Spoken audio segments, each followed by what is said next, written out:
Hello and welcome to Battling Pool 267. We are going to start right away with Nzapa versus FC Bretagne. I am Pat here with NN, ready to show you some good Splatoon action. NM, how are you today? I'm doing well, I've just been chilling. I didn't go to LTC like everybody else. I know it was a very exciting weekend, but I've just been here and I'm ready to commentate another paddling pool as we're getting started on Splatoon Surgeon with Nzapa versus FC Bretagne. I'm pretty sure I said that correctly. Close enough. Close enough. But yeah, we're going to start with flat zones onto Surge and Shipyard. That's such a weird map. I kind of have a love-hate relationship with it because there's so many different ways to play this map. But once one team has control over the zone, has control over the other team's snipe, and can push the other team away, it's so annoying to get back in. It really is. And now seeing the comps coming out here from both sides, we're seeing some interesting picks. We're seeing the Carbon Deco on one side, and on the other, we're seeing the Dynamo Roller. Very interesting to see from both teams putting both of those rollers onto their comps. Yeah, lots, the whole range of roller expression right there. It looks like FC Bretagne is taking the control first. He's taking so much. It's just the the splash left standing for Zappa. And they have to move back to have to regroup with the team right now. FC Bretagne has control of the map and are looking to make a lot of points. Yeah, they're looking to make a lot, but we're seeing Nzapa starting to push in with each other here. We're seeing the Trizuka coming out from the Carbon on the right, able to take two at one shot onto that cooler. As Nolly is trying to get that pick on the Trinuvo, able to get it, pushing in on the Carbon, but it's going to be punished because of that. As we're seeing the Zip coming out from Jin, coming in, even with two of their teammates down, they are still in the base with the Zip, trying to get something, but they're the only ones left alive as Splatos is coming to paint. Here comes the cooler, trying to get that pick, able to get it on Jin, able to live the Stamper Sword just long enough as Tame is painting. We're seeing Neymar Jr. They have the Zuka at the ready. They could have a really good push in here. We see the other members of FC already pushing up with this Tri-Nouveau coming in on the opposite. No, going right for the Zuka, trying to find the range for it, is able to at least trade with the Zuka of their own, taking out Nolly in return. Teams are answering each other left and right. Both teams really fighting as much as they can, but right now Nzapa is back in control of the zone. Neymar Jr. with the squeezer looking to maybe establish themselves, give a way in for the rest of Bretagne. And Bretagne is getting in right now, 2 down onto Nzapa. They are taking that control over the zone and are now pushing Zappa away. That is control back to FC Bretagne. They still have the lead. And it's only 2 minutes into the game, so a lot more could happen.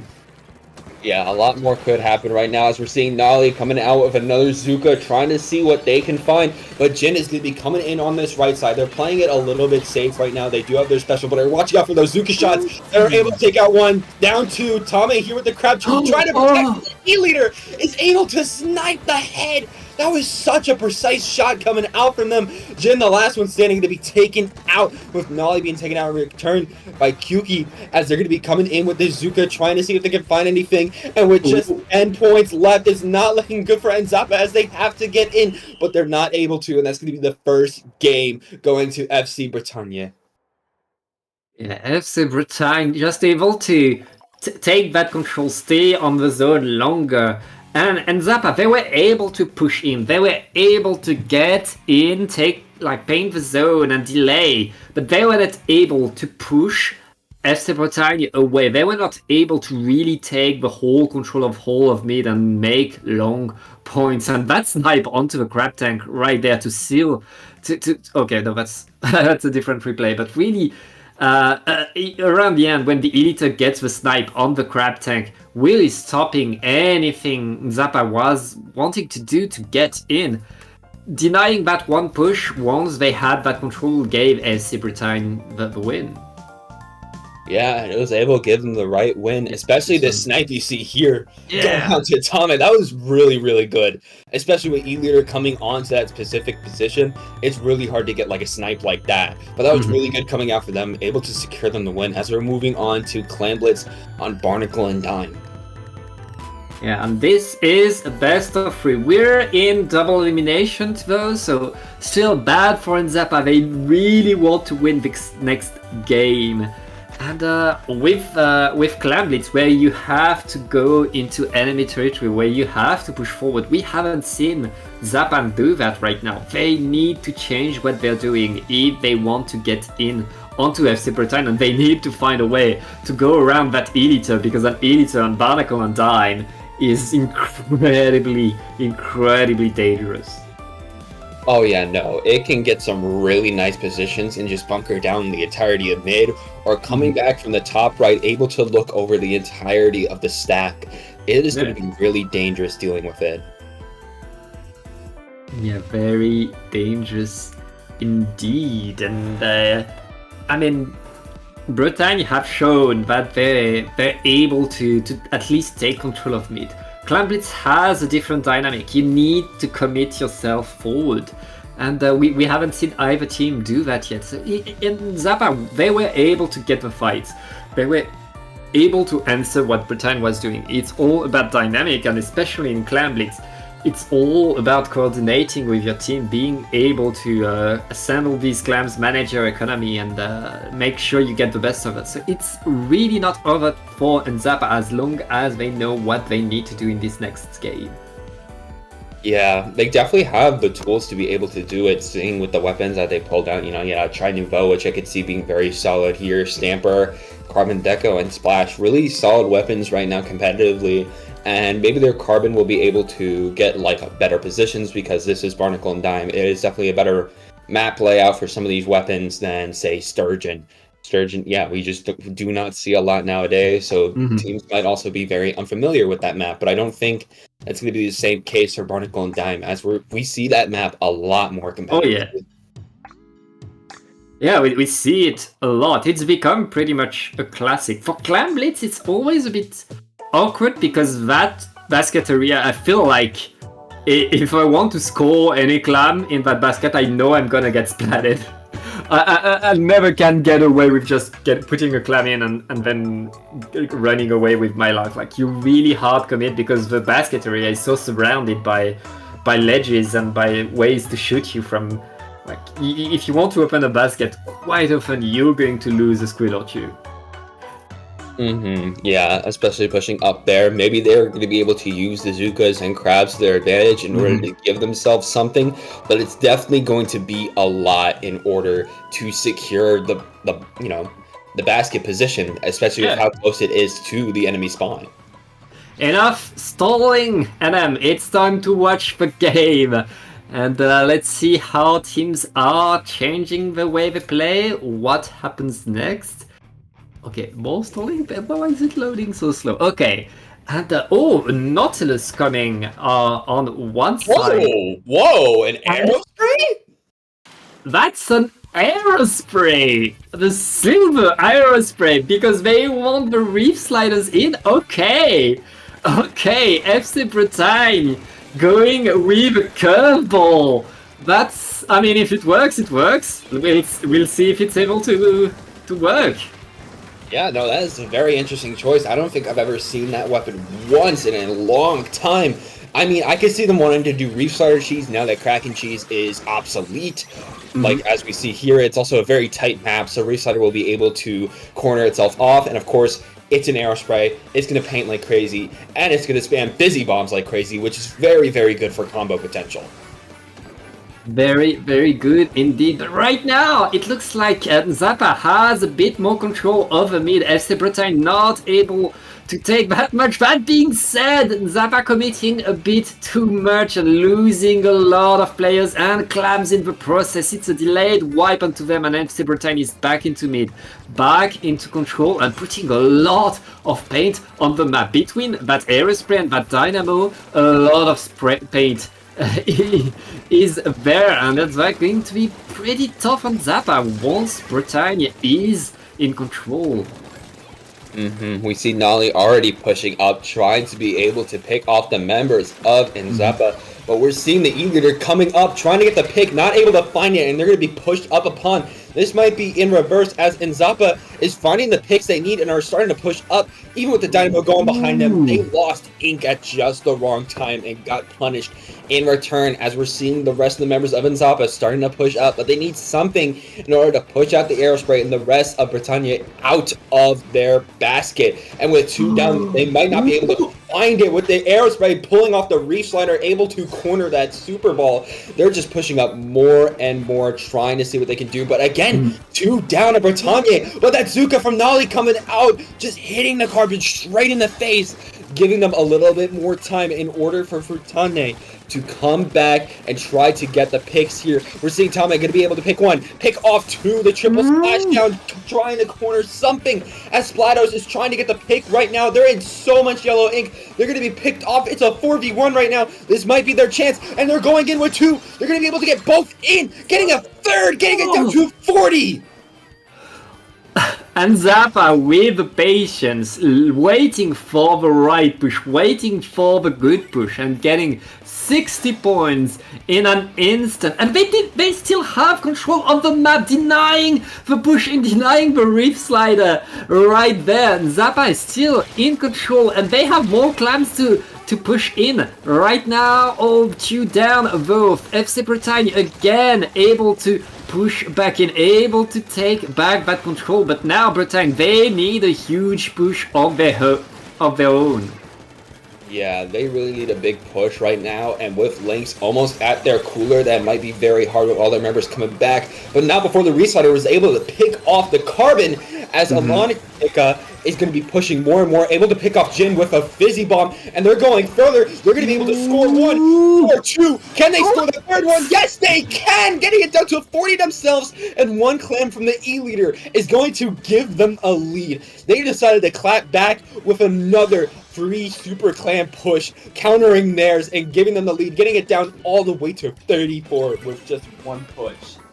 What an answer from FC Bretagne. They were so pummeled for most of that game, but now they're back in the lead. And we're back to fighting for mid, back to trying to get a way in. It looks like FC Bretagne has the momentum now, are looking to get a bit more 2 down, though. And Zappa are looking to get a bit... Ooh! But E-Liter, these shots are doing a lot right there, and Zappa is struggling to get any control. They have 45 seconds to get control, get clams, and get another push, but right now FC Bretagne is looking to get more points. Yeah, they're looking to get more and getting more picks in return, even with Tame trying to use those burst bombs to keep them out. It's not going to be doing enough for the members of FC Bretagne to be able to take the entirety of their stack, and with Cooler coming out for them, it's really not looking good. Just 15 seconds left on the clock, and they do not have advantage. They're able to pick off the Dynamo, but Nolly here is going to be trying to push up on Kyuki, trying to take out this Carbon. They're going to be taken out right now. They keep pushing. It's 2 left alive on Nzappa. Jin's coming from behind. They're going to be picked off in return. They still have a super time right now, but with the E-Leader scoring, that's going to be the end of the game and the end of the set. FC Bretagne going to be taking round 1.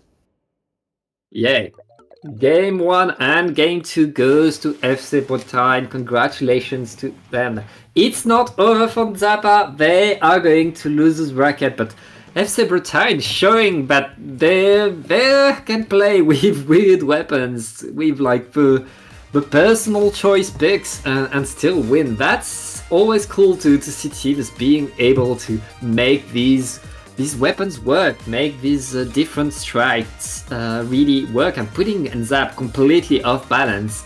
And Zappa able to get good points, to get the first push on that Clap Blitz, but that was not enough. FC Bretagne was able to come back, and yeah, they were able to come back very well, even with this solid early lead coming out from Nzappa, getting it all the way down to 40 halfway through the game. FC Britannia was able to clap back and literally come back with another 3 super clamp score of their own, alongside a few extra ones to secure them the lead. They were able to get the picks on Nzapa, and near the end, they were able to just keep them in their base and make sure they couldn't escape, get the picks they needed, get the control they needed, and secure the win.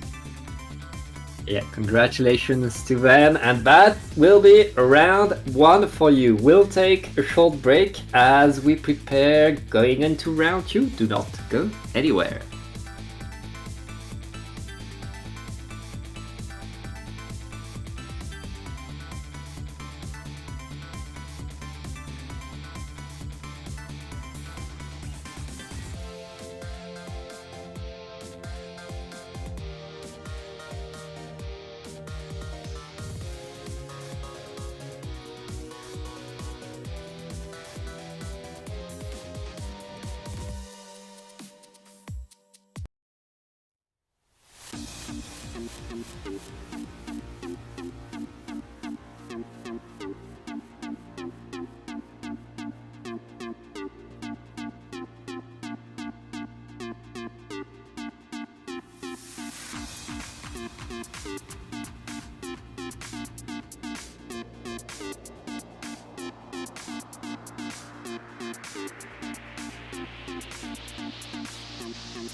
Hello, everybody, and welcome back to Paddling Pool 267. I am NM, joined here once again by Pat, as we're moving on to Winners Round 2, looking at Everest versus Booyah back, and looking at these map modes, we're going to be seeing some interesting stuff. Starting off with Clan Blitz Crab Leg, this could be a really nice match, but we're going to be going later on into Rainmaker Mincemeat.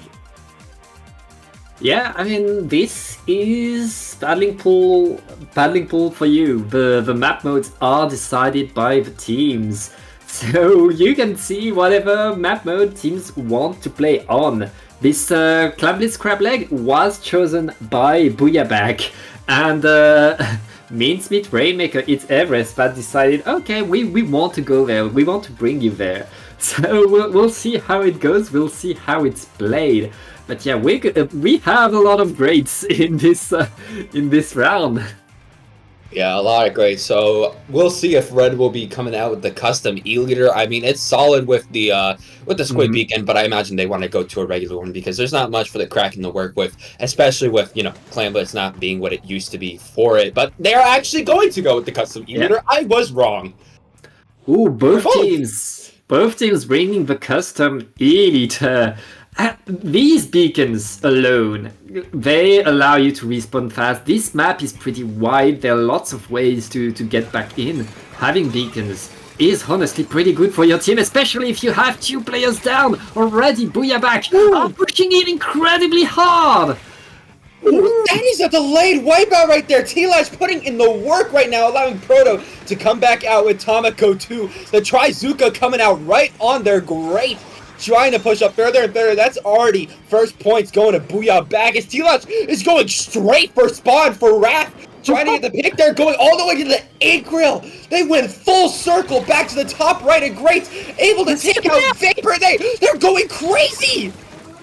Whoa, Booyabag only getting 20 points here, but making a statement, bringing the fear into Everest. They're showing, hey, we can get into your spawn, we can dance around you. Ooh, we cannot keep that E-Liter in such an offensive position though. Everest is answering. Everest is finding their way in 3 down onto Booyabag. It's just Tilak, just getting pushed away. Everest is answering, is getting their players back in, but Booyabag is still in control of their basket. Yep, and that's because of Red or P-Leader's beacons. Able to get them back in immediately, but that doesn't count for how many picks Everest is going to be able to take out. And this Kraken coming in is going to be able to secure the basket for Everest, getting some points in, getting them the lead. Tomoko's going to be going down. Proto and T-Lash going to be able to fight and take out 2. Raph saying, maybe that's not the best place for me to be right now. T-Lash trying to come back for them right now. They know Raph is there. They're trying to push on them, able to get it with the RNG in their favor as them and Tomoko are trying to push up. They're taking it safe and soundly from the Zuka. Now that it's down, the members of Booyabag are trying to push up and Booyabag at them, but T-Lash is going to be taken out, and so is Tomoko, causing Red to jump out, and Proto being alone going to be taken out too. Red trying to secure their basket, but the Kraken is going to be able to help them out there, trying to hunt for anybody they see right now. That Kraken really denied the push, and right now Everest completely fall in pieces. That's another delayed wipe by Booyabag, and Tanako is already getting in there, reopening the basket, taking that lead back, and all of Booyabag is ready to get back in there, get a few more clams in. We are now at 46, and Everest able to take back control. Wait! E-Liter! Oh! That jumped just a little bit too far away, not able to put that super clam in. That is so sad, but that is Everest breathing a little bit, knowing that they need one less super clam to get back into the lead. Yeah, they need one less right now, and even with T-Lash going up on top right, they're going to be taken out. Everest trying to push back in, but this E-Leader is denying their push, getting the pick that Booyabag needs, but not before Inkle is able to take out Red in a surprise E-Leader attack, taking out another E-Leader there as Tomoko is going to be going down. So many fights are happening right now here. Sivux and Vapor are trying to push on that bottom right side, but they're deciding, you know what, we're going to back up a little bit, and we're going to be coordinating with this Kraken to try to push up, but it's not going to be working here as it's 2 down. It's just Sivox in the E-Leader. Nope, just Sivox left alive as the members of the Booyabag are already looking to make another strong push right now as they're all at the basket, getting 1, getting 2 super clams in there. T-Latch on top right, going to be able to get a few more clams in there as Proto's coming in, down to 22. 2 down on the side of Everest. Tomiko is getting even more picks. The cooler in the enemy basket. It's just 10 points remaining. Tomiko trying to live, not able to. P-Leader going to be able to get it all the way down to just one more clam. And they can secure a knockout, but they're not going to be able to get in. But wait, they are!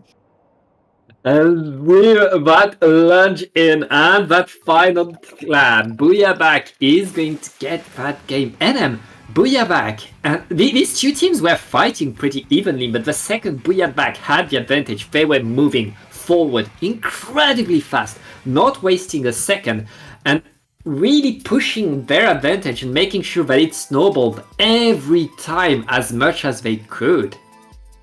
Yeah, no, they were really good at doing that. We saw at the beginning just how aggressive T-Latch was, literally doing a full roundabout in their base. And we saw, even with this push from Everest here, using the Kraken to protect their teammates instead of just getting super jumps in.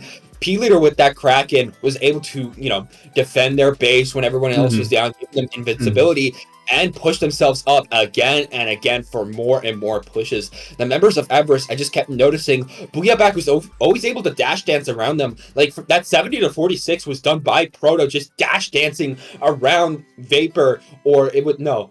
Yeah, Vapor, just dash dancing around them, able to secure so many clams. And even this, even when it looks down and out, they just run up and just throw clams. That's just what they kept doing. They just kept going in, just kept fighting, taking picks, no matter what. They just kept being together and kept doing that. And that's what gave them the win there. And on a map like Rainmaker, Mincemeat, I mean, I imagine the E-Leaders aren't going anywhere on this map. They're not going anywhere.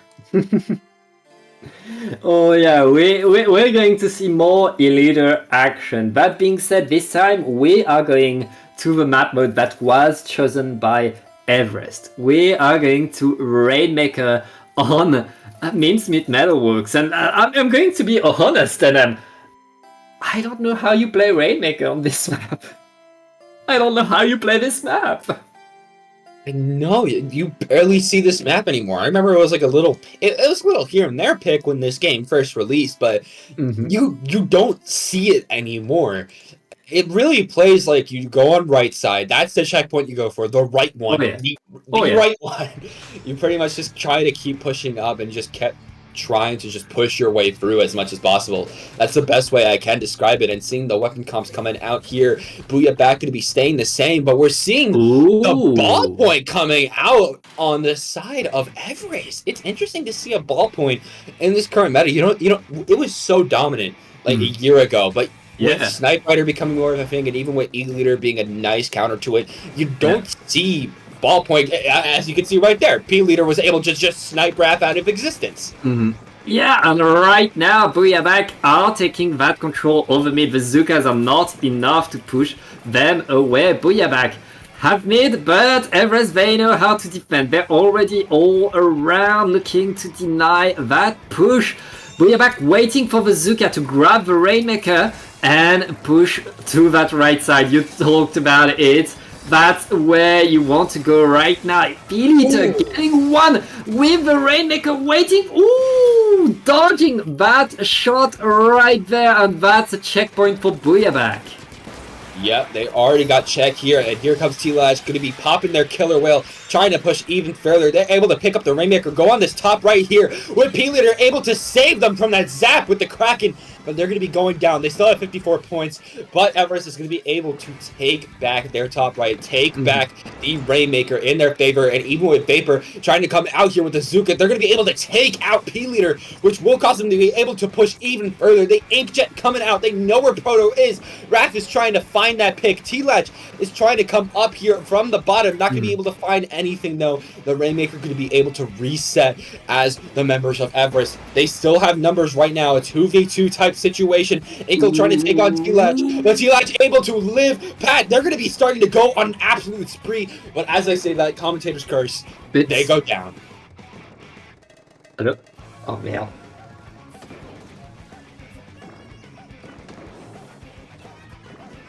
Yeah, no, it is looking very, very strong. Ooh. Hello? You good? I'm here. Yeah, but my internet internet was down for a second, sorry, but I'm back. And right now it looks like Everest is pushing forward and getting to that checkpoint. They're pushing up very well here. Vapor going to be able to take out Tomiko, but P-Leader is going to be right behind them, trying to take him out, but they're not able to, as Vapor and Zivox are going to be able to secure the wipeout. Here comes the cooler. Here comes the push. They're able to take the lead right now, and Everest is pushing more and more. 20, 19, 18, 16 points down on a map like this. That is very, very good. But they're going to be taken out, and Booyah Back is going to be able to take the Rainmaker out of their spawn. You know, make sure that 16 doesn't become like a 10 or a knockout, anything like that. They definitely do not want that right now. It's so hard to push deep into that map. Getting to 16 is incredible. That being said, Booyah Back have shown what they're able to do in this set already.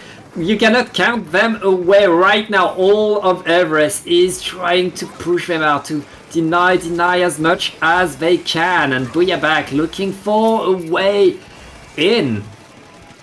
They're looking for a way in right now to be able to secure the win again. But with 2 down, with just Proto and P-Leader alive, them going down 2, that's not going to be the case right now. They're going to have to wait a little bit longer as Vapor is coming out here. They know that somebody is coming back. Proto is trying to escape, and they're just trying to make sure that everything is painted purple right now. We're seeing the Trizuka coming out, trying to find T-Lash. They're able to survive for just a bit as Raph is trying to get the paint on the board, trying to make sure that P-Leader does not snipe him out of their jet. As we're seeing the cooler coming out for Ezra's, as they're just going to be trying to push up more and more. Yeah, team still fighting. We have 1 minute left, and right now Everest looking to do it, but 2 players down. That's going to be another push for Booyah Back. Booyah Back activating the cooler, bringing everything they can. The jetpack is not going to be enough to stop them. Booyah Back getting the players, but 2 down onto them. They're going to have to wait for the super jumps back in if they want to keep that push going. Yeah, they're going to have to wait for the jumps coming back, which they are going to be able to, but they're going to have to push up. But with 1 down, that's not looking good. They're able to take down a shot on the other side as T-Latch is trying to go for a super aggressive play here. The Splash Wall trying to help them out, but they're not finding the picks. But 2 down might be what they need as Proto is heading right behind their Tacticooler, trying to find a way in. They're starting to secure a few more points, but the Fizzies are not doing them any favors. And here comes Raph from the left with the H-Jet trying to take down P-Leader. They're the only ones left alive. They're going to be going down. 10 seconds left on the clock. This is not looking good for Booyah Back as they're able to take the Rainmaker, and they're running for the lives, securing Everest the 2nd win as we're going to be going to a Game 3. And what a denial, what an ending. Everest just keeping themselves in that set. We are going to a Game 3. We are getting it, and yeah, I mean, I want to see more of these 2 teams. Yeah, no, I definitely want to see more too, especially with that 3rd match coming out. We saw just how back and forth it was, definitely around the middle. There's so much happening at once. That first, like, really solid push from Booyah Back, instantly taking a checkpoint and getting it down to 54. But after that, Everest was really good at just securing the ground that they needed. And we see here that Vapor was able to use the Zuka and then push up, just trying to live right here, able to push up on Tomiko, going to be able to get the pick and help with Sivox to be able to get that lead, get the cooler, and push up more and more. Yeah, that's really a big push, and how it can happen on Rainmaker. You know, you blink once, you get a good wipe on your opponent, you can get a lot of points incredibly fast, provided you've passed that checkpoint. That means we are going to the tiebreaker game that was chosen by Paddling Pool, and it's going to be a tower control onto Inkblot. Good old classic. Yeah, that is a straight classic. We know this as the counterpick map, the map that top teams love. We are not surprised seeing something like this. And we're going to be seeing in such a neutral map like this, how these teams' skill from these past 2 games and what they like to use for their comps are going to be amounting to. Will the double shot comp on the side of Everest work? Or will Booyah Back's more like 52 shot zap? Like, is 52 going to be able to make the plays, or is double shot with the double Zuka going to be able to come out on top? I want to see the ballpoint come back because ballpoint is pretty weak to elite like all splatlings to chargers.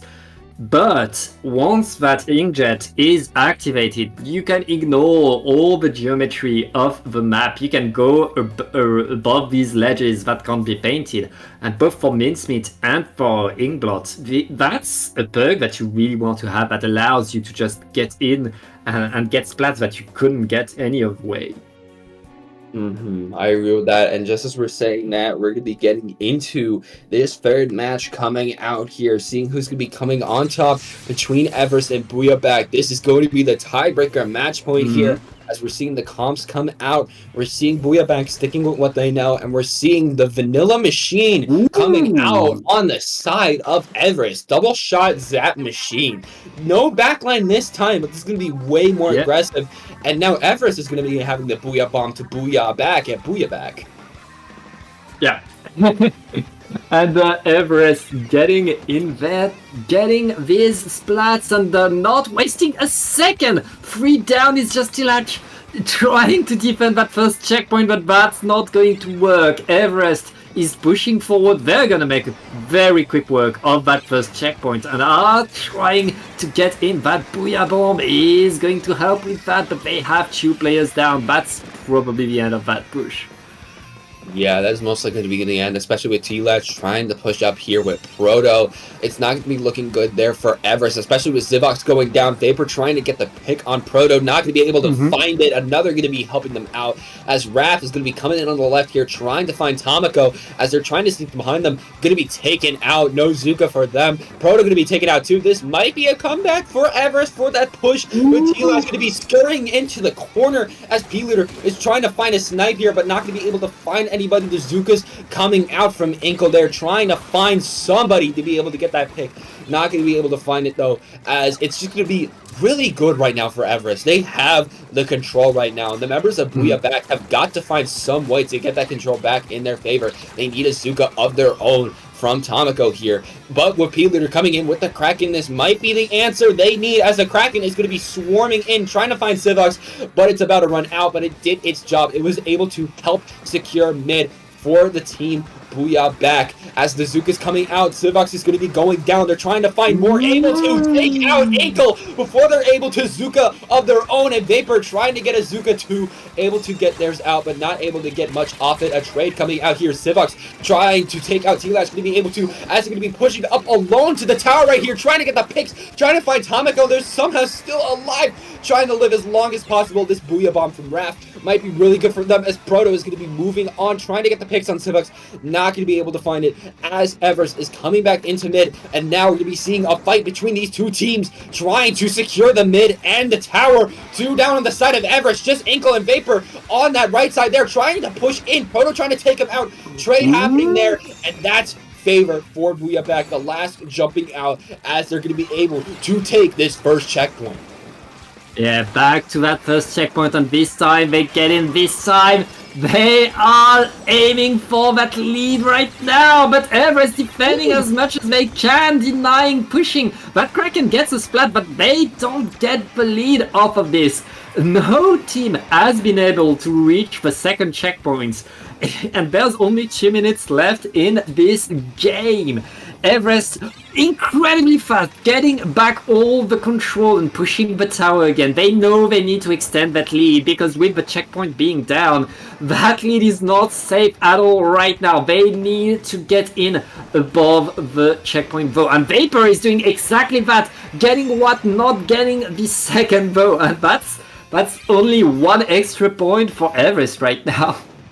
Yeah, only 1, but they're looking to make more. Going to be able to get 3 extra points as they continue to push. Vapor going down, though. Booyahback is able to try to push, and it's going to be able to hold the tower for long enough to get them back in. Tomoko trying to fight Inkle here, trying to see if they're going to be able to get the pick. Not going to be able to, but the cooler is coming out. Vapor, though, pushing on to Booyahback, trying to find the butt. P-Leader is coming in with this Kraken, getting the pick. Going to be able to take him out, but it's just 2 left alive. Even with P-Leader going to be able to take out Sivox and stop this tower push. They're going to be going down to Wrath. with that machine. It is so powerful, and the members of Booyah Back have got to find something because, again, they have a machine. They have a Booyah Bomb at their disposal, so they can just Booyah Bomb the tower at the end and secure it. But with the second check going out for the favor of Everest, it's not looking good right now. 2 down on the side of Booyah Back. The Zukas are flying from Vegas right now. T-Lat's trying to get the pick. Pat, this is not looking good for them. They're already on the 3rd checkpoint. T-Lat's trying to come back on it. Going to be able to take out one. Vapor right under right now, but it's going to be taken out. 2 down on either side as T-Latch is going to be able to save the day. But now they have to go back into the base of Everest and try to get all the way to that 3rd checkpoint in just 15 seconds plus that overtime. That push lasted a minute and a half, and it was so long. Everest didn't stop. They were continuously pushing, getting the fights, getting the splats, and now Booyah Back, they need to do the exact same, except it's overtime, and all Everest need is one Booyah Bomb to stop it all. They're not waiting for that Booyah Bomb, though. They're collapsing onto the tower, ending the dreams of Booyah Back. Yeah, that was really powerful coming out from Everest. They didn't even wait for that Booyah Bomb there. They just decided to push up on P Leader, not even give them the chance, and secure them basically a reverse sweep, giving them that second set, and they are going to be the team moving on to winners quarterfinals. Yeah, winners quarterfinals is nothing to scoff at, and yeah, very, very nice win by Everest. Booyah Back opened this set incredibly strong on Clan Blitz, but Everest, they got back in, and they started with Eliter, they ended with no backline. They went faster and faster and faster throughout this set, and they showed that going fast in this game is what wins. You definitely want to be fast, especially in this meta, and with Cooler coming to be a thing, you want to be as fast as possible, and Everest kept showing how fast they kept going in, matching the speed of Booyah Back in that first game. They just kept matching, or just kept going faster than what Booyah Back was able to play to, securing themselves that 3rd win and letting them move on. We see all of them literally folding onto the tower there, making sure that they couldn't even have a chance on the 2nd checkpoint. Yeah, that was really that control that Everest was able to get the 2nd checkpoint was huge, and really gave them through patience, through like fight after fight, allowed them to get that victory, well-deserved victory. And then we're going to take a short break and watch an even crazier game, because as we get farther into the bracket, we'll see more and more and more. So do not go anywhere. We'll see you in quarterfinals.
And welcome back to Paddling Pool. We are now in quarterfinals. That means it's best of 5 NM.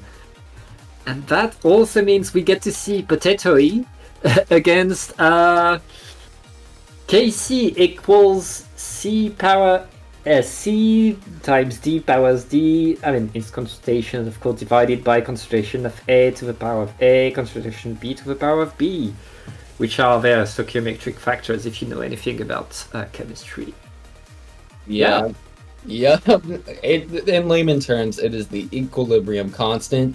So we could always, like, if you want to refer to them as that, there's that abridged version so that it's not as complicated. But we're going to be seeing what they're going to be bringing to the table, starting off in this best of 5 with tower control on Ship-Shape Cargo Co., which I think we're going to be seeing a lot of triple ink strikes, especially with Zeko Finn and, of course, Slosher being as powerful as they are. We're just going to be seeing a lot of triple ink strikes fly. Yeah, triple ink strikes may come. This tower control is different because you have that first checkpoint. It is 15 seconds long. It is so tough to get past it, especially since the other team can just get back in the game, throw bombs at it from their spawn pretty much. So once you're past that first checkpoint though, you can snowball things incredibly fast. You have that wide open space you can go through. And Equilibrium and Potatoy are going to want to get past that checkpoint. Yeah, they're definitely going to want to be getting past the second checkpoint if they want a really strong lead. Of course, the first is fine enough, especially if you get like a solid push, you're going to be able to get through that first checkpoint fine. But the second one is definitely the big money maker. If you're able to get past that, it's very, very safe for you to get the win. So that's definitely what both of these teams, at the very least, are going to be gunning for today. Yeah, you want to take these positions, and honestly, the fight for me decides so much quite often between these teams. We'll see how these teams are able to do, and I see a few good seasoned players that don't get into quarterfinals of Paddling Pool by mistake. It's going to be a hard fought. It's going to be in the long run, and we have a best of 5. We have lots of diversity in map modes, so I can't wait to watch these 8 players show us how it's done. Yeah, I'm very excited to see them too. I definitely see some familiar names. We got Marvelous, which is also known as Ferrari. They're a very notable Hydra player that they also play other Splatlings. We got Labby in there as X Battle, who plays a lot of 52, 96. We got Goldie in there, another like shot player, Benji Fishy, and on Potato, we got Mevlingo, who plays a lot of Nautilus, very known for Nautilus. And Damien, which is also another Nautilus player, so I'm interested to see if they're going to do double Nautilus or who's going to be on which Nautilus. We're going to be seeing what the pose picks are. Lots of Splatlings in this lobby that we could see. Love it. But hey, game is starting. It is time to watch it. Let's see how it goes. Seeing the comps coming out. We're seeing a double gal comp coming out from one side, and we see the other going to be going for that Nautilus and the Zeko Finn. Potato is going to be having those triple X-rays I mentioned before. Meanwhile, the Equilibrium Constant is going to be coming out with a double of Splash Wall aggressive comp alongside the heavy edit for that cooler. So we're going to be seeing a lot of aggression coming out from them and a lot of stalling. Yep, and right now it looks like Potato is able to get control, and they get control incredibly well. They are staggering the chemists right now, pushing in, getting more and more and more. They just are destroying that long checkpoint, and now are trying to push forward. Getting rid of that checkpoint so early in the game is incredible. Yeah, especially as we're seeing, they're just trying to push up more and more. Even with Witty going down, these triple ink strikes trying to get on the board, they're not able to stop this push. As we're seeing the Zap pushing up with Mev, here comes the cooler. All their teammates are going to be able to take it, but here comes Benji with that Kraken trying to stop this push, but that Kraken is almost out, even with trying to push up on them, going out right in time for Mev to try to push up on them and get the trade that they need. Goldie going to be pushing up on the left side, trying to see see if they're going to be able to get the picks. Pushing up, 2 down are going to be down on Potato as Mev is holding it on their own. Goldie going to be coming out from the bottom, getting that pick, making sure that they're going to be becoming more constant in their equilibrium, going to be pushing up this first check. Yeah, it's time for the chemists to cook. They are getting to that first checkpoint and they're making work with it 2 down onto Potato. Very, very nice checkpoint from the equilibrium. They're going forward, they're getting more, and look at that, they are in the spawn, looking to really set themselves there, deny the defense of the second checkpoint. That Kraken is chased away, but that checkpoint is almost destroyed by the constant, and right now X-Battle is still dancing in there, getting splat after splat and staying in the spawn, just keeping the threat behind. Yeah, it's possible that the other members of the Chemists are going to be jumping onto X-Battle right here, as they're still there but opting to jump back, preserving their lives and allowing Potato to get a little bit more space for them to push up. But that doesn't mean that these Chemists are not going to be cooking on them, as Witty is going to be trying to run away but is not going to be able to outrun them, getting shot as Goldie is coming forward, going to be able to assist the pick on Mev. They're so close to Azuka right now. If they're able to get really nice shots here, they could shut down Potato left, right, and center again. Yeah, I mean, both of these teams have shown what they can do once they have that momentum, once they're able to push forward and get a few good splats. Right now, it looks like the Chemists are back on the attack, taking a bit more, and Potato able to answer, but not letting themselves be cooked. And Mev able to just push the tower a little bit. Potato is in control of mid. Potato is going to push again, now in position. All they need to do is get a few splats, get forward, and get to that second checkpoint.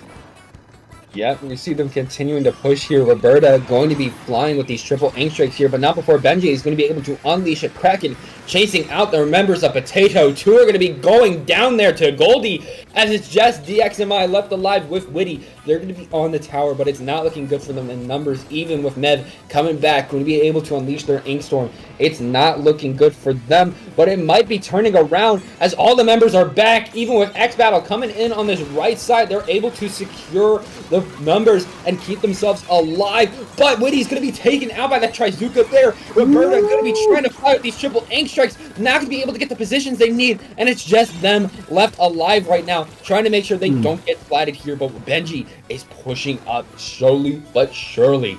Yeah. Potato, they were able to get a good push there, but they were not able to get onto the bats, not able to get into the spawn of the Chemists and really establish themselves. The strikes were not enough to get the tower through the checkpoint by themselves, and it looks like the Chemists are back on the attack right now. Potato, they have 30 seconds to get a lot of control and get another push. All the Chemists need to do is deny, and they just got a splat on the zap. And they just got a really nice splat there, but we're seeing Potato pushing up more and more. Benji trying to make something happen, not going to be able to. Mev going to be going down before they're going to be able to pop their Ink Storm. And with X-Battle going down, it's looking so close, but then Zuko is able to knock them out, leaving just Witty alive on this tower here, as Goldie is trying to push up onto them. Witty's still going to be living. Goldie going to be going down, but one was able to swim right on the tower at the right time. And we're going to be seeing KC equals C squared equals D squared over B squared A squared, whatever it was. I'm so sorry. Going to be able to get the first win. Yeah, game number 1 coming to the equilibrium constant equation. And very nice game 1. Really, they had that one good push, that one great push that allowed them to bring the tower so deep into enemy territory, where they did everything they needed to do on that one push. And the rest of the game, Potato had, I think they were in control more often than the equilibrium were. Potato were able to keep that constant, but they were not able to get in. Then were not able to get deep enough into their pushes. That being said, we're now going to Splat Zone, and in Splat Zones, all you need to do is to stay in control. You don't need to get that far in to make the points. So that's a good comeback opportunity for Potato. Yeah, no, it is an excellent comeback opportunity on a map like this. We're definitely going to be seeing a lot of scrapping going on in mid, and whichever team's in favor, we're going to be seeing a lot going onto each plat, trying to fight, trying to see what they can do. That is definitely going to be seeing here as we're just about to start. One member, there we go. It is going to be battle time going on to Splat Zones, Museum d'Alfonsino. We're going to be seeing what these teams are going to be coming out with for their comps in just a little bit as this loads. Here we go. We see the heavy edit. We're going to be all sticking to the same comp with the equilibrium constants. And on the other side, pretty much, yeah, going to be sticking with the same comp on both sides. Yeah, they know what they want to do. They know how they want to do it now. It's about doing it, about taking that control. Both teams are sending a straggler to the side to get the aggro, and it looks like both teams lost a player and are still fighting for mid, trying to get that control over the zone first. Right now, it looks like it's going to be the Chemist getting that first control. Yep, they're going to be launching straight out the bat with this lead as they're just going to be trying to hold down the zone more and more. Triple ink strikes coming out from Roberta, but they're going to be only to paint slightly as the members of the Equilibrium's Constant are going to be here trying to paint it back. Witty going to be going down. Benji trying to get this pick on Mev, going to be able to. That's going to be 2 down on Potato. Even with that cooler coming out, that's not going to be enough as Roberta has got to go back. But it's going to be able to snipe Goldie right there. It's such a good pick. Making sure these triple ink strikes are going to be landing right on the zone. They're not going to be enough to get it into contention, though, as the members of the Equilibrium's Constant, the Chemists, are still here, still painting. X-Battle trying to zone them out as much as possible. They're all to the left. All to the left. There's going to be 2 down there, 3 down. It's just Roberta. They got to get out of there. It's not going to be looking good for them. And yes, Pat, indeed, that is literally going to be game in just a minute and a half. Game 1 was so close, so hard fought, but right now, the equilibrium constant, that's not equilibrium at all. That is an absolute destruction by the Chemist, getting game number 2 100-0, not letting Potato put a single drop of paint on the zone. What control, what a game.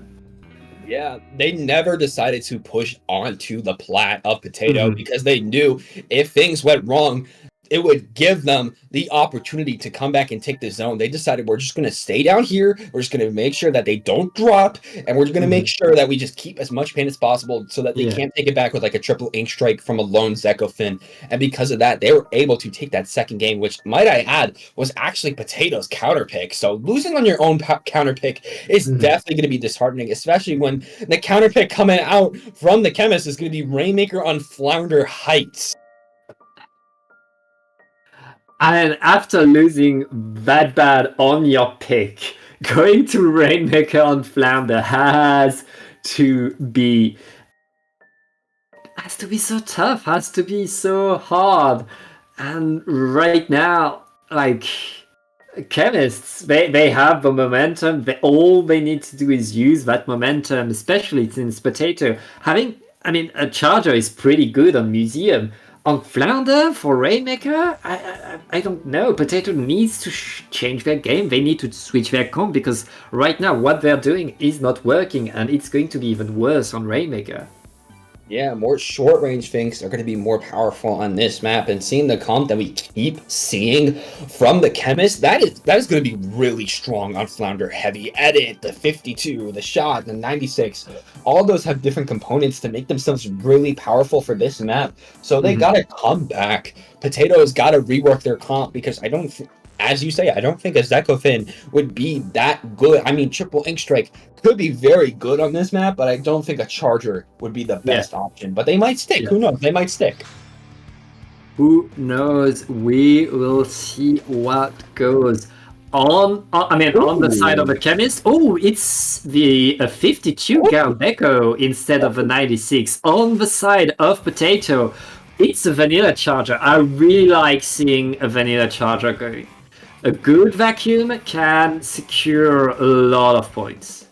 Yeah, we don't see a lot of Impact backline, and even if we do, I see more Rapid Pro than anything. But seeing the Vanilla Charger coming out is definitely going to be interesting, a very unique choice coming out from Potato, and that with the Roller and the Big Bubbler might be a very good comp for them, but we're already seeing X-Battle going to be able to take out the Zap before they're jumping out immediately. 2 down on the side of Potato again, as we're seeing Mavelis going to be going immediately on this checkpoint, it going down in just 35 seconds, might I add, getting it all the way down to 61 for the Chemist. 2 down yet again. They're going to be able to take out the checkpoint instantly, but they're going to be going down too, as X-Battle is going to be able to take out Mev. Not going to be able to take out much more, as Benji's just going to be pushing in immediately. Going to be going out to just Goldie left alive alongside Mav, but they're going to be using the Zuka to take out the Zap there, but Witty is coming from the top, able to take out 1, able to take out 2. The Roller coming in strong. They see a 3rd. They want that pick. Yeah, and that's more and more and more for the Chemists right there. They got ahead of a checkpoint. Potato able to... Oh, wait! X-Battle! X-Battle is getting in! That charging so clutch! That's more points for them! 27! It is... I mean, like... Right now, Potato, they can't catch a breath. They can't get anything. And Benji, they're just not stopping. More and more. Okay.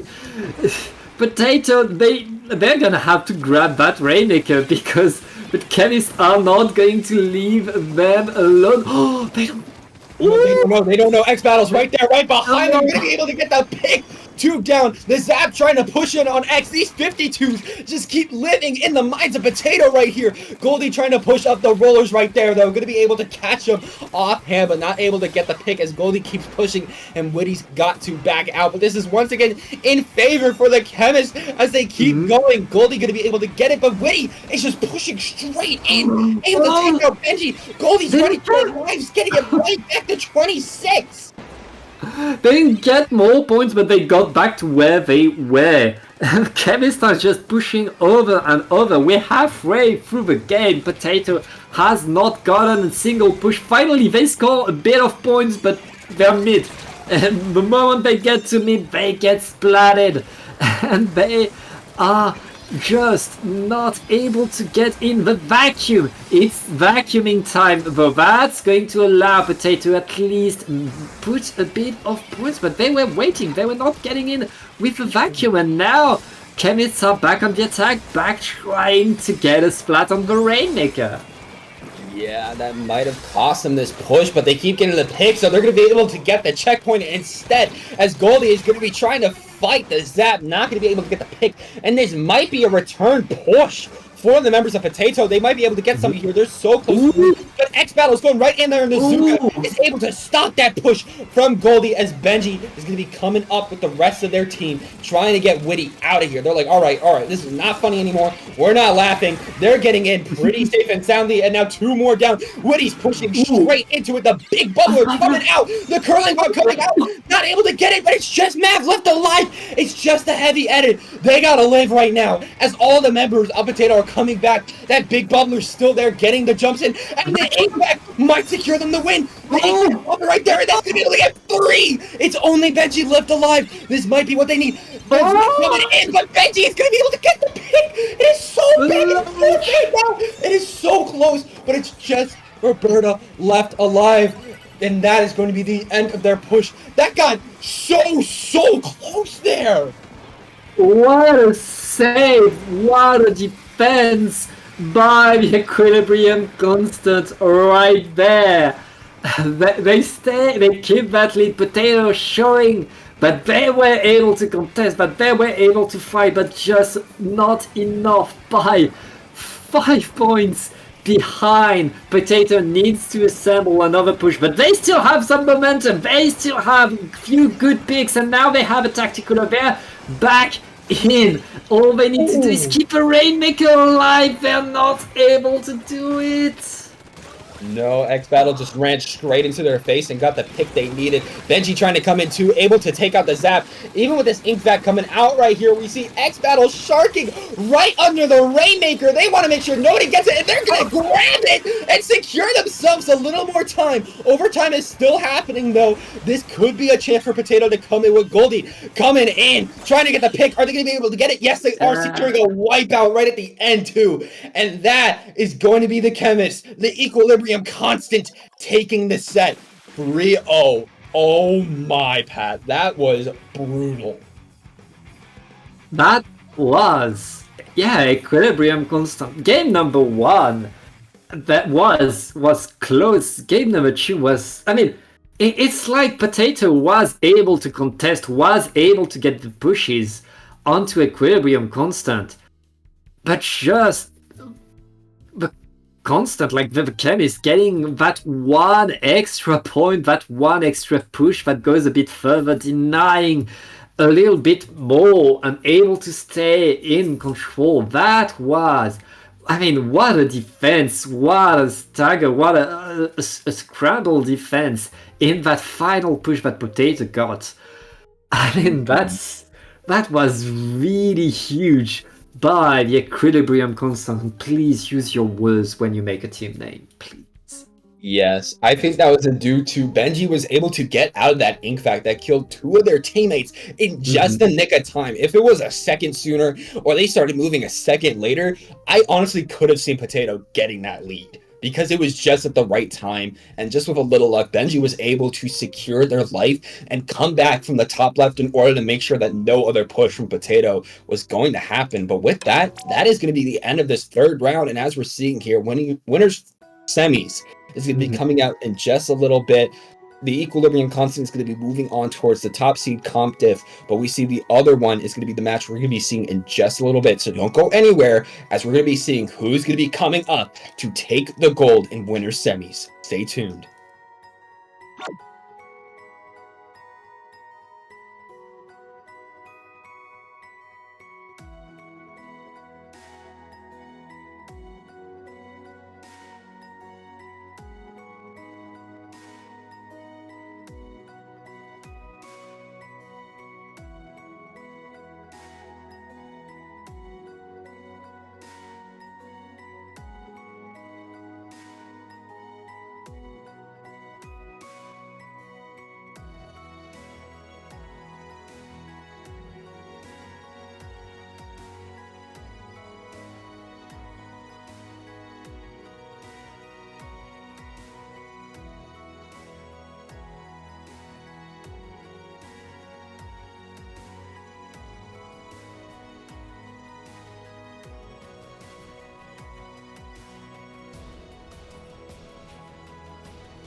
close your eyes, you'll be here soon。1、2、3、4、5分時々本当に熱帯でもこのワードできない。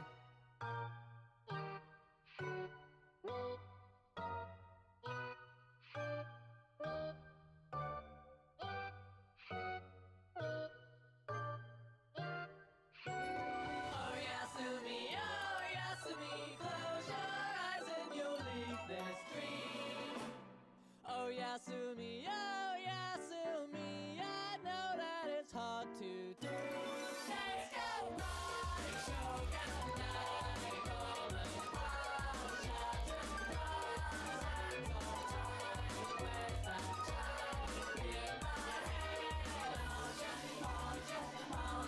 All just hands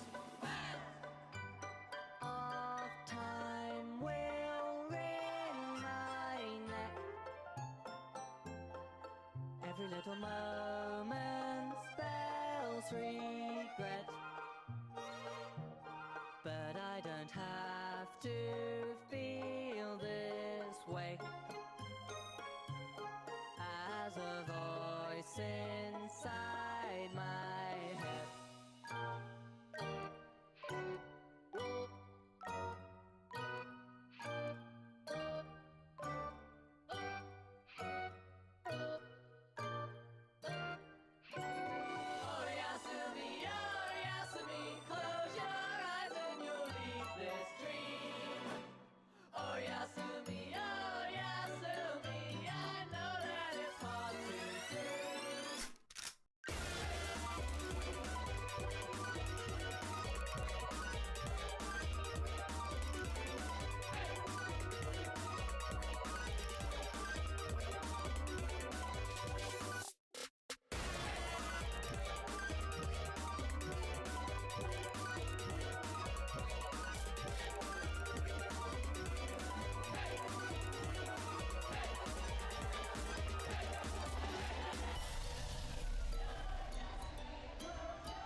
1, 2, 3.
All right, hello everybody, and welcome back to Paddling Pool 267. As we're seeing on this bracket right here, we're going to be seeing Monaco go up against the Smoking Maois. But before we get into that, I'm NM, of course, here, joined by Pat once again, as we're going to be getting into this semifinals match, which has been going on a pretty nice upset.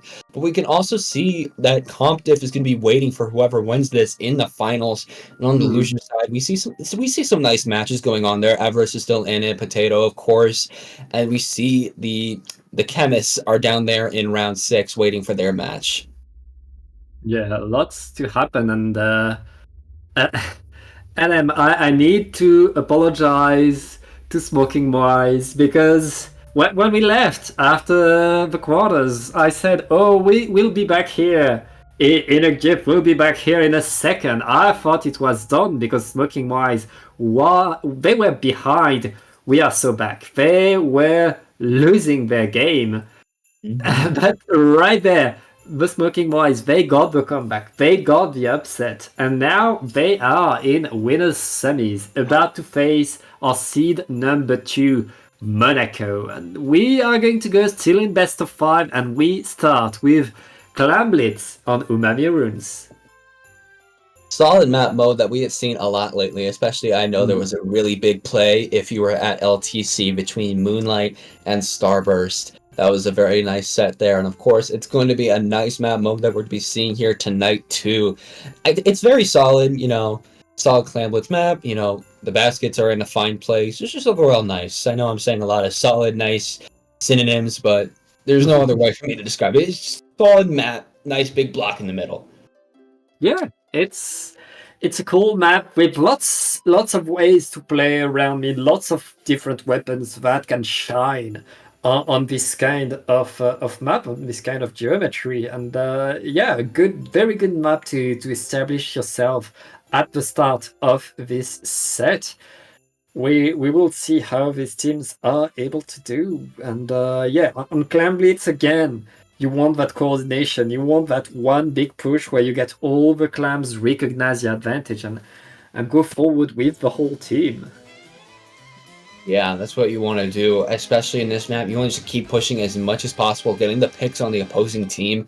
You want to be able to get on that snipe that's right by the basket and just hold either your backline or a crab player up there to keep the members of the opposing team out. That's definitely what you want to do when you're making a push here. And we're getting all the members in this lobby in just a little bit, taking our time. But yeah, it was a really solid reverse sweep that we saw before from Smoky Maui's. Of course, we didn't see it on stream, but it was a solid 2-0. And then on the right, you can see it kept going back furthermore. Smoky Maui's just kept getting win, and then they were the ones that were going to be able to move on to here. Of course, it's not over, as we said before, for We Are So Back, but they are going to be the ones that have to do a loser's bracket 1. And I don't want to sell Smoking Maui short at all either, because in just the round before that, they were able to take out Seed 6, which consisted of Lucifer, Eric361, Luthray, and Bungie, called Alile Ekin, Ayal, whatever. I think that's what I'm saying. But either way, they were able to do a best of 3 sweep too. So that they've done that time and time again, at least twice in a row in this tournament alone. So they might be able to look to get into winners finals and do a triple, a 3 in a row type deal with Monaco. Yeah, that's paddling pool for you. You'll always have a team that has their week, that has their good time, that get the good upsets, and spoil the surprise. Right now, Smoking Mohai's looking to get it this time against Monaco, but Monaco, they so far they haven't had much issues. They've blazed through the bracket and they've showed what they can do. They have 4 incredibly good players that are used to winning, and I want a bit more. We'll see if the Smoking Boys are able to stop them. Yeah, indeed. I imagine the members of Smoking Moais are looking to take home the gold. They want to be able to take this win. They've been going on a really nice streak so far, as stated before, and they want to continue it further and further. Yeah, you want to keep winning. The team that wins this one goes into winners finals. There's a lot on the line, because if you win this, you're guaranteed first or second in this tournament. That's huge. If you lose this one, you still have a bit more work to do before you can claim the podium. So that's like a lot. We are reaching the end of this tournament. We are reaching the top teams of this tournament, and we are starting the game. Going to be seeing the comps coming out here. We see some nice stuff going on. 52 Deco, you know, some usual stuff. Range Blaster, Neo Machine, you know, very, very standard things we're seeing in the comp. I do love the double midline that we're seeing on the side of Smoking Maui's. The midline AoE is very nice, but we're going to be seeing if it stacks up against the core 3 of Pencil, Shot, and Slosher that we still see a good amount nowadays, as Monaco is going to be repping that plus that 52 Deco. Yeah, on this very flat map, Smoking Maui's are going to need to get rid of the pencil to push that pencil away if they want to use their mid-range weapon to their best. And right now, 3 down. It is just the pencil for Monaco, and Smoking Maui's are looking to get a first push. They don't have that many clams, though. They don't have enough clams. They don't have a super clam ready to push the basket. There were 2 players under the basket, but with not enough clams to make the points off of that. And now Monaco, they're back on the attack. They're getting the splats, and 2 down onto the Mois. It's what an answer by Monaco, NM. Yeah, no, they're doing very well, but Smoking Maui is taking it right back, getting a wipeout on Monaco there, even with Medi trying to get this pick. They're going to be able to get it on the shot. The members of Smoking Maui are pushing furthermore and furthermore, trying to be able to take it. They have all of mid in their favor, even with 2 down, though Maiko is pushing up with Rays, trying to get the picks. They're going to be able to, and now Monaco is going to be coming back in, even with Aphrodite there on the range, on the mid. They're trying to make it back in. Raya's actually opting to start here, trying to see if anybody's going to be going in their favor. The Neo Machine able to call them out with a point sensor, but the Zuka are coming out. The coolers are coming out. So many specials. Asta going to be coming in, and that's a wipeout once again. This could be the chance for Smoking Maui's to score here, and they're going to be able to get 2 super clams in the basket, plus a little more, but it's just the Neo Machine left alive. They have to jump out here. They have such a valuable special. They do not want to give that Zuka up for anything. The Moais are winning fight after fight after fight, and they struggle still to open the basket. They didn't have that super clam ready, and that allowed Monaco to get back in. But that being said, Monaco, they need to score 2 super clams right now if they want to get back in. The strikes are coming in. They are going to open the basket themselves. It's their turn to score some points. They have not enough clams to get the lead right now. They need to go back, and Moais are going to take back the control of their basket. Yep, they're going to be able to take back control, but not before 2 are going to be going down to that 52, leaving Jess and Neo left alive on the shot there as Asta's coming in. There's another super clam coming out from Rise, going to throw it right in time for the basket to drop down and get a few more points, even with the members of Monaco not able to get in. That's more time, more points on the board, less that they need to get, and Medi is going to be able to get 1, get 2, and they're trying to push on Javier, trying to get the pick on them. Asta left alive. Maiko going to be able to get the trade, and the coolers coming out from Monaco too. They are leaving Smoking Maui's in a chokehold. Monaco is not stopping. They're keeping that ground that they took, and they're preparing to open the basket a 3rd time. That's not enough for the lead, though. They got 3 openings on the basket and did not manage to get the lead. And right now, the Smoking Maui's are back on the attack, looking to make another push. Monaco not able to get the lead here. It's so tough for them, but they're able to get 3 down. They're back on the attack. They're going to get a bit more, I guess. Yep, they're going to be able to get a bit more, Pat, as Monaco is just continuing to push here. We see Medi already rushing in, trying to go in with their Zuka from the teammate, but they're not going to go in just yet. They're waiting to buy their time for their splatter color screen to pave the way for Maiko on top left. Not able to get the pick on Javier, but Degno is going to be trying to do a little something. Medi going to be able to take out Asta as a 3v3 right now. The buckets are down. They just need 1 more clam for Medi to be able to score, and that's going to be the lead going to Monaco, getting it down to 42. But Smoking Mars, they want to come back, able to clean up the rest of the gunk. But Maiko able to secure at least a little bit of mid, take out Neo, and are letting their teammates get back in to continue this push. 30 seconds left on the clock. Smoking Maois are in a little bit of trouble right now. And Monaco finally able, with the fourth push, to get the lead, to get the basket. Right now the Smoking Boys have 15 seconds, have one last opportunity to get forward. They have the Super Glam ready this time. All they need is to get these picks. All they need is to get the picks onto Monaco. Getting one is already a start. Getting the pencil right there is huge. It is going to allow them to go forward. Monaco needs to throw all the bombs they have in front of that basket in 99, and it's a wipeout. That's game number 1 for Monaco.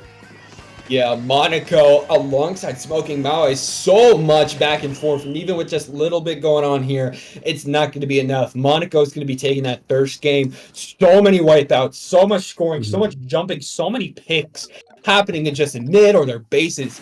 So much scrapping going on, but in the end, Monaco were able to take out Smoking Miles with wipeouts again and again and again, giving them this first win on the board. Yeah, but it's game number 1, and the Smoking Moais had the lead and kept the lead for a long time. They were not that far behind. We were pretty close until the end. Monaco has just realized that the Smoking Moais got the upsets, got there, because they're here to fight. And we have a very good set in perspective. We're going to get to game number 2, which is going to be Splat Zone on Hagglefish Market. That's the Splatoon 3 Classic for you. Yep, that indeed is a Splatoon 3 classic. Splat Zones on Haggle. We have seen that happen so many times, and I already know that Monaco literally fought in their deciding match just last round before this, so they already know this map mode very, very recently. They know what they want to do here. We're going to be seeing just that, or if Smoking Maois are able to push them out of this zone just enough to take it. Yeah, and it's about that control. It's about getting ahead of the zone, getting under the opponent's platform, being able to push them in their spawn. The Mohais, without a backline here, are going to be in difficulty because Hagglefish is so flat, so open. That pencil is going to be incredibly hard to go around. Oh yeah, no, the pencil is definitely going to be a challenge. But if they're able to play their cards right, they might be able to get in and secure what they need. They definitely have to use their specials to their advantage to make sure that Monaco is not able to get in. Yeah, it's... They need... You can't let the other team really take control. You can't let the other team push you back, especially if the other team has the firepower and the momentum that Monaco is able to get. Monaco not changing their comp, they know what they want, they know how to do things. Smoking Moais though, bringing the Splatana Stamper. These Zipcaster can, they have to hit their mark, they have to put Monaco off balance if they want to take control.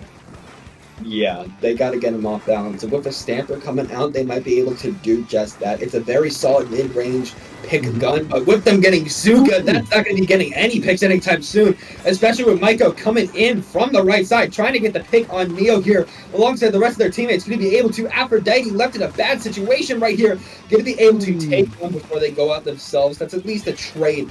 But already at the beginning, Monaco is looking to take this win. No hostages required. Yep, and Monaco are following through, really denying that trade of the Splatana is going to slow the Smoking Boys attack. They're not able to capture the zone yet. They have to get in, get a bit more, but they're able to at least apply penalty, take the zone, and force Monaco to regroup.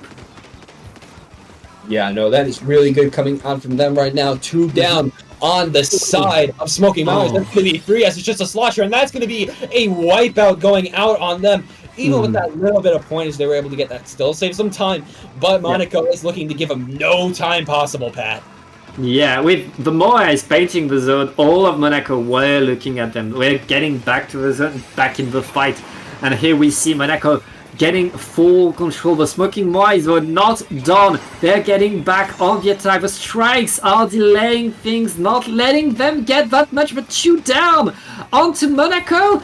Smoking Moais not able to get the push though. All of Monaco is going to respawn, get back in, and with 2 down onto the Moais, Monaco are looking to get that game number 2.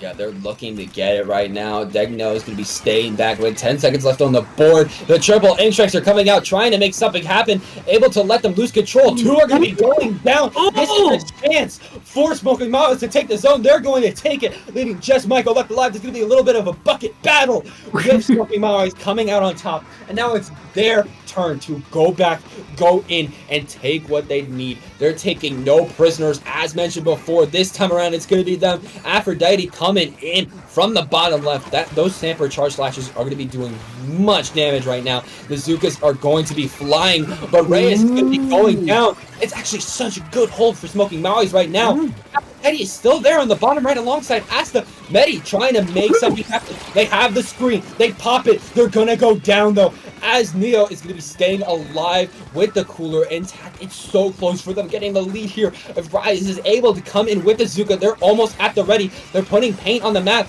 Triple ink strikes coming out from Maiko, trying to get it. But they're going to be coming for a flank. Are they going to be able to take him out? It's just Javier alive. It's just they're trying to paint. Going out, but it's so much more closer now, Pat. It looked desperate for the Smoking Mice, but they almost got the lead here. They almost got the KO pretty much in one hold of the zone. But now it's Monaco back in control, pushing Smoking Mice. Smoking Mice, they need to be patient. They know they need a good push. They know they need to take the zone and then some. Because if they're able to push Monaco again, they could get that win right now. They are getting in a bit too fast. 2 players down, 3 players down. It's just Asa for the Smoking Boys right now. And they know where they are. They know where they are. Monaco just cleaning up around the zone and getting game number 2. That was so close from the Smoking Maui's there. They almost gave Monaco a run for their money, but Monaco got in there just at the right time and kept them out just long enough to make sure that, no, you're not going to be able to get this win quite yet, as Monaco was able to secure it. And now Smoking Maui's are in a little bit of a tough spot. They have to reverse sweep if they want to move on. But this is something that, if you looked at the bracket, they have done before in this tournament just last round. They have the power to do it again, but they got to lock in. Yeah, Smoking Boys, they can win this. They can win this, but Monaco are not going to let them. Monaco know how to fight a team of that caliber. Monaco are still showing why they're the favorite here, why they are on their way. It's a 2-0 for Monaco. Smoking Wise looking to get another reverse sweep, another comeback in this tournament, just to stay on the winner's side. They want that one more. Monaco wants that one more win. But of course, Smoking Maui's, they want to come back. They want to still be here. And on Rainmaker Undertow, this is a map that, on the offhand, Smoking Maui's was the one to play this last round and started to make a little bit of an upset on Monaco. So I think they might be able to make it back here. But if not, that's going to be Monaco moving on to winners finals. Yeah, I mean, Rainmaker is danger. Rainmaker is anything can happen. It can go very fast. You can lose one player and that disconnects, and we have to reset the room then. And I mean, we'll be back in a minute once we have the 4th player from Smoking Wise coming back. Yeah, we kind of need that. Yeah, kind of need that player for sure. Like strategy tips, bring 4 players. You can just do it. It really helps. It really does help. I definitely agree. You definitely want to have a 4th player. You know, you don't want to be looking like you're the hot guy. You know, coming in with a free player team, looking like, oh, I can take down everybody else. I don't need a 4th. I'm the guy. I'm the stuff. Yeah, you want your fourth player to be there. It's really helpful. It's really good. Okay, the room was broken, it seems, and yeah, we're going to have to wait a little bit to get back in there. Yeah, we're gonna be getting back in there in just a little bit, but of course, as everything we said before is, it's still accurate, and we can see oh yeah, this is the instant replay of 3 players. The previous game of a Ooh. communication error. Thank you for the instant replay, Julian. Yeah, we really needed to see that played back. Oh, absolutely beautiful. Yeah, but the Smoking Moai, if they get their 4th player onto the ground, they still have, again, they can beat Monaco. They can get back in there. And I see players coming back into the lobby, so we should have a game very soon. It's all about doing it. It's all about just surprising Monaco once is enough in Rainmaker. You just get that one big push. And on this map, since the rework, you can swim through incredibly fast, make so many points so fast. Like, don't count Smoking Moai out, because if you do, that's when Smoking Moai is about to strike, as they've shown. Yeah, no, as they've shown, Smoking Moais really love to come back out once they're down to the wire. That's when they lock in. That's when they get serious. That's when they're like, we're coming back with a vengeance and are going to be able to take you out. We're going to be seeing just a little bit if they're going to be able to make, 3rd times the charm, if they're going to be able to do that, or if they're going to go down trying an undertow. Yeah, it looks like we have all players back in the room, so it's time to select weapons. We're getting back there, and we didn't have the time to see the comps from the teams. The lobby crashed before it happened, so we'll see very soon what they bring to the table. Yeah, we're going to be seeing that very soon because, again, yeah, we don't know. We can imagine very similar comps that they've been running before. I imagine to still see the weapons that we have been seeing, the Core 3, a pencil shot, and Slosher alongside 52 Deco from the side of Monaco, and Smoking Maui is probably going to be still going, with that Zab shot, that sort of comp that they were going with the Bucket 2. Stamper, we could still see, or we could see that range come out, Neo Machine maybe coming back out, but we're going to be waiting and seeing on what's going to be happening as we're now getting into the 3rd match. This could be match point for Monaco here, as we're going to be seeing the comps spill out on Undertow Spillway. We're seeing Monaco going for the same comp that they always have, and we're seeing Smoking Maui's going to pick out the Neo Machine instead of the Vanilla Slosher this time around to make a little fusion of their first 2 comps. Yeah, that's... Honestly, having an extra Zuka, especially for Rainmaker, that allows you to instantly snipe the Rainmaker, stop them in their track, is a pretty good move. And it looks like Smoking Moais are getting some control at the start, are getting in and getting one splat, getting the Rainmaker, and already trying to go further. It's just Mehdi on the side of Monaco looking to defend that first checkpoint, but they have to move back. Smoking Moais almost getting that first checkpoint. Yeah, Splutter color screen alongside the teammates, putting in the work, making a wipeout on the side of Smoking Maui's, bringing it back for the members of Monaco as they're going to be pushing up into mid, trying to secure the paint and keeping them locked out. We're seeing the Zuka coming out from Reyes here, trying to get the picks they need, not going to be able to find any, as Neo was just shocking on the other side of where those Zuka shots were coming out. Maiko here, they see Javier on the top right, trying to get the picks with the machine, going to be right behind them, but that jump just in time with the Cooler's quick super jump, able to get out of there just in the nick of time, but not before the members of Smoking Maui's going to be able to get the pick on Mehdi with the Rainmaker pop. They're already going back for that check. Yeah, Smoking Moais are not stopping, and we've chewed down onto Monaco. It's all on Reyes to stop the Rainmaker right now, but no, the Moais going to the right checkpoint. That quick checkpoint is, continuation is pretty tough on there, but at least you get the checkpoint. That's a very, very good Sneaky grab by the Smoking Moais. They still have a lead, and now Monaco, it's their turn to push, finally making points, finally getting in. Not getting the checkpoint though. No, it's not going to be enough, Pat, as the Rainmaker was left alone. Asta did their job of making a little bit of a flank on the opponents, getting their distraction, but Medi is going to be going in here, trying to get the picks, running in, getting picked off, getting punished, and the members of Smoking Maois are just collapsing in on Reyes here. Reyes opting to jump out, going to be able to preserve their life and their Trizuka for another day, as they're now fighting against Aphrodite. They're going to be taken out alongside Asta as the members of Smoking Maois are trying to push their way back in on the left side. Javier opting to play it a little safe. They're just trying to see, okay, is anybody from Monaco here right now? Is anybody trying to pick me off? Is anybody sharking? No, they are not, but the pencil's going to be taken down. It's just a shot. Reyes running in, able to take out Drew and stop that push.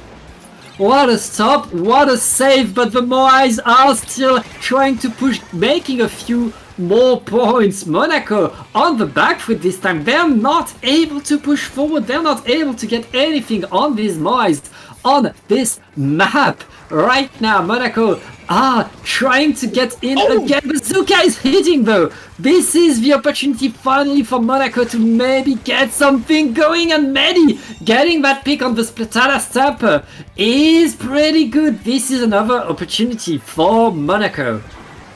Yeah, no, Monaco is doing really well right now. The shot coming just in time beforehand, and they're trying to get the checkpoint. Not going to be able to, as Javier and Neo are going to be able to take them out.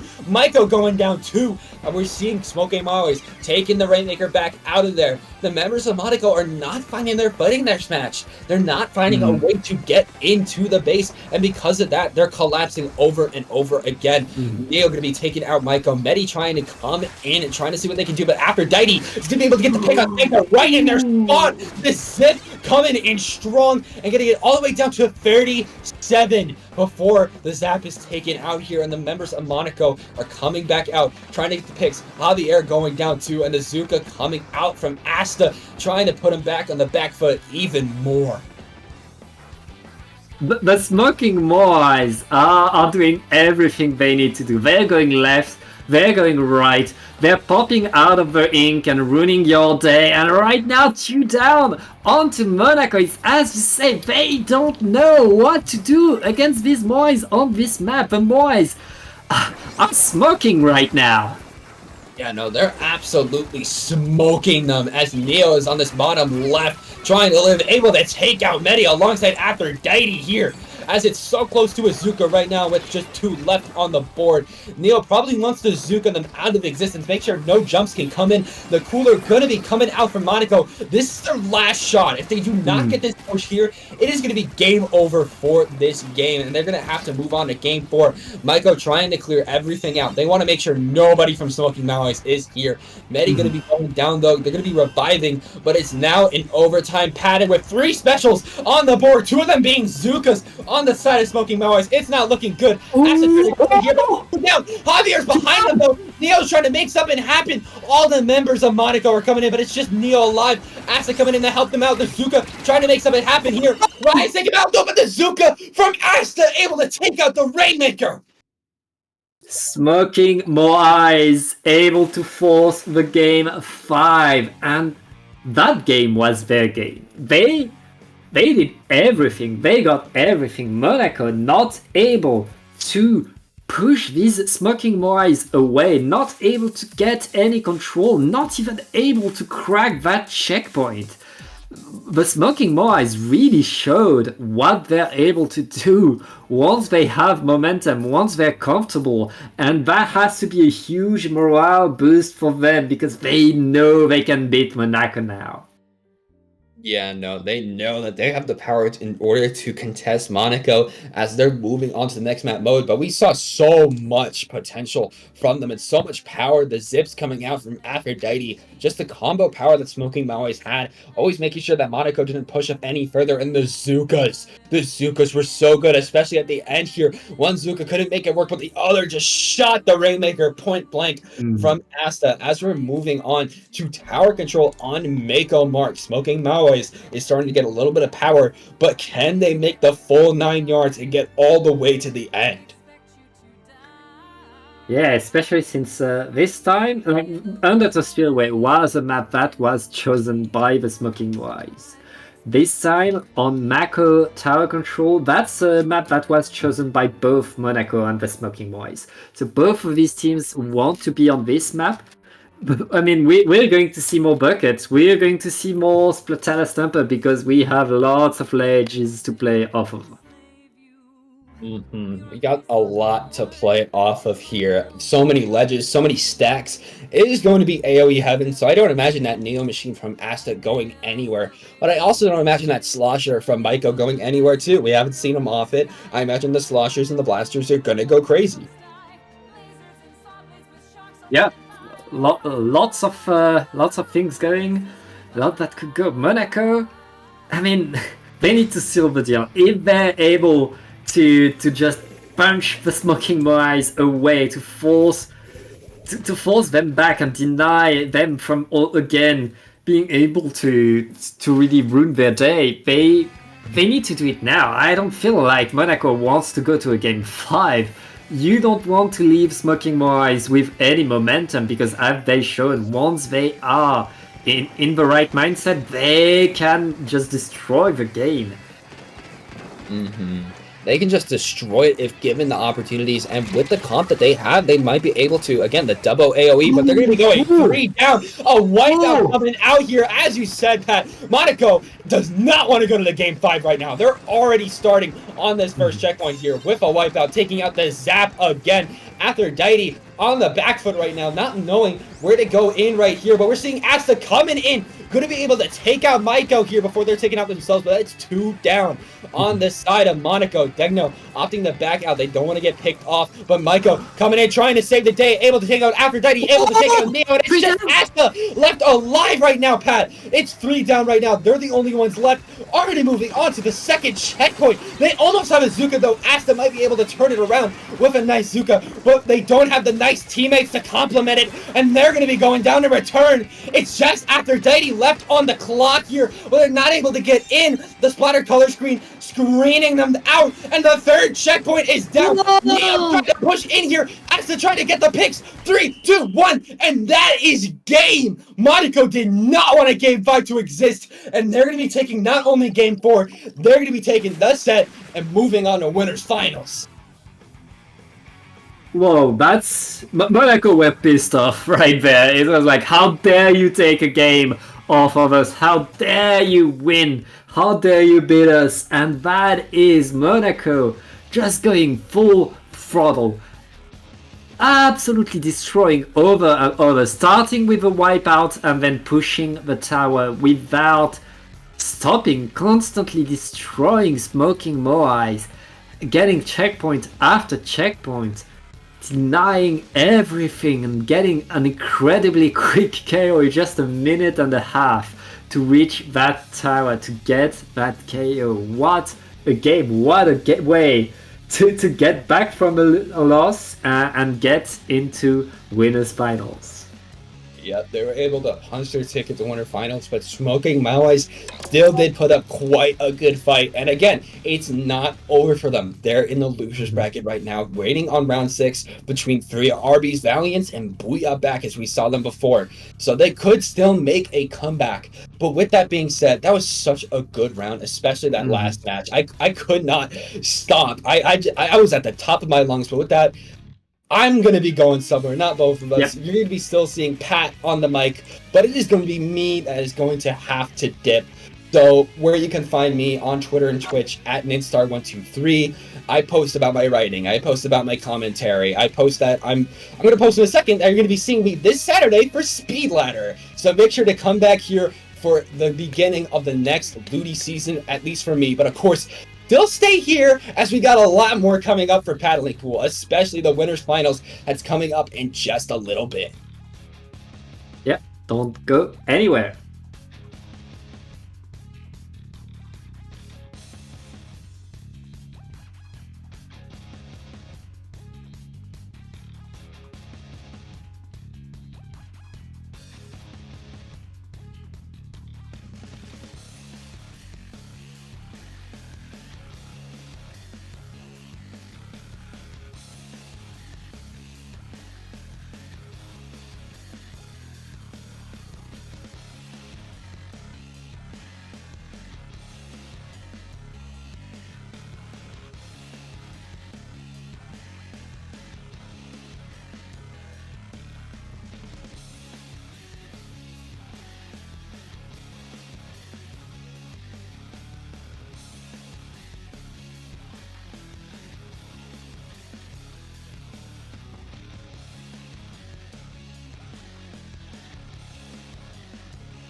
And welcome back. It's now time for winners finals. It's going to be Comp Diff versus Monaco in a best of 5. I am Pat here, joined this time by Antonin. Antonin, hi. How have you been? I've been doing okay. I'm tricking with a cold, but it's nothing I can't handle. But I'm excited to watch some spectacular matches right now. We've got our winners finals here. It's gonna be Comp Diff versus Monaco, as you have said. Both these teams have done pretty fantastic throughout this tournament, and I'm excited to see what they're gonna bring to this match here. We're gonna be already getting into things here. Yeah, we start right away. It's going to be Clam Blitz onto Museum d'Alfonsino. Ooh, Comdiv bringing the Zekofin Charger. Meanwhile, Monaco, they play their usual pencil shot bucket under 52 comp that we've seen so far. But yeah, Comdiv, I mean, Aloha is, of course, bringing the Tri-Slusher and Titali is bringing the Junior. That's their weapons, and let's see how they're able to do.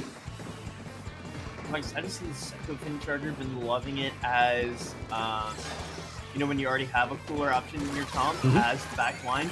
And it's going to be a spectacular double kill there coming out from Aloha, preventing Monaco from pushing up this plat. And that's going to be from defending their own plat. And that's going to allow Comdiff to get right under that basket, score a quick 50 points. And they won't be able to extend it further, but actually they will. Great job from Comdiff getting in there a little bit too soon. Yeah, they're not stopping, and they're at 24 points right now with no more clams and no more players. They're going to leave the ground to Monaco right now. Monaco is back on the attack, and they're not wasting any time. They're already under the basket. They don't have a tactical, so their respawns are incredibly slow. And Monaco is using back to his best. 60 points left for them. They get these two super clams in, and they're still on the attack. They're still looking to get a bit more. Trying to get more clams in, but Comdiff putting up a good defense here. It's gonna push Monaco off, keeping that lead towards themselves, but it's a spectacular push for Monaco there.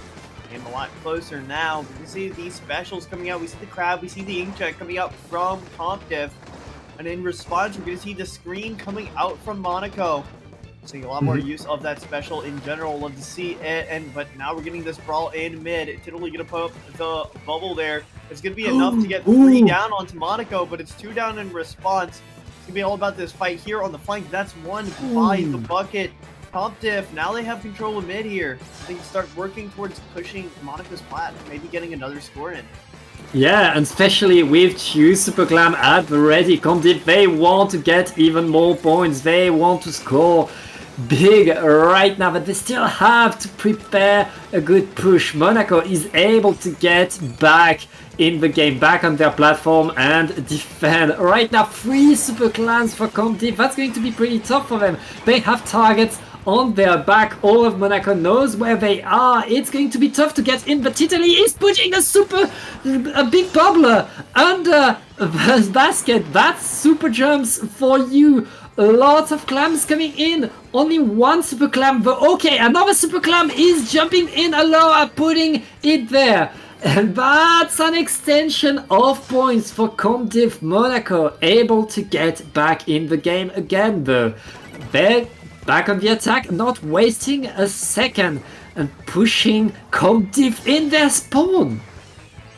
Yeah, so pushing Comdiff already. Comdiff went a little bit too aggro there on that push, but it was a spectacular push. And now Monaco are speeding up this re-push to try to get more power claims in, but they missed that second power clam. And that's going to be the deciding factor between them grabbing the lead and not. It's 1 clam difference. But a slight miss there in Comdiff. They were going to keep this lead, but now things are going to reset back towards this mid fight thanks to both teams getting their pushes. And this game is neck and neck right now.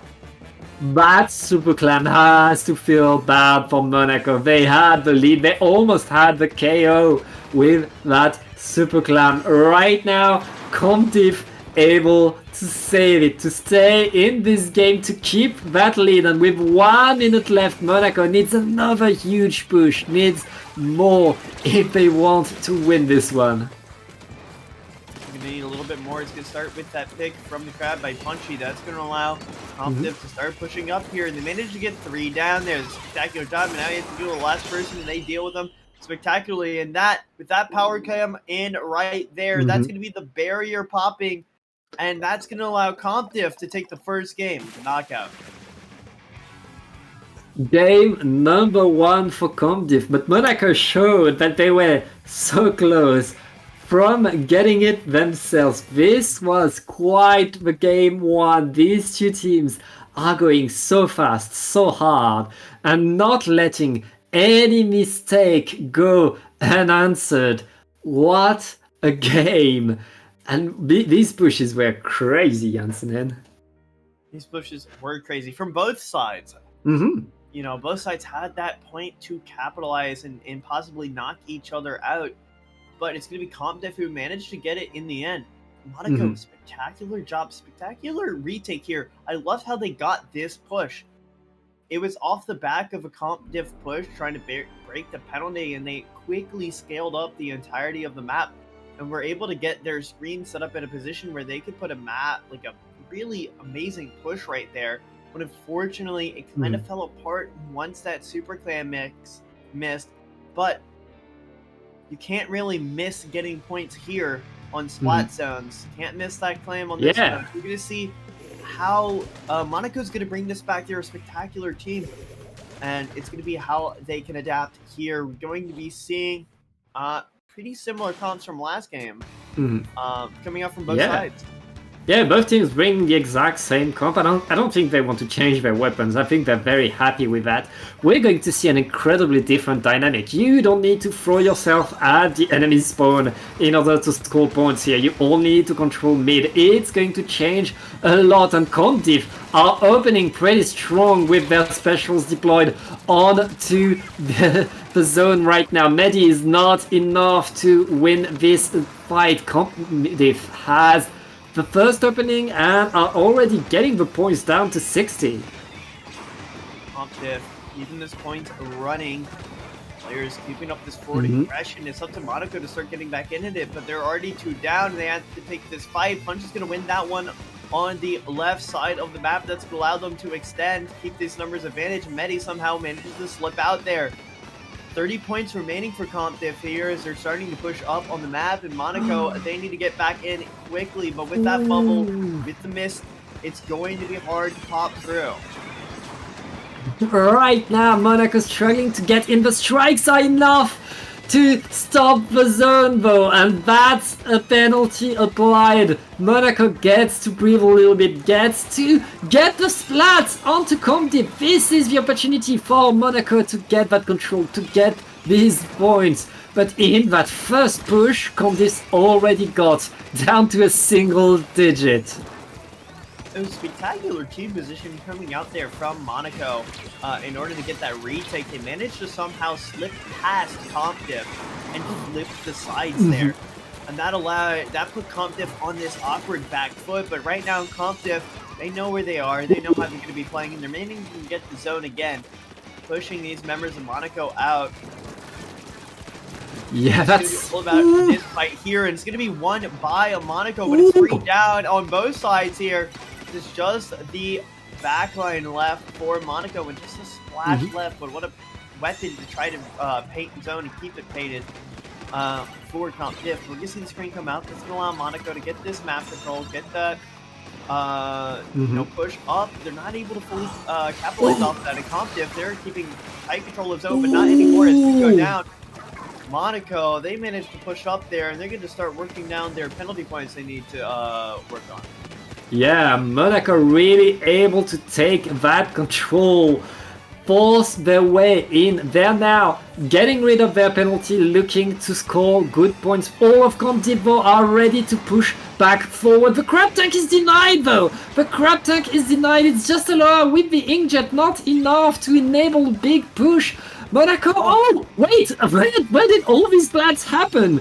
Comdiv just going forward, getting the splats they needed to get, and are back in control. They keep that lead. Monaco not able to get back into this game, and 3 down again. All of Comdiv are getting in right now, looking to clean up. It's just Mako. you have scored this low, it's a good idea to push as forward as possible. And we saw how quickly they were able to scale up there. It was a fantastic job from Copdiff, and what a spectacular snipe coming out from Jacerok. Fantastic job. And these members of Monaco, they're on the back foot. Medi in a tight pickle. It's going to be a little hard to find that one. With 5 points remaining, Monaco not going to be allowed to get back in on this. And CompDiff take the second map on Splatoons. Game number 1 was a struggle. Game number 2, CompDiff just kept that control while holding the zone longer and longer and got deep, so deep into the spawn of Monaco to get that victory. That was controlled by Monaco, by CompDiff. Monaco, they need to adapt now, and they are back to the wall. It's last game for them if they want to stay on the winner's side. They need to make this reverse sweep happen. Reverse sweep, sort of the toughest things to push off, pull off in esports, in general, in all games. Yeah, I think I remember the record back in Valorant. It was 2 years in an official match for a reverse sweep to happen. Oh, that's how difficult reverse sweeps are to pull off. But Monaco needs to make this happen if they want to keep this winner's side run going. If they want to make it into that grand finals on that winner's side, a massive advantage you get there, especially with bracket reset. And they're gonna need to pull off 3 maps in a row. It's gonna start off on Rainmaker, Undertow. And Ansonen, the last set that Monaco just played, they were on a stream, and they won 3-1. Guess on what map mode they lost that one game? Could it possibly be Rainmaker, Undertow? Yep. It's going to be a tough one for them. This is a map mode we know they don't like. This is a map mode where they were struggling, not really finding their groove, not really finding speed, not really finding the fights. They need to really break the curse on Undertow Rainmaker. It is match point for CompDiff, and Monaco has everything stacked against them right now. Monaco does have everything stacked against them. Their backs are against the wall, not just on the scoreboard, but also on the map selection. It's going to be really tough for them to overcome, but that's where all that practice comes in. All those times scrimming, this is where it needs to pay off, and they're going to be able to get the first pick here. That's going to allow them to start lurking up. Speaking of lurking, Aloha from the back.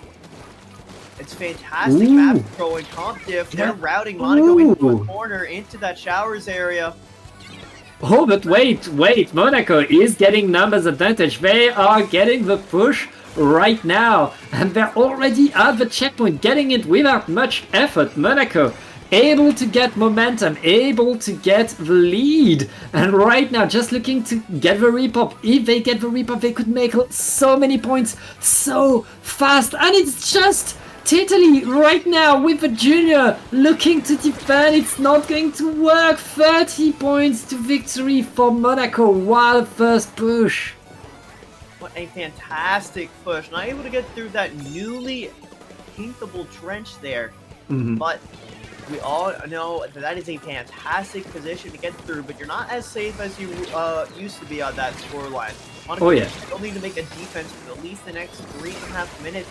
It's not working so well as they managed to go 2 down here. But stop this Rainmaker with the Trizuka shot. That's a fantastic way to do so, but they end up going 3 down as well. It should be a pop and a run into this checkpoint right here coming up from CompDiff, but instead they're going to lurk up towards this left side. They're posturing to go to the left checkpoint, but that's actually where all of the members of Monaco are defending that area, and the poor choice is going to lead them 2 down, but 3 down actually end up on Monaco. CompDiff shooting their way out of this pickle, and they're going to try to get this Rainmaker up to the left side, but Monaco, they're putting down their paint, they're putting down their bombs, they're stopping this. Both teams regrouping and both teams just still fighting for that Rainmaker. CompDiff not able to get much points off of that, not able to get much control. All of Monaco are looking to defend, but with 2 players down, Conde still has the opportunity to go forward. All bombs are thrown at the tower, and Monaco looking to just defend a bit more. The strikes are going to give them the checkpoint. They lose everything just to get that checkpoint, but Condiff are back into this game. Now a single push would snowball incredibly fight. That being said, it's Monaco's turn to attack. Ooh, the Rainmaker is denied instantly, but Monaco are still with the numbers advantage and looking to extend their lead. Using the Rainmaker to pull some of these individual fights towards their way. Rainmaker traded necessary pick to happen there. It does go the way of Monaco. Now it's going to be all about keeping control of that Rainmaker for as long as possible. Do not want it to go down. Do you want to get these picks and possibly get even more points? You should not throw yourself against the wall, but Competitive, they are going to put some spectacular paint down on the members of Monaco, hitting 3 splats here in that pivotal moment, and now it's all about Medi left here. Not going to be able to get out, but gets one before the ultimate demise, but a spectacular shot coming out here from Jisaraki. That's going to allow the Rainmaker to reset here. We don't have this map control to work off that, and Monaco, they're right here punishing it. Yeah, Jay saw a fantastic sniper, but when you're alone, when you're the last player standing, you're always at risk right now. Condiv, 2 players down again. Monaco really controlling this whole map, and with a minute left, they still have the lead by 30 points. It's all about denying what Condiv is doing for 1 more minute, and right now players are going down left and right. Condiv cannot get any momentum going. Another Zuka, another down onto the sniper. Monaco just holding for dear life, keeping themselves alive and looking to get that first win of the set for themselves. Looking to take this map, and they need to hold on for the next 30 seconds. And speaking of 30, there's only 30 points differentiating these teams. If they want to take this to a clean 3-0, they're going to want to make a miracle push right here. Monaco, they're not going to let that happen. Bombs are down. We're going to see Comptiff. They're going to pop that crab here, trying to make something different happen. Punchy, looking for the picks, but it's actually not going to be neither the crab nor the strikes that end up taking it. And with the screen there for the stall pressure, 10 seconds left. Spectacular pick on the J is going to leave Comptiff in a bit of a pickle, and with 3 seconds left, we should be seeing Monaco take this, and we will. Monaco, they started what they need to finish here with at least the first map of this for them is going to be here on Rainmaker. Yeah, first point off on the board. You like to see it. They broke the curse. They got back. Now they understand this map. Now they have some momentum, and they forced Comdiv to really defend. To really, I mean, I feel like Comdiv were not able to get past me, to get their momentum going much, and Monaco really playing their defense incredibly well, constantly having a bomb thrown in the direction of the Rainmaker allowed them to delay any push that was going to punish any form of attack that Comdiv was able to put together. Comdiv struggled just to get past the checkpoint. Monaco able to get a bit more, able to get that game number 4 unlocked. And now we are going to tower control onto Macomart, and Monaco have shown that they can be incredibly good on this map mode. That's where they got 100-0 in the last set. A spectacular 100-0 in the last set, but they need to make that win happen again here if they want to keep this going. And Comptiff, they've seen how Monaco can win. They know, they've seen what was wrong. If they make an adjustment here, it could spell disaster for that reverse sweep. But Monaco, they want to keep that momentum they've just gained from that previous map and keep this going. If they want to bring this to, at the very least, Scorch Gorge, they're going to need to take this map here. And they're gonna want to take Scorch Gorge. It is that Clan Blitz mode. And we have seen how strong Comptiff is on Clan Blitz. I mean, These two teams are incredibly strong. These two teams are these 8 players have shown us time and over how good they can be, how well they can do on whatever map mode you put them on. And right now, let's go to tower control on Mako. This is still match point for Comdiff, and they're bringing the same composition. Meanwhile, that's a splash coming on the side of Monaco. Many wants to bring that grab here. I like that choice. Grab on tower control, a good special towards getting a lot of map control, especially when their comp very much lacks a backline here because of the end zap. You're gonna want to have that clam or that crab in order to keep that backline. But so far, the action has already started. 2 picks there. Yeah, Comdiff were able to bring the tower to the first checkpoint without much trouble, but Monaco finally able to answer, finally able to push them a little bit. It doesn't matter, the Comdiff still getting that tower. Aloha using the tower to get deep into there is going to be punished. Punchy, you're alone. You can't get the tower right there. Get the trade though. That's pretty good. Comdiff are keeping that tower forward. They're all respawning in and looking to make more points. Medi activating the crab tank. They are done. They want to. Oh! Wait, okay, no more. Medi and Monaco still on the defensive, able to clean around, able to get back control, to get themselves back into lead, and with the tactical, it should be their turn to push forward. It'll be their turn to push forward, so they're going to try to do so right here. They have that tower, going to be popping that first checkpoint, but they go 1 down, 2 down here, and that's the staggered third. Comdiff pushing back in there. It's a spectacular job with that pick there. It should be a staggered wipe. They're going to get Medi. Now they can start working towards mid here. Yeah, Comdiff.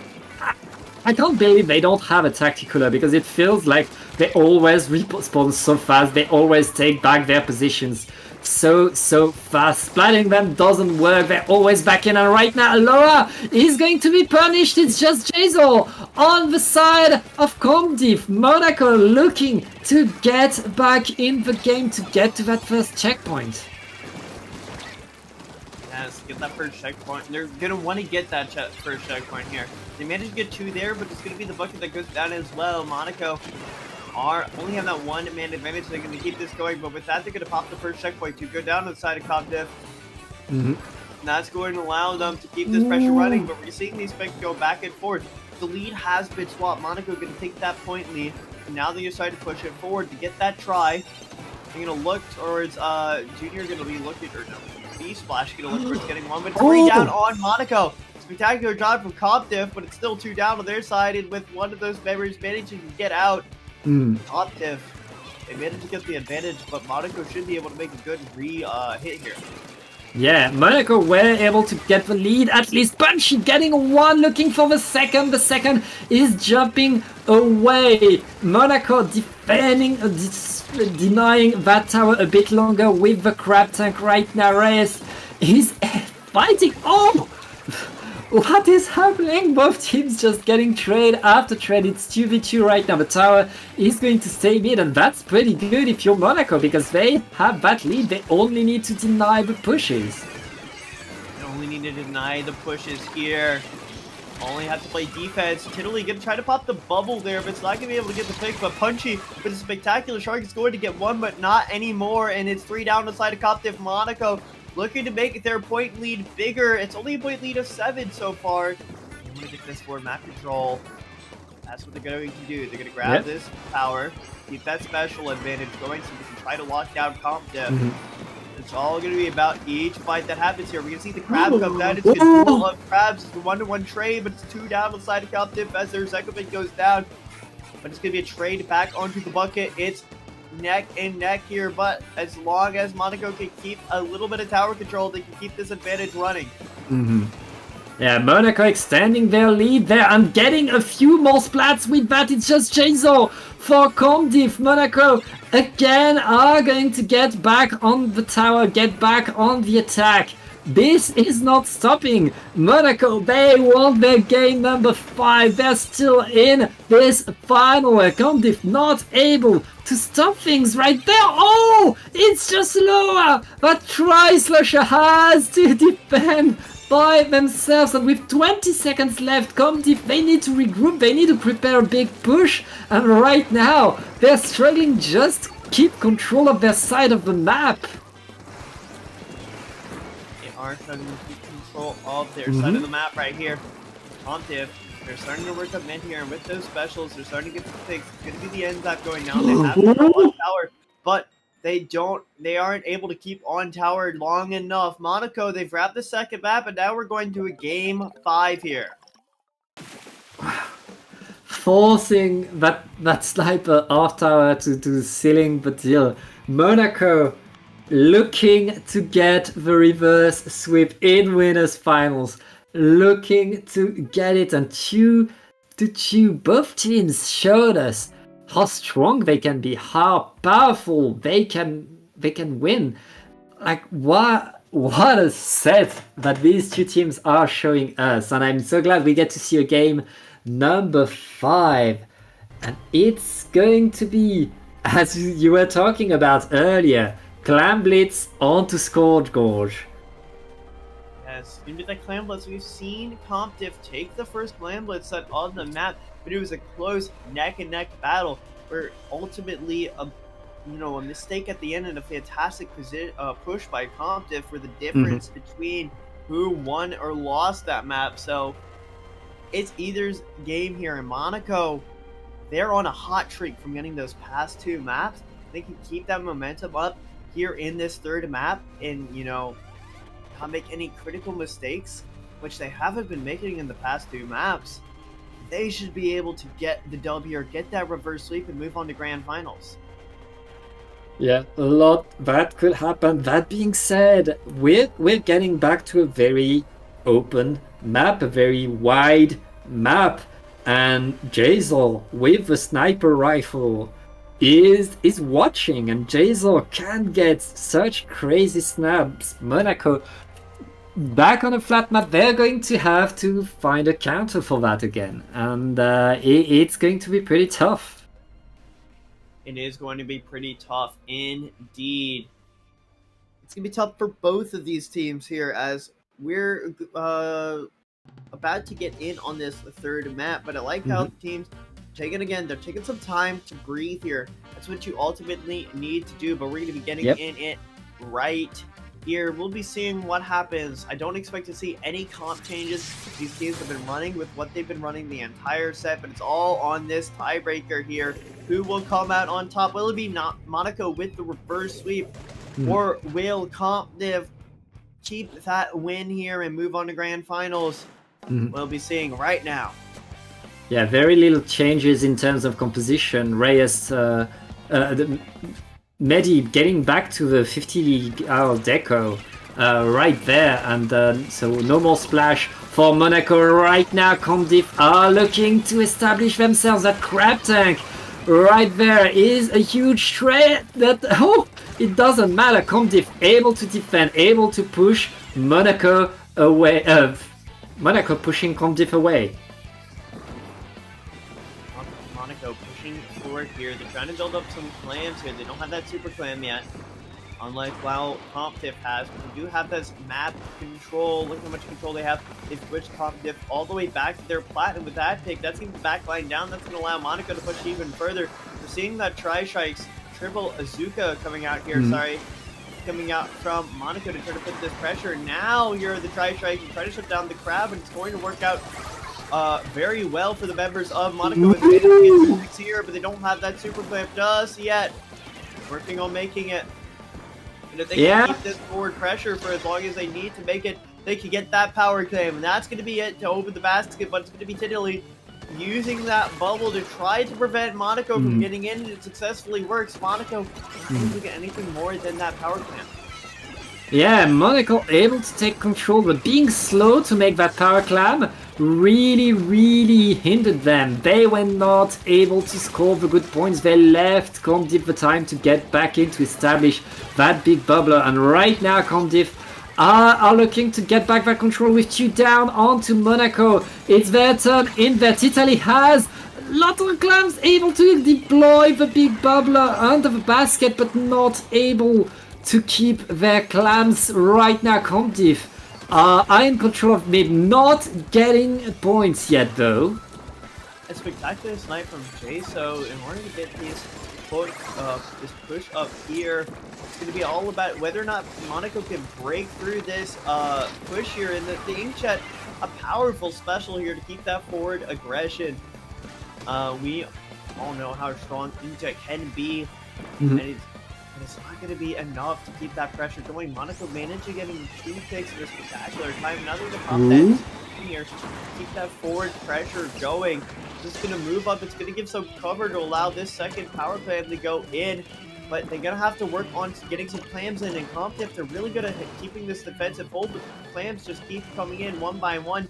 And the picks keep coming in for Monaco 2 by 2 as 2 come in, 3 come in for Monaco. That's going to allow even more clams to come in. There's no one there to stop them as the last remaining member of Comtiff has to jump out there.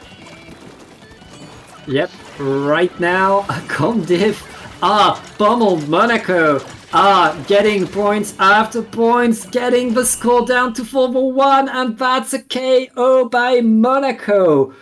100-0. Comdiv not able to get any momentum, not able to get any points, and Monaco is going to get their spot into grand finals on the winner's side.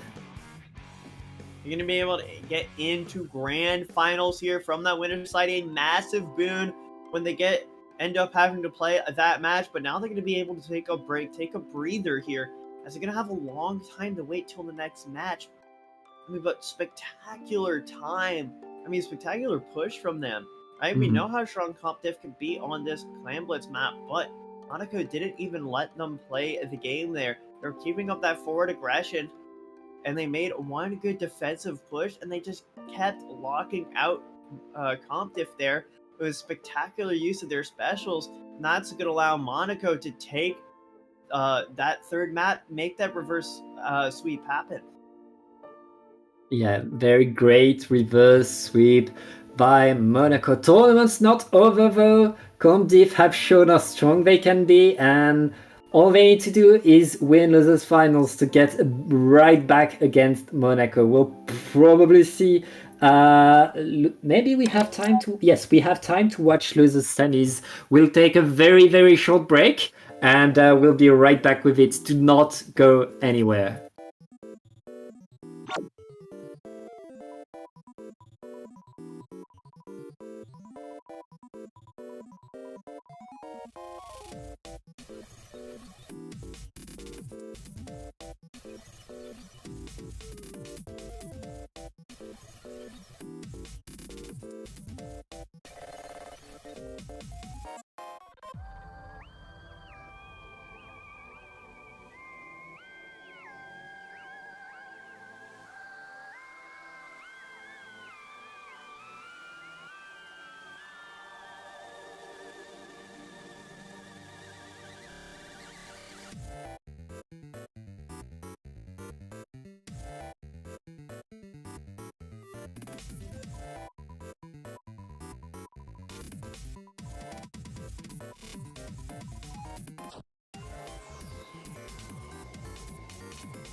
And welcome back. We are now in losers bracket semifinals. It is We Are So Back versus Booyah Back. It's the battle of the backs right there for you. We're so back.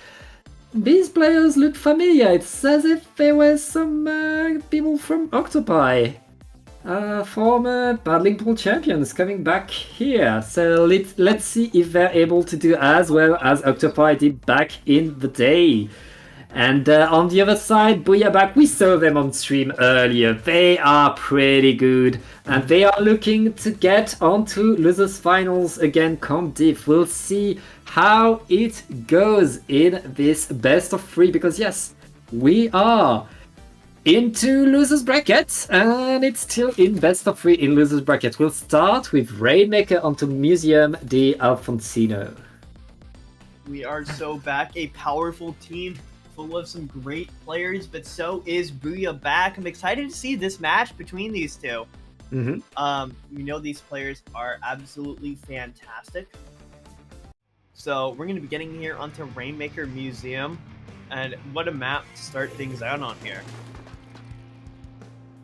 Yeah, and we start with no backline on the side of We Are So Back. P-Liter, of course, bringing that signature A-Liter to the fight, but Potato is also a charge main. He is bringing the Rapid Blaster Pro Deco. I love that Rapid Blaster Pro Deco. It can do so much, it can be so fast, and for Rainmaker, when you want to move with your team, it can help a lot. One of those picks I didn't realize was meta, and it's so often brought now. It's such a good pick. Such a fantastic, well-rounded pick, but not really obvious to why is it so good if you just take a look at its kit. It is such a spectacular pick, and I'm loving how We Are So Back are using it so far. But right now, 5th Gen trying to cause some chaos here in the backline, trying to get these members distracted to get some stall time for their teammates, and they're maybe going to pick out there with the Ultra Stamp.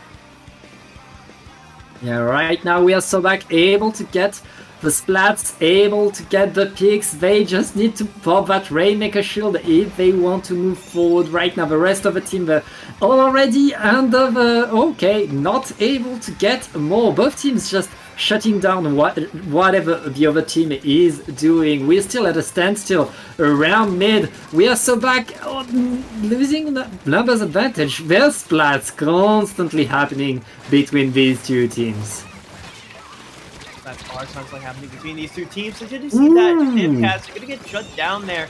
Spectacular pick from from Booyah Back, as they managed to pick 3 on the members of We Are So Back.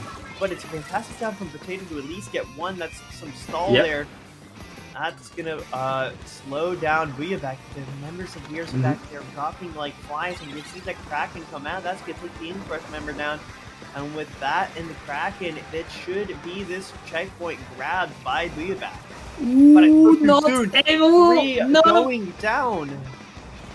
Yeah, lots of players going down. 5th Gen not able to seal the deal on the Rainmaker though. That's not done. But what is happening? Booyah Back able to keep that push alive, but not able to keep it alive long enough. We Are So Back are back in control of mid, looking to establish some momentum, going and pushing that Elite away. It's We Are So Back's turn to get it to crack at that checkpoint, not able to get it again, and that's almost a wipe out onto them. Booyah Back on the attack. Booyah back on the attack indeed. We start working up forward here, and 5th Gen's gonna go down.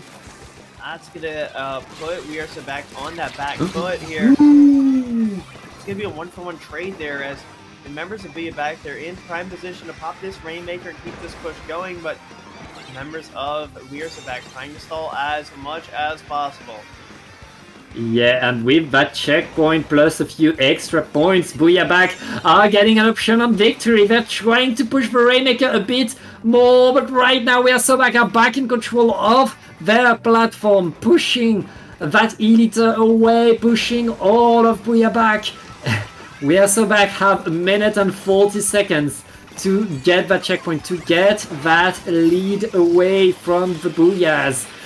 But Booyabak are still in there, are still defending mid. All they need to do now is paint mid, throw a few bombs, make sure that Weirsobak cannot go forward. Now they're gonna start pushing up. We can see the Spider-Man coming out here from Weirsobak to try to push Mako back. But Kraken in response from P-Leader here, trying to get some map control. It's gonna be one member down on the side of Weirsobak, but it's gonna be two down on both teams here. Neither side able to get an advantage, but it's gonna be Lupos pushing P-Leader all the way back. That's what you need to do, especially when you're going against that E-Leader. Meanwhile, there's a battle happening in mid here. Ooh, yeah. Yeah, Tamako not able to keep that control of the Rainmaker right now. Weirsobak looking to get another push going, looking to set themselves up, but again, they are struggling to get that momentum. Okay, right now they're not able to dash at the checkpoint. Booyabak constantly getting back in there, constantly able to deny that movement. But Weirsobak is looking to get Vivgen, grabbing the Rainmaker, getting the checkpoint right now. It's just Luna for Weirsobak. Booyabak losing that checkpoint, but still in control, still with the lead, and with 10 points left, all Booyabak needs to do is keep that Rainmaker, or drop it, or maybe just get it away from here and force Weirsobak to get an actual big push. And Booyabak are going to be able to look at that Kraken move. That Kraken just getting the Screed Surge to grab the Rainmaker, deny the overtime. P-Leader, I mean, fantastic job there.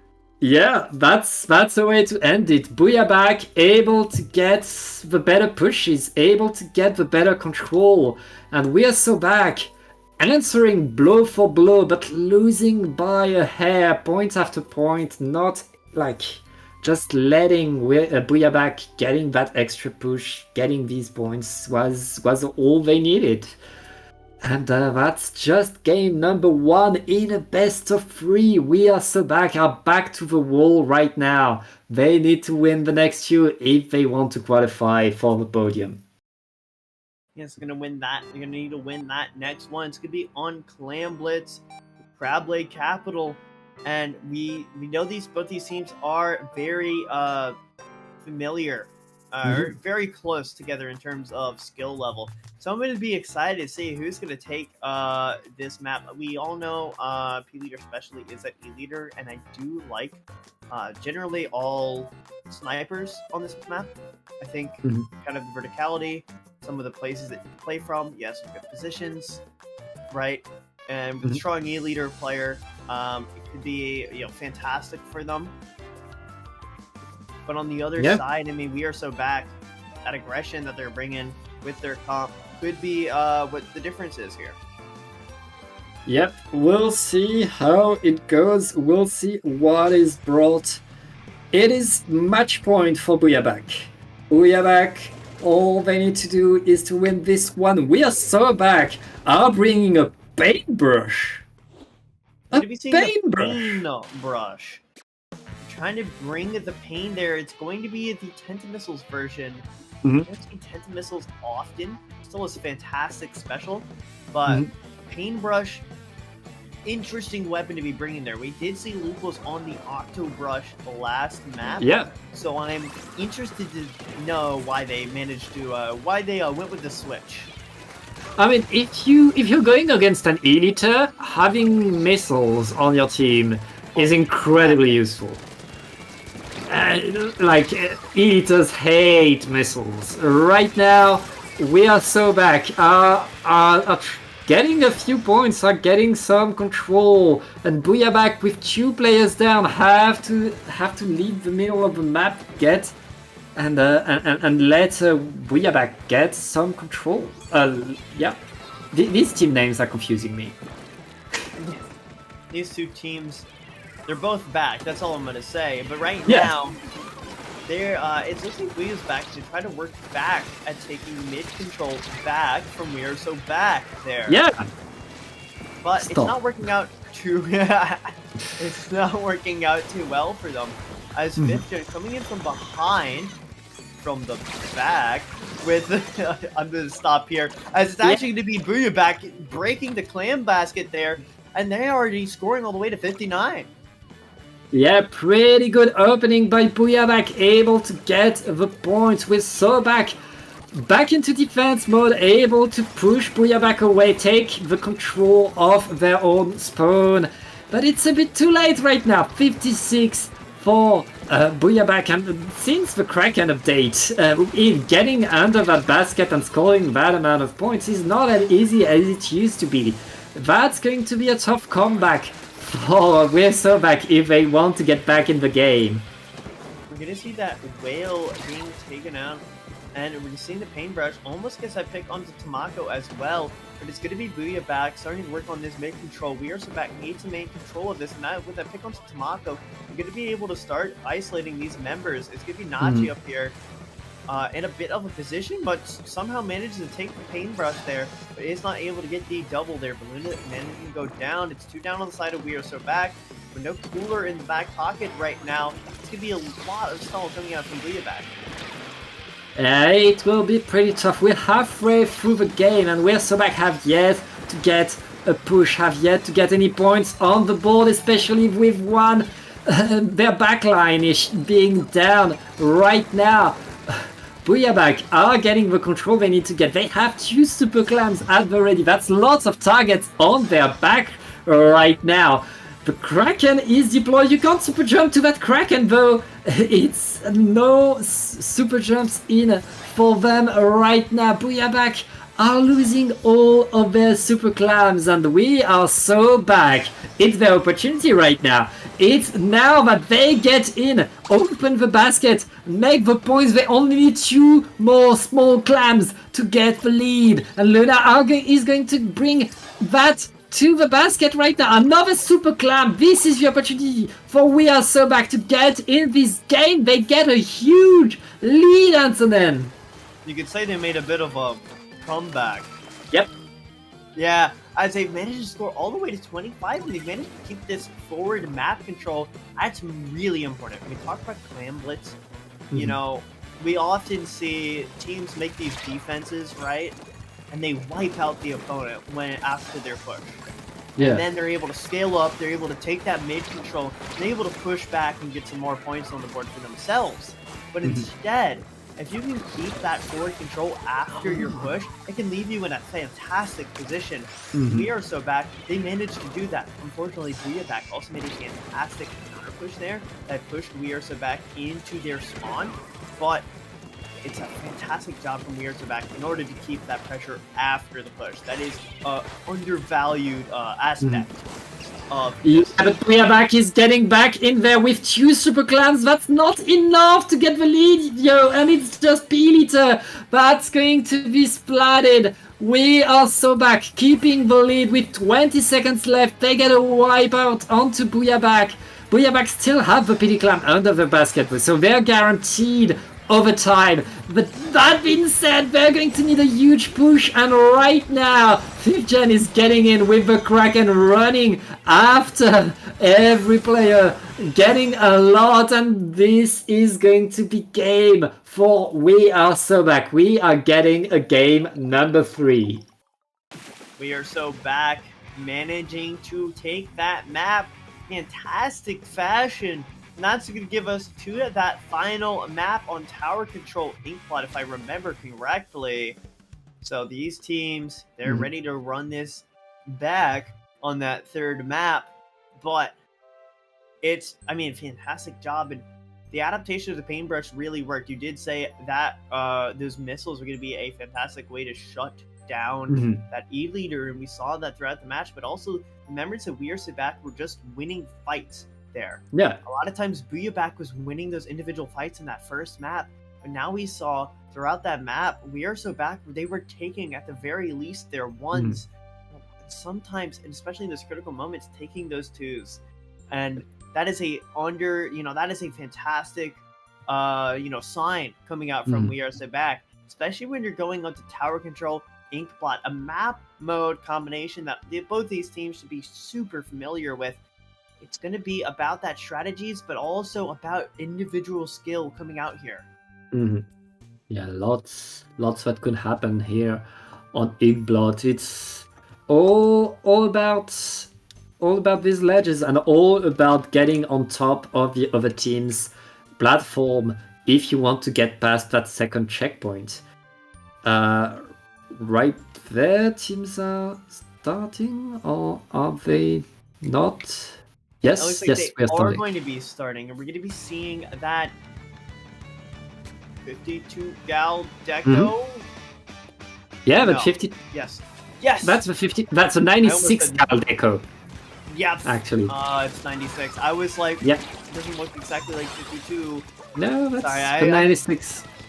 But speaking of, get that conversation off the tracks. Booyah back. Fantastic wipeout at the start of the round. Yeah, and right there, Booyah back getting that first checkpoint. Pretty much just a formality for them, and they're still pushing that tower. They want to get to the second checkpoint. The rest of the team is coming back in there, and Klachi is with the 52 just around the tower, trying to get a bit more. We are so back though, able to defend, able to get back in the game. They received the first blow, but they are not down. As long as you have that second checkpoint holding strong, you're still very much in the game. You are still very much in the game, but right now it's back and forth on terms of splats from these two teams. Here's back, we're going to be working on this mid control, and they managed to get that Gal down. Now they can start working on that forward control. We see Tamako go down there on the shot. Now it's going to be Nachi there. Gets a spectacular pick in the back of We're So Back, and two go down on the side of the point. Fantastic job. Booyah back stopping that push right there in its tracks. Yep, we are now... it's again Booyah back getting the push. And they get 3 down onto We Are So Back. That is huge. They're going to get to the second checkpoint, and they have every player in the right position to get it. This is going to be so tough, but Killer Whale is not enough to deny the checkpoint, and right now Loveless is facing a Kraken that is so tough, and 3 down again onto We Are So Back. Booyah back are getting splat after splat after splat on pushing the tower again. They are at the final checkpoint, making quick work of it. They are looking at the KO. Beeliter still on the tower. Proto is almost there. Still has to jump out. 5 points away from a KO. We Are So Back need a huge push now if they want to stay in this tournament. They need one hell of a comeback to make this happen, but they can start working on that now. They managed to get that first pick, and that's going to allow them to work up that control. They have tower control here, which should allow that special advantage. That is a massive advantage to get when you're in control of that tower, but they need to pass through 3 checkpoints in order to get this lead here, and they're stuck a little bit on that first one thanks to the specials coming up from Booyah back. They managed to get the picks there. It's only Nachi that's forward here, and that's going to be Nachi going down there. Now that's going to pop the first checkpoint, but now they're going to get up past this ramp to keep this forward control going. You see these members happening to retreat, but they're retreating smartly. It's going to be the Gal going down. No cooler up for the members of Booyah back. It's going to allow We Are So Back to keep this forward control. Killer Rail gets 1, but we're going to see the Kraken come back E-Leader.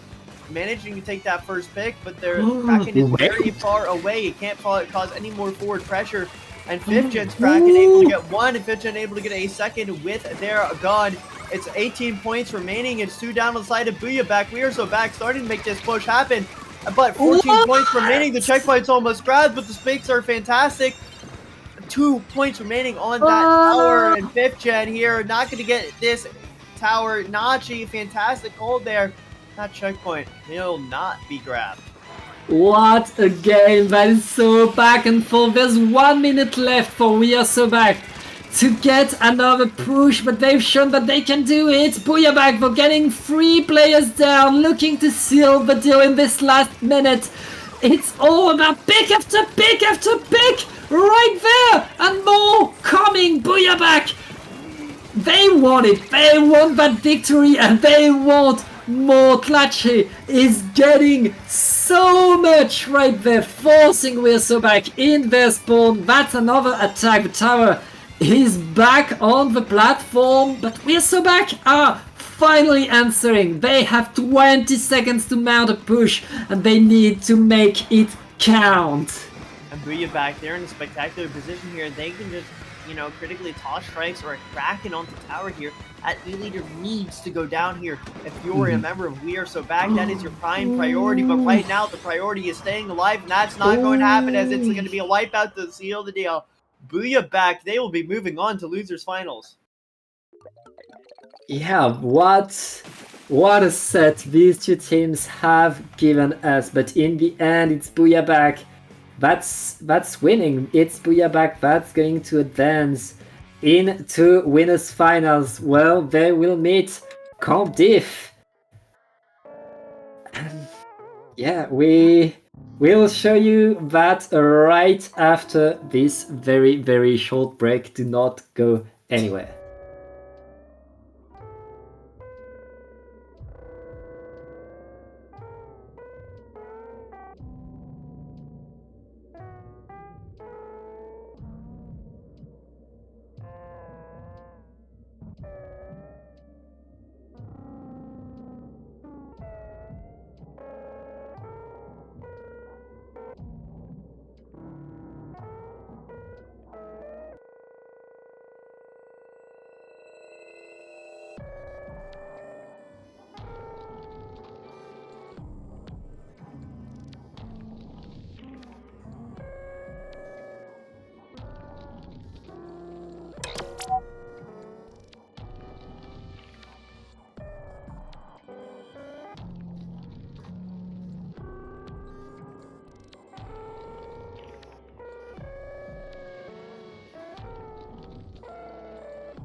Welcome, ladies, gents, and MBs. We have a fantastic match on our hands.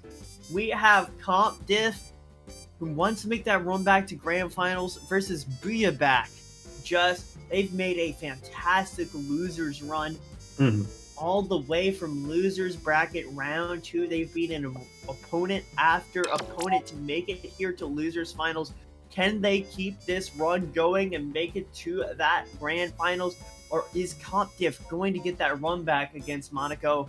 We'll be seeing right here with this first to 5. Yeah, First to 3. it's pretty sure it's best of 5. Yeah, it's best of 5. First to 5, which First. yeah. Yeah. Oops. That would be a hell of a match, but I don't think we got time for that. Yeah, maybe later, but not tonight. And Comp Diff, they've shown how strong they can be. Booyah, they've shown resilience. They've shown that they can go the distance, and it's all about going the distance. We're getting pretty late into the night now, and both these teams will have to show what they can do. We start with tire control onto Shipshape Cargo Company, Ansonen. Yes, Tower Control Ship-Shape Cargo. You know, my eyes are looking at that second map right there. But I'm gonna look at the first map here. Tower Control Ship-Shape. It's about getting past around that second checkpoint mark because of the defensive positions. It's really about locking out your opponent, like every map mode in this game. Let's be honest. But these two teams, they're fantastic. I'm excited to see what Booyah Back's going to be bringing against Comp Diff. I don't think these teams have played due to Booyah Back losing early on in this tournament. So I don't know if Booyah Back has fought this E-Leader yet, and I want to see what they're going to be bringing against that, because you do have to adapt to some of these different choices that Comp Diff brings. Yeah, adapt is the word, I think. Comp Diff are an incredibly strong team, and Booyah Back are going to need to find exactly how you play against that, how you beat that kind of dynamic, how you stop that momentum before it starts happening. And really, I mean, Booyah Back have shown their resilience, have shown they can adapt, even though like they stumbled at the start of this tournament. They've stayed strong, and having this low bracket experience, this really they are hot as they can be. Comp Diff, they had to take a break. They had to wait a little bit for Booyah Back to get into the games. We'll see if they're still warm, if they're still ready for what Booyah Back can do. On tower control in there, it's again like all about that first checkpoint being incredibly long. It's not that hard to take because it's very close to the center of the map, but it is so long you can deny it over and over for a lot of time, provided you just have a few bombs, maybe a Zuka, maybe strikes. Anything can stop that tower and delay that incredibly long checkpoint. But once you're past that checkpoint, it can snowball a lot very fast. Yes, it can. I couldn't have said that better myself. Great analysis here. But we're going to be getting into this match shortly.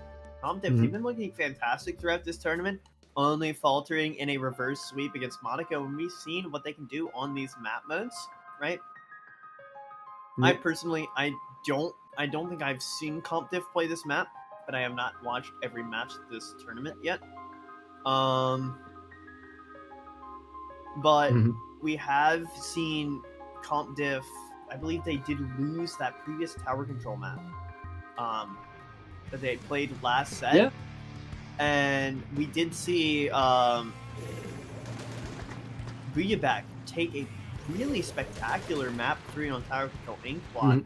So maybe they're just warmed up on this mode right now. That can be a difference maker, especially you know, this far into a tournament where kind of energy is riding, right? Yeah, but what an opening already 2 down onto Comp Diff. Booyah Back is opening incredibly strong right now. The crab tank by Punchy is gonna... Oh, he's not going to do anything. It's punished by the Eliter. Titally with the big bubbler is delaying as much as they can, forcing Booyabag to slow a bit down. All of Comdiff is on the defense right now, denying that, trying to stop that checkpoint from being broken. And right now, Booyabag have to regroup a little bit behind. Oh wait, that tower is going back into mid. We didn't see that, Ansonen. We didn't see anything. I mean, sometimes you get thirsty and you need to take a sip of water, you know?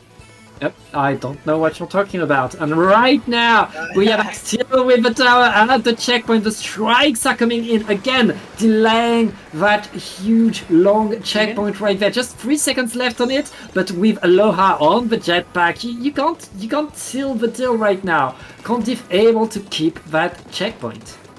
You're able to keep that checkpoint. You said this yourself, the first checkpoint so long. It's close to the middle, but it is so long, and that allows teams to re-challenge so many times, right? Ooh! All about popping through that, punching a little bit of a pickle right there, but they don't get splatted. They don't get punished on that crab, and that could be a difference maker as he ends up managing to go down. This would be the cooler option of Comdiff going down as well. The 2 down on the side of Booyabag has allowed Comdiff to start making this push, and we see that bubble on the tower.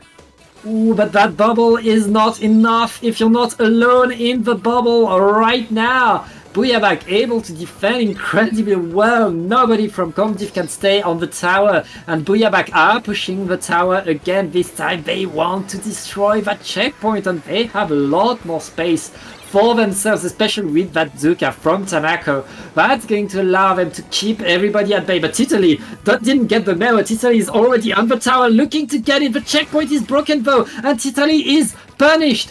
All of Comdiff needs to defend as much as they can right now. The tower is going back into mid, but Booyabag got what they wanted.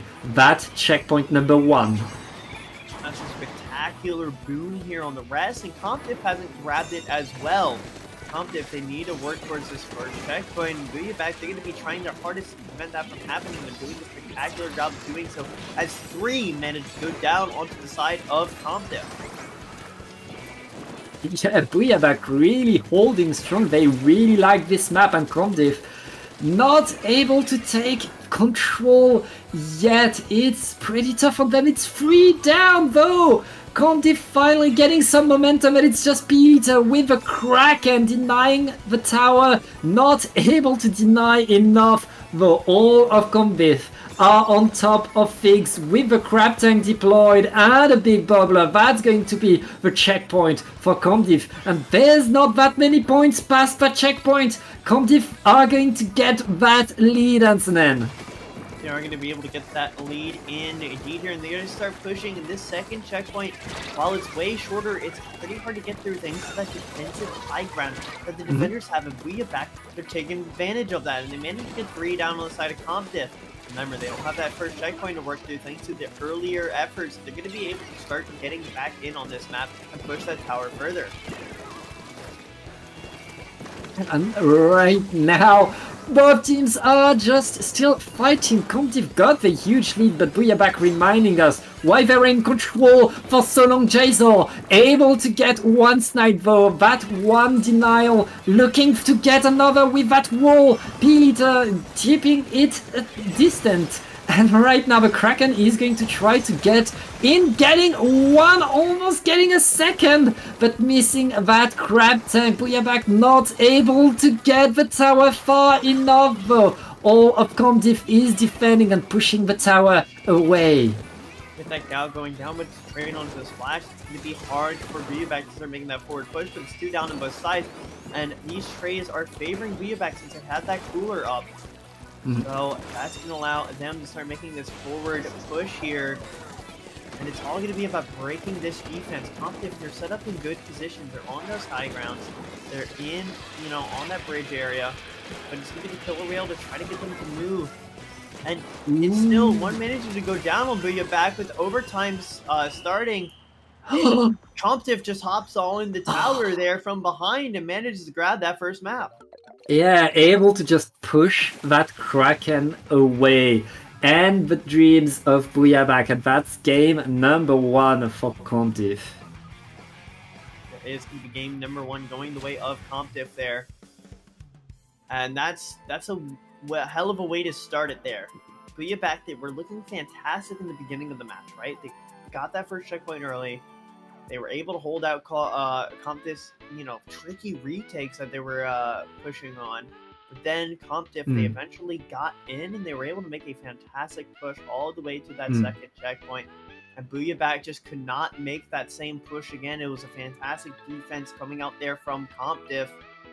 A spectacular job from them. If they can keep up this performance, I think we could possibly seeing the run back between them and Monaco. But Booyabak, not a team to be counted out here for losing the first map.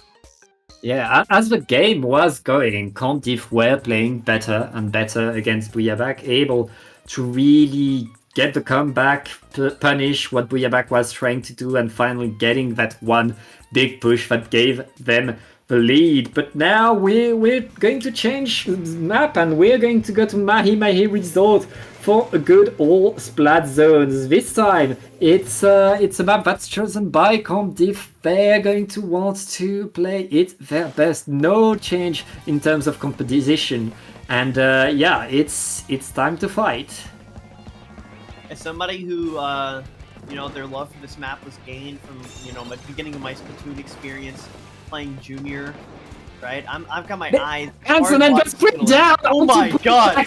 Now, I tried to yap, but I tried to yap, but CompDiff not allowing me a chance to speak as they managed to get 3 down there. The staggered 4th onto the side of Booyabak. They're starting this push strong. They want to end this now, and we can see the picks coming in from them right there.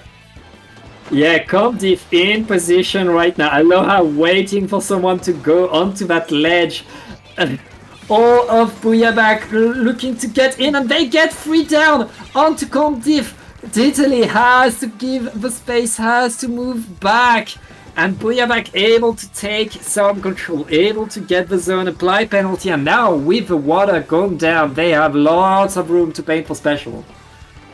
They have lots of room to paint that square indeed here, and they're going to keep the control of it. D-Leader are going to try to push forward here with that crack. The time's running low. They're not able to put into that grab there coming up from Punchy, but D-Leader, they're in a fantastic position to keep a lot of control over these chances.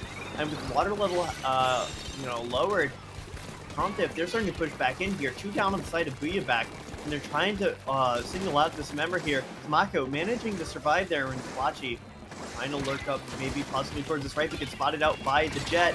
It's all about this pick onto Tiddly. They managed to get it there. Yeah, that's an important pick right there. It's going to allow Booyabak to get back onto the zone, bait it, apply penalty, keep that lead. Aloha is still in there though. Comdiff is still in that fight, looking to get a bit more, looking to deny that victory from Booyabak. They get the zone back. Aloha is punished, but Italy is only going to get a trade right there. This is so hard for both teams, just getting splat after splat, and we're still fighting for that zone. The Kraken, it will be enough to force Punchy away, and right now Comdiff getting 2 down. Oh wait, Comdiff looking to get the zone back and make a lot of points there. They are trying to look to get back in here, but we do see the cooler coming out from Booyabak. That could be what's needed to get back in here. Bleeding Jet does manage to get spotted out there, and Aloha goes down, but we see the bubble Tiddly trying to get that forward control, trying to prevent Booyabak from pushing in with something like Zuka or just raw push. Now that's going to hurt all these members of Booyabak onto this right side. They're managing the first pick. Here comes out the Zuka I was mentioning. 2 down on the side of CompDiff with only a trade of 1, but it's going to be 3 down on the side of Booyabak. Spectacular job from CompDiff. They're going to look to try to get this knockout here.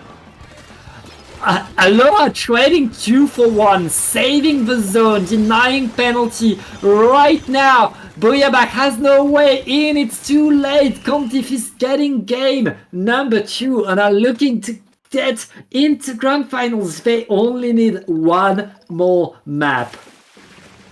They only need 1 more map here, but we've seen some reverse sweeps happen. And Booyabak, they're going to need to take that reverse in order to get into those grand finals. But CompDiff, they don't want to get double reverse swept here. So they're going to look to take this next map. I mean, it was Yeah. a fantastic job from Comptiff there. Besides the job from Bring It Back here, but it was a fantastic push ultimately towards that end coming out from Comptiff to keep Bring It Back locked out, and just a spectacular play from those members. Yeah, big play and a big one right there. Comdiff able to get the 2-0. Booyah back. We're so close. Had the control. It's just in the end. Comdiff able to win that big team fight around the zone without losing the zone, without getting penalty applied. That forced Booyah back to completely panic that end of the game. That's going to allow Comdiff to get the 2-0, to get a game going. And these teams are not wasting a second. I mean, there's no weapon change. We know there's no weapon change. They're gonna keep playing these weapons. So might as well get right down to business. We can see, same comps here, Oh, same gear. wait. It's Jay's we got a Nintendo moment right here. Yep. I'm gonna be right back into things. Tough. Oh, Yep. wait. Is that the wrong map? Or am I just think, blind? no, that was the right map. No, that was the right map. Yeah, that's the Yeah, right. no, that was the that's the right right map. It's just that there's a player missing. That's the problem. Someone disc. Okay. Yeah. Oopsies. Nintendo moment. Yeah. Jay's Got an all the instant replay of that disconnect. Thank you. Thank you, Prod. Just, we can see the exact moment Nintendo decided to, airstrike that member's internet. Yeah, special thanks to our observer, Julian, for taking care of that, showing us everything you need to know about all the this action. set. All that Yep. action-packed, disconnects, I mean, I really appreciated at the climax of the Nintendo Disconnect movie when the two main characters, Internet and Switch, they had to break up and there was a bit of a battle between the two. Oh, Absolutely loved it. Oh, it looks like we've had the lobby being broken, so we then have to after take that a fight- break to remake the room now that we wait for the room to be back up. Okay. after that heat battle between the player and Nintendo Wi-Fi services, they thought they died there, but it was actually just a literary ploy as they come back and they fight the lobby there and grab the ultimate victory there as well. Yeah. Anyway, our streamer is getting back into the room. We should have the game very soon. Yep. Everybody is getting back as fast as they can. Don't worry. But yeah, Comdiff, I mean, they play fast. I feel like Clam Blitz is a dangerous mode for them because they don't play Tacticooler. And not having Tacticooler means that when they commit all their players into a push, when they commit to get under the basket, these splats they take, that's ground that they take that they give for free to their opponent every time. I mean, these 4 players on Comdiff, they know what they're doing and they chose their team name for a reason.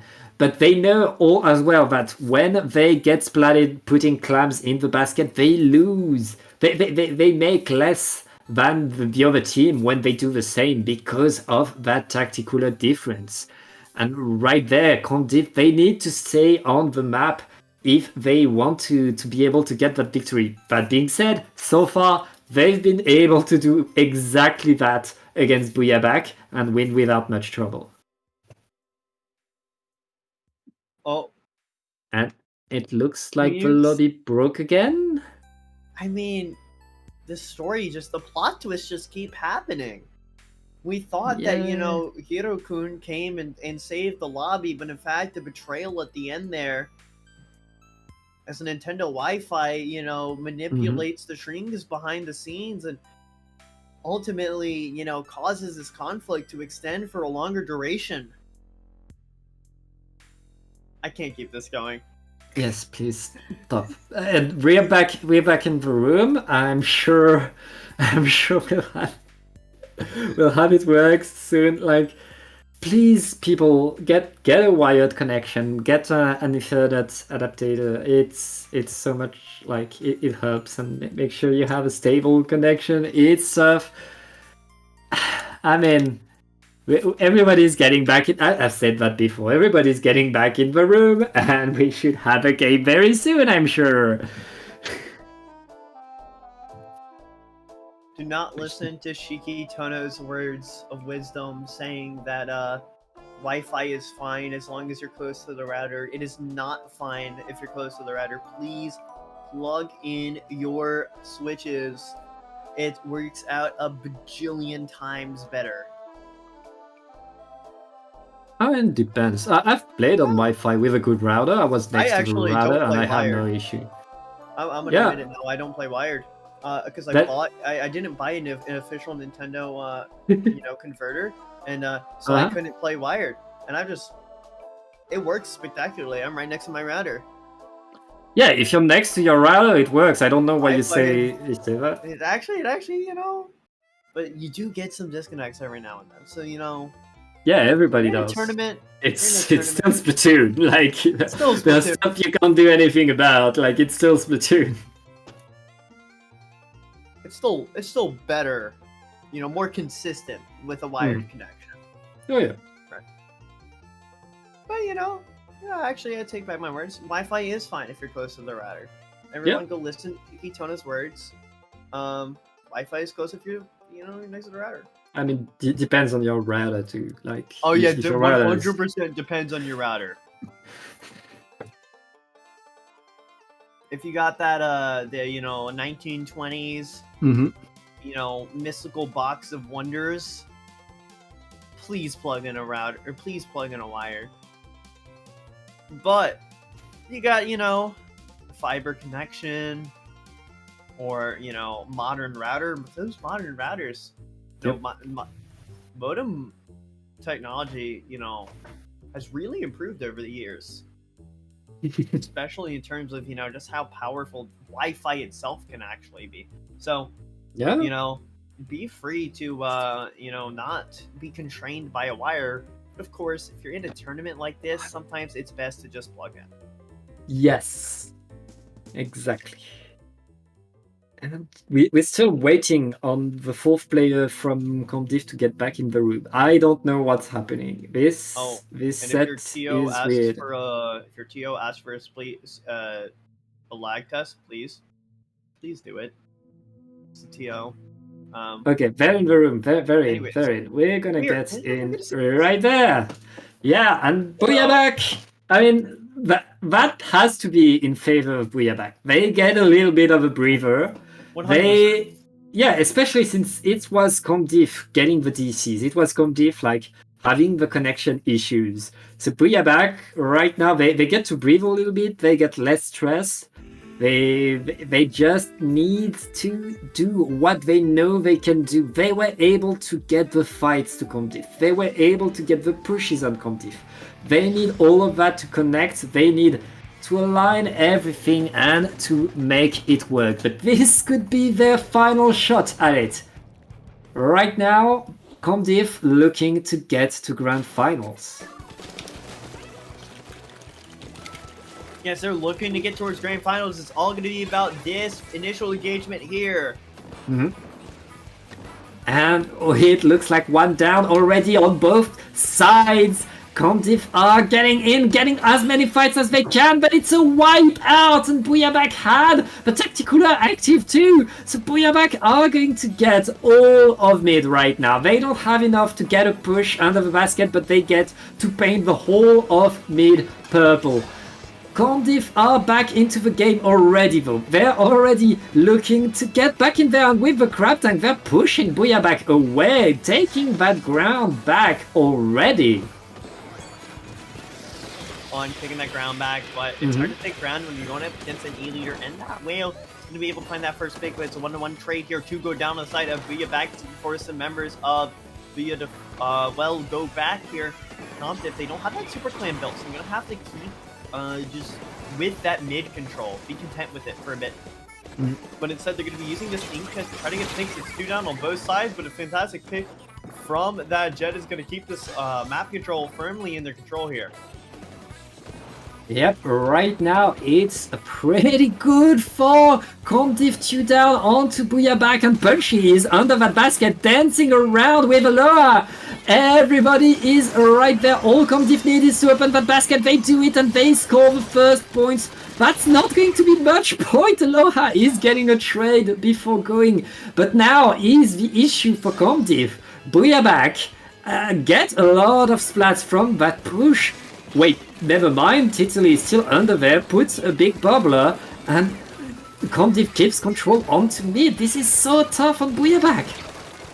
This is very tough on Booyah. They're on the back foot here, but Leader, a fantastic tap shot there, is going to find Aloha, but now he has to deal with a Crab lobbing these shots at him, but the Crab gets shut down and the drop does not get seen. That's going to enable Aloha to pick off P-Leader, and that's all that backline pressure gone. Yeah, and right there, there's still a lot going to down onto Comdiv. Booyah need to go forward, need to take the ground off of that advantage, and that advantage is disappearing fast right now. We are in the 2 versus 2. And there's still lots of yellow on this map right now. We are still fighting for mid. We're still fighting for this map. Kraken is going to run at Italy, not be able to get that Super Clam away. Still Clam's advantage for Comdiv, and 2 down, onto 3 down onto Booyah. P-Leader has to move back. Sorry, Red, you have to wait for your team again. And that's great, so fantastic shot coming out there from Quesarock. He's going to be able to keep this pressure. Kalachi trying to go for some kind of flank there, but it's going to get spotted. And we see that power clam coming in there into that bubble. That's going to allow a lot of clams to go in. Bubble in that position is very powerful. We're going to see the Crab for support all the way down to 37 comp. If they want to end this now with those 2 picks, they might actually be able to do that. Tiddly in a bit of a pickle. Is still going to be able to turn that situation into a scoring position, and 28 is going to be the scoreline left by Comp. But you said it before, they are running no cooler. And with all of the members going down, they're going to be on the back foot here in terms of that map control. Yeah, this time Booyah able to take a lot of the map. They get a bit punished for it, though. They lose their zap in the process, and now they lose their shot. So many good snipes by Jazo right there. We have the standstill, the 2 versus 2, both chargers just looking, staring at each other, waiting for the other guy to blink. And right now, Booyah are in control of mid. They have 2 super clams, but they have 40 seconds to get a push. 40 seconds to get a huge lead back. That's going to start with 2 down onto Comdiv right now, but Comdiv is answering, and Punchy using that crab tank is going to force all of Booyah away. Back into your spawn you go, and ooh, what a snipe. What a fantastic snipe coming out there from Punchy. Now we got 2 members down the side of Booyah. Aloha. Aloha waiting. Big shark. They don't know. Oh, they know? Oh. I know, fantastic pick from there coming up from Booyah.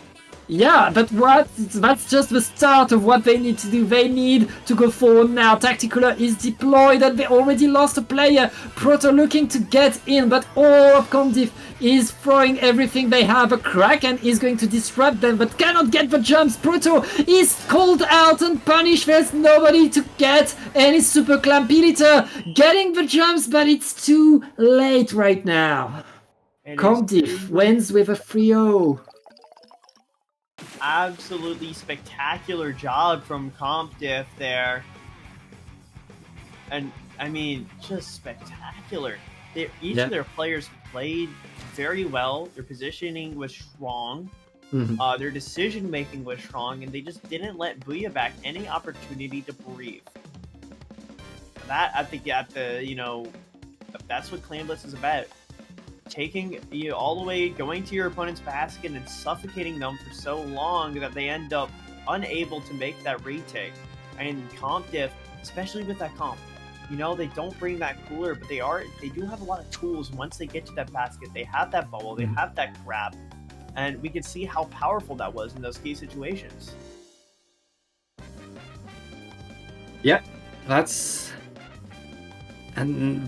like power. That's really dominance that Comdiv showed, and that's the kind of power that you want. That's the kind of momentum that you want when you get back into grand finals, back against the team that puts you in losers bracket, and when you need to win 2 sets against that team that already beat you once.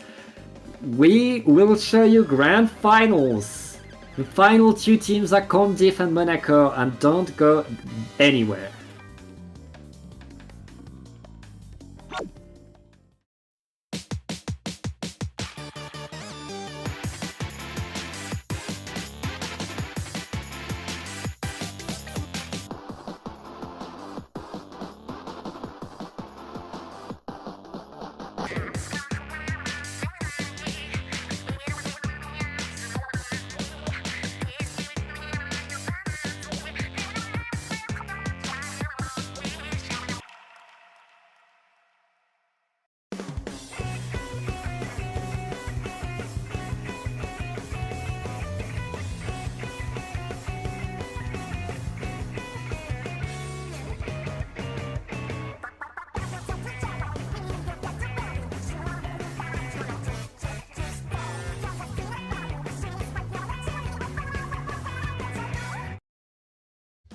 Splatoon Stronghold, a stronghold for competitive Splatoon, providing resources to long-timers and newcomers alike. If you're new to the competitive scene or still figuring out how to join, we have a getting started guide and plenty of other resources to help you in your journey. If you are a seasoned veteran, we still have plenty to offer. You can find and join tournaments as well as participate in our Captain Forum and find free agents and teams. Our mission is to make competitive Splatoon easily accessible to everyone. So what are you waiting for? Join the Splatoon Stronghold today!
It is now time for grand finals of this Battling Pool 267. We have seen these 2 teams fight each other in winners finals. They've shown us what they can do. It was a 3-2, but now Comdiv is coming back with another victory under their belt. Right now, Monaco, Comdiv, these 2 teams are here to show us who is boss. It's going to start again as that winners final started with that map mode, so we are back into Museum Clams. It was so close between these 2 teams. Monaco almost got the KO, but Comdiv got the KO onto them. That was a tough one, so we'll see how this goes. If either team really understood what happened, had the time to talk about what to do, how to counter what happened, let's break it down. Antonin, are you ready to watch this grand finals? Oh, I am more than ready to watch this spectacular grand finals. Reminder that Comptiff needs to win this best of 5 and the next one in order to take the crown here. But Monaco only needs to be able to string 3 maps in one of either set in order to take this tournament here. So I'm excited to see which team will be able to grab it. I mean, it's anybody's games. We've seen this battling pool. There's been upsets. There's been comebacks. There's been surprises, and we will see more surprises before this tournament is over. Bring it up. Both Monaco and Comptiff are getting ready right now, and yeah, that's going to be a great one, honestly. It's going to be a great one as well. We're going to be starting here on Clan Blitz Museum, and we've seen these teams playing on this map, and I'm excited to see which team is going to be able to take this. We saw a tight match between these two in the winners finals on this map. And if Comptiff can clean up some of those critical mistakes, they could definitely take this one here.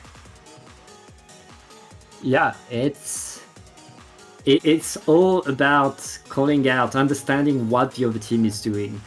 Beating a team is tough. Beating that team twice in the same tournament is a different deal, because you learn from your mistakes. You learn from what your opponent is doing, and you know what you need to change in order to get that victory back. But here we go, Monaco and Comptiff here to show us what they can do. Comptiff not changing their comp. Monaco bringing us a 52 gal. That's You can see the 52 gal coming out from Monaco. Many there. You're going to be seeing the standard comp coming out there from Comptiff. Yeah, that's yeah, and that's going to be Comptiff opening with the big bubbler onto the center of the map.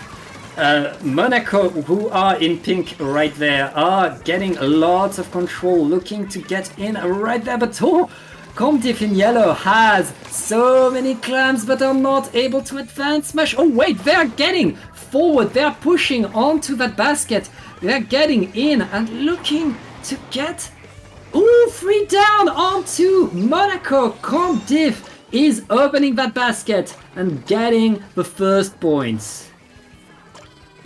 Yes, they are scoring all those points here, and Comptiff getting themselves all the way down to 50. But that's all that's going to happen. Monaco will be able to start this retake, and as we said before, this tactical or less comp, it's going to be hard to retake, or hard to keep that map control with. And right there, Monaco was really struggling to establish their defense, but now they're back on the attack with that screen. They're able to push forward and get lots of points away, etc. Right now, though, Comptiff able to defend, able to deny under the basket and force all of Monaco away. Comptiff is on top mid right now and looking to get a few more clams before they get another push. Before they get another push, indeed, we're going to see Comptiff trying to push up forward here. They're going to push past that screen. That's going to allow them to get this crab in a good position to put some pressure here. But now it's all going to be about which team can hold on. Can Monaco defend here, or Comptiff going to be able to build up a super clam and break that basket? We'll be seeing. As this skirmish, it's going to be the junior going to be going down, but it's 2 down on the side of Comptiff with only 1 going to be traded by Punchy.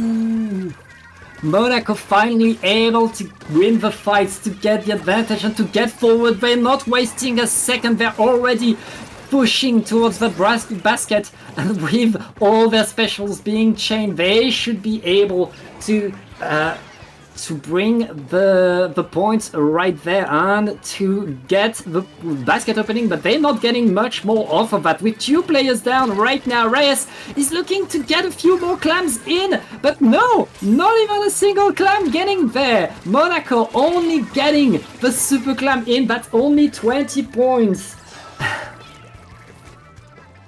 and Comdiv just getting the victory. Comdiff going to be cleaning things up, and they are going to start pushing forward here. They get 2 picks onto the side of Monaco, and now they're going to start working forward. Punchy has that power clam. He's going to need to get in. It jumps right into the shield there, and that's going to allow more points to go down onto the board. But 2 members going down, but the clams are still coming through. Punchy still keeping them in the basket, and that's 5 points left as Monaco finally gets these picks. Yeah, Comdiv just 2 clams away from a KO. Monaco able to keep themselves alive in this, not able to get much against Comdiv so far. They have 1 minute to get a monster push. They're already under the basket, but Comdiv is already answering, getting splat after splat. Degno looking to dodge, looking to stop things, and right now, both teams just answering blow for blow. Comdiv keeping their basket secure though. Their basket secure, but you see a disconnect coming out from one of the members of Monaco here, and that's too late for that now. So Monaco gonna need to play this out, but that's tough for them here.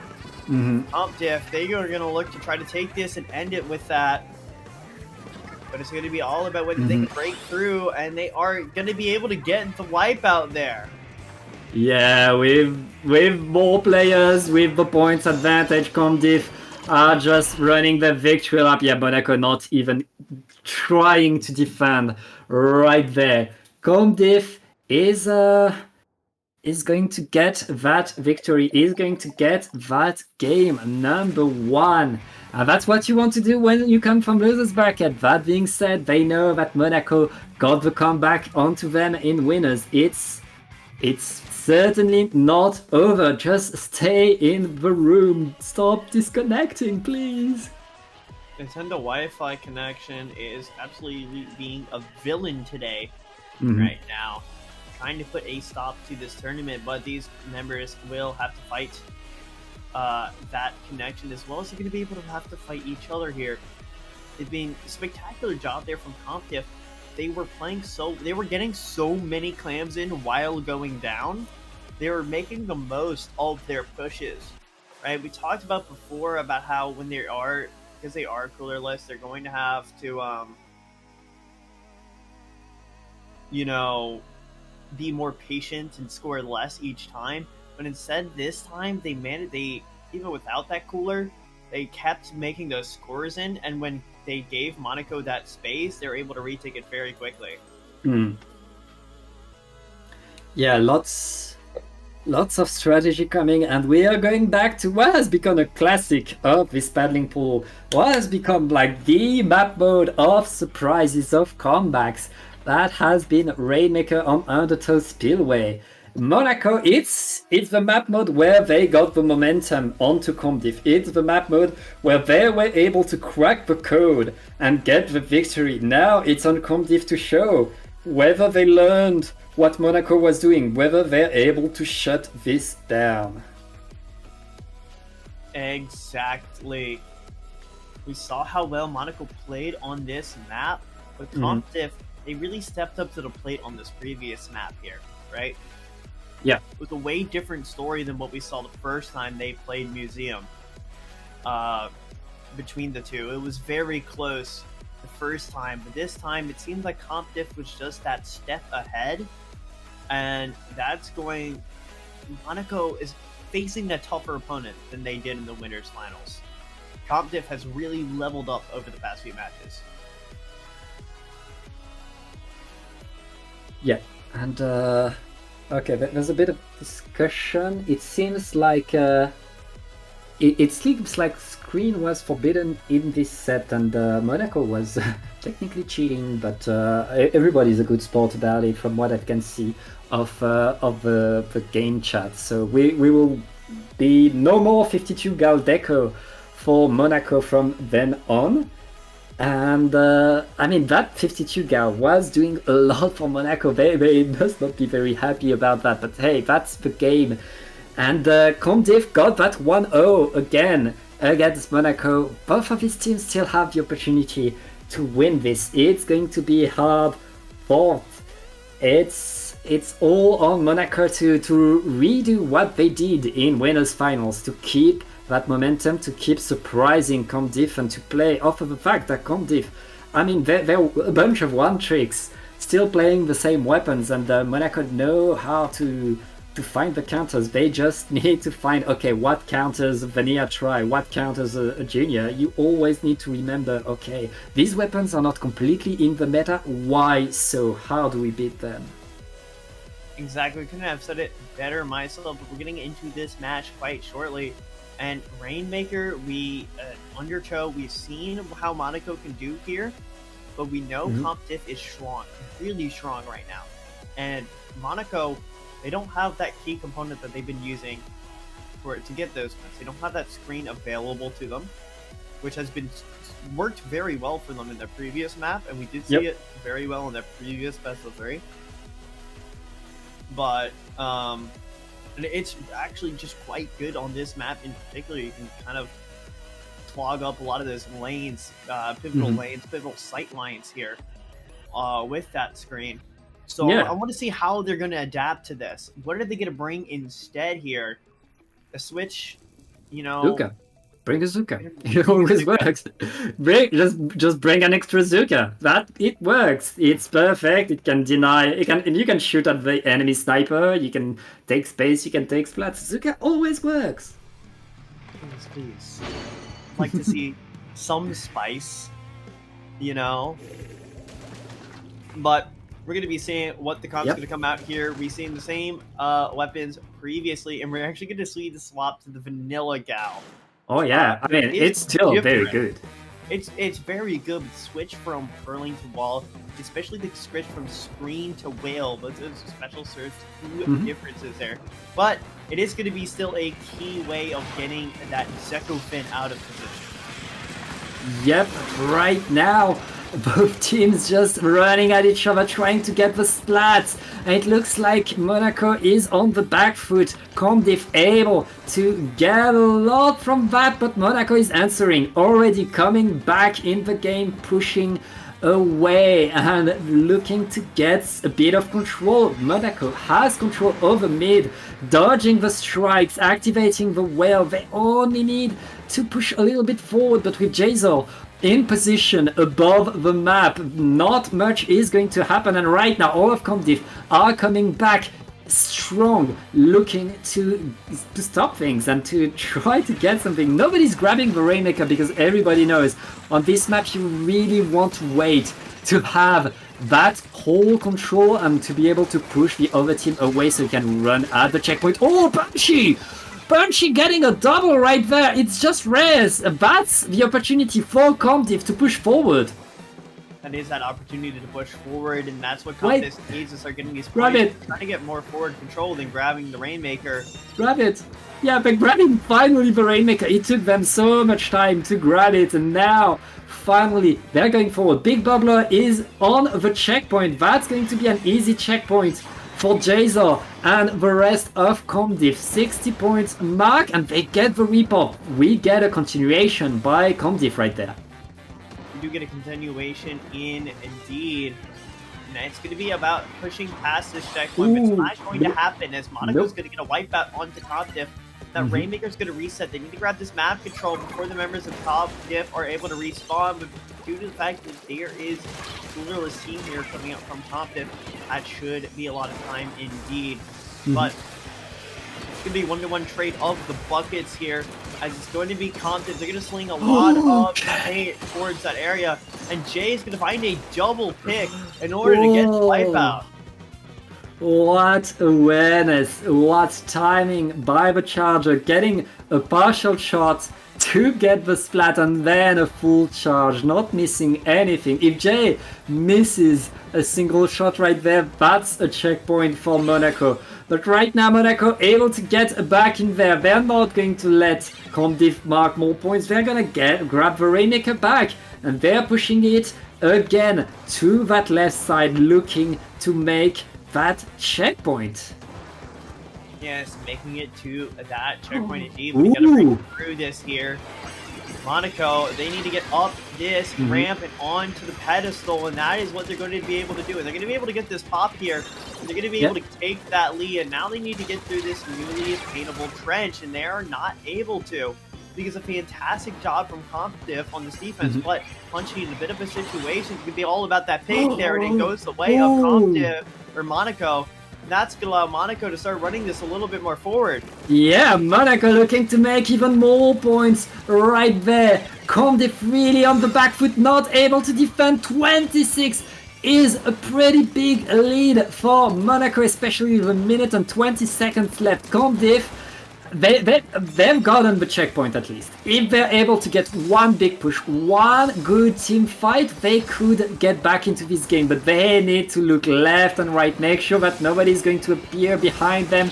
No flank can happen, and right now, another splat onto the Rainmaker. All Monaco does, all Monaco needs is to slow Compdiff down. That's all they need to do indeed. They're going to be working on this forward push here. Compdiff, they need to get forward here. They need to get out, but it looks like Tiddly might be coming from the back if I saw that correctly. Yep. But Raze is actually going to push the Rainmaker Carrier here, and that's going to allow 2 down to go onto both sides, but it's 3 down on the side of Compdiff. And it's just Tiddly left on that Junior.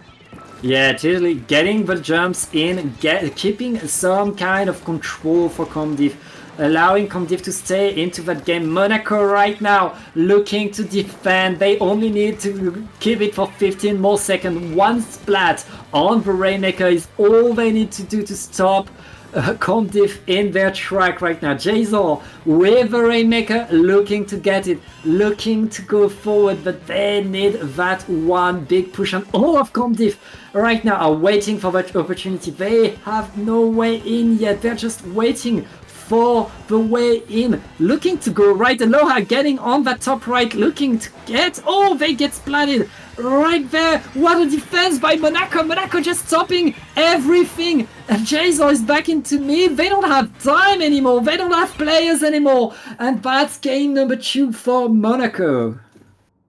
Monaco, absolutely spectacular defense at the end there, not giving the chance for Compdiff to capitalize off any mistakes, because they just didn't push up. They didn't force that issue until the right time came.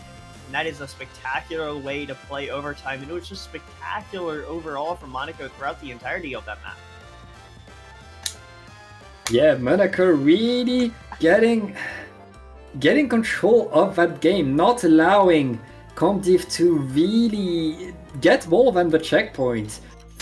I mean, Compdiff got the checkpoint at the start of the game, but then it was Monaco getting more and more and more, and not letting Compdiff play their game, play what they want. Right now we are 1-1, and Compdiff, they know they have a lot to come back from, because I mean, they're on the loser side. We're going on to tower control in Macomar. That's a map that Monaco loves. That's a map that Monaco really shines on. It's going to be a tough one for Compdiff.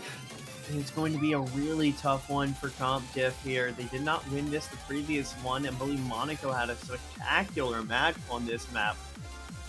And it's going to, if you get on that back foot, right, you go that, one map down, you start to lose some momentum, you're not guaranteed to get Hagglefish here. So, Monaco, they could be knocking on the doors here, but they need to get this one here. You want to get that momentum. You want to start swinging things around. Compdiff, they kind of got, it almost felt like they got read there. By Monaco. And if Monaco can keep studying Compdiff there, we could see a decisive match. Yeah, and Monaco bringing back their ultra-fast comp, looking to get into every fight that they can. Compdiff, they need to set themselves up. If Jason, with the charger, is able to be set onto the stacks, is able to really take control of the map, this could be huge for Comdiff, and right now Comdiff pretty much getting a delayed wipe onto Monaco, are going to deal the first blow, are going to get the first checkpoint. Or maybe not. They do not get that first checkpoint thanks to a 3K coming up from Monaco as they managed to get Tiddly, who's the last remaining member, to have to retreat. That's a massive job from Monaco there. But Monaco ends up going 3 down themselves as Comdiff manages to make a spectacular retake here. Oh, Raze! What a double kill! Raze getting that double and pushing all of Comdiff away. Monaco just being a constant thorn onto Comdiff's side. But Comdiff answering in kind. That crab tank got so much. And right now, Comdiff is back on the attack, back onto checkpoint number 1, and with Aloha using that jetpack, forcing all of Monaco into that one tiny corner. It's pretty tough for Monaco to defend. Checkpoint number 1 is going to fall. It's not over though. Comdiff still in there. Wait, okay, Monaco able to push Comdiff away, able to at least let the tower reset, but it's splat after splat after splat. All of Monaco is falling down. It's just their zap. Less standing. Comdiff back on the attack, looking to get a bit more. Aloha is going to take the jump and try to get a few splats. See, every time Monaco gets some purple paint somewhere, there's orange paint following it right close by. These members are keenly aware on where Monaco wants to go, but now we're just finally see this pick onto the tower go. Monaco grabs this tower and he's going to start pushing it forward, but it didn't come out without a bloody fight. And it is going to cost a lot of special charge, but even then it's going to cost a lot of map control as well. Monaco's going to have to really slowly work this E-Leader away or just Zuka it. Or E-Leader is kind of susceptible to Zukas, you know. And that's going to allow Monaco to start working up here, but Aloha gets into a scuffle here. Might look to back off, but would prefer to take this fight. Yeah, right now. Ooh! Monaco keeps having 3 players down. Comdiff wins these team fights over and over and over. Monaco know that because of the tactical advantage, they don't need to win as many team fights, but right now they're losing all of them, and Comdiff are on the attack again, on the going forward again. It's so tough. Monaco just trying to keep that tower there and trying to keep control over their own spawn. It is so tough for them, and oh, they just lost the tactic cooler. No cooler for you. This is the opportunity for Comdiff to score big points. This is the opportunity for Comdiff to score big points, but they weren't able to get much forward map control quickly there. Now they are able to grab it. We can see the Zuka is going able to get one before it drops, and try to secure the tower comes out. They are not able to flush any members off of defensive positions, but Tiddly is able to get one in the bubble and is going to get picked off, but a spectacular snipe from Jaso is going to get the advantage back towards Comdiff's favor. But Raze looking to try to take out Jaso. It's really tough for these members to get on this tower here because all 3 members of Monaco are still yet alive here. Yeah. And right now we are back to mid, back to the fight for mid. Reyes getting the splats, but the rest of Monaco is struggling to follow through on it. Oh, not able to get that splat onto Aloha. Reyes has to move back, has to give the ground. Comdiff is again trying to push the tower, trying to set themselves under Monaco's spawn right there. Monaco, they're just struggling to defend, and they have 15 seconds to grab that tower and push forward. They haven't been able to reach the first checkpoint yet. That's a showing of how well Comdiff has been playing with these strikes coming down onto the tower. That's going to prevent Monaco from hopping on the tower, and Comdiff are going to be taking the second map in a decisive fashion. Yeah. And yeah, that's huge right there. Cardiff looking to reset that bracket. They only need one victory, but they know that they cannot count Monaco out. They know that Monaco is able to get any comeback and that they cannot blink, they cannot underestimate their opponent. Look at what Reyes is able to do. Look at what can be done by Monaco once they have momentum. You cannot let them do anything. We're going to go to Hagglefish Market, and I know that Aloha and Titani love Hagglefish Market. So it's the one Cardiff wants. They want to win on this one, because if we go to a game 5, I feel like Monaco will have the momentum. Yes, we saw how powerful Monaco was on Clan Blitz Gorge in the previous game, but Comp-Diff is also very well suited towards this map. Not only is their team comp kind of beneficial towards it, they also play really well here. And that is that's an insane difference between these teams. But Monaco, if they're able to get this one, maybe they got maybe they got them thoughts in their heads, like, if we get this one, we can get this set, right? And they try extra hard. I mean, you can't count Monaco out. So no. I'm excited. I'm still very excited to see who's going to be able to grab this one. I mean, there's a reason Monaco is on the winner's side. It's because they beat Cardiff, getting a crazy comeback. So, and you need to stay in the lobby. They keep disconnecting. Nintendo Wi-Fi strikes again. I mean, at this point, you can stop blaming Nintendo and check your router. Because it's your internet connection, buddy. Punchy has ended the battle here, as we'll be waiting for that last member to get back in here. But I mean, talk about what you want to see coming out. What kind of strategies you want to see coming out from Monaco to shut down this comp here on Comp-Diff here, especially on this map. On this map, Comp-Diff has perfect specials for this map. The Crab Tank covers all of mid and can deny all of mid. A bubbler on the zone means, with Titali in the bubbler, means that Titali captures the zone by himself. And then you have Jazor with a triple ink strike. Triple ink strike, I don't even need to explain why triple ink strike is incredible for zones. And same comes with the jetpack from Aloha. Like, you can go above, threaten anywhere on the map incredibly fast, and be isolated, like be outside of reach from Monaco, especially since Monaco doesn't have much of a range option in their comps compared to what Comp-Diff can have. Monaco are going to need to be incredibly fast, are going to sneak their way in, and that wall from the 52 gal is going to be key, because they need as much cover as they can. They need to find a way constantly to cut the distance onto Comp-Diff if they want to get into their face and deny their specials, deny what Comp-Diff can do. Exactly, you're gonna have said it better myself, as we are about to get in on early. But I mean, what? Okay, your voice broke down a little bit. I was afraid for you. I got a little bit too far from my mic. Oh, okay.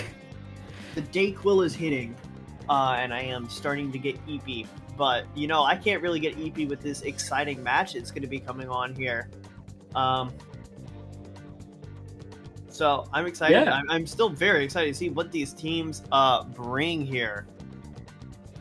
I mean, we're going to be seeing the same comp from Comp-Diff. I think we can all expect that. No ifs, ands, or buts. Yeah. If we see a difference, maybe the world will come to an end. Who knows? Yeah. It's pretty much a given that we're going to see the same comp from Comp-Diff, and we still only see 3 players from Monaco. Come on, please. Okay, so one thing that Monaco is bringing, and that we have the time to see at least, is that Monaco is bringing a pencil to the mix. Yes. So yeah, we're gonna replay this. Like, we will get that player back in the lobby, and we're going to replay this. But yeah, Monaco is bringing a pencil. They're going to have that range option, and on Hagglefish zones, they really need to have that range option. Yes, I mean, it's a really key. Oh, we're getting the instant replay. We can see that pencil spawn in without a teammate to their right. $20 a year indeed. $20 a year to not have a teammate towards the right of you in 4th map of Grand Finals. But I mean, pencil is a great switch here. Monaco has been bringing this for aggressive, shooter comp. You have that gal, you have the bucket, right? Yeah. All that aggressiveness, but now, the Hagglefish market doesn't really lend itself towards that.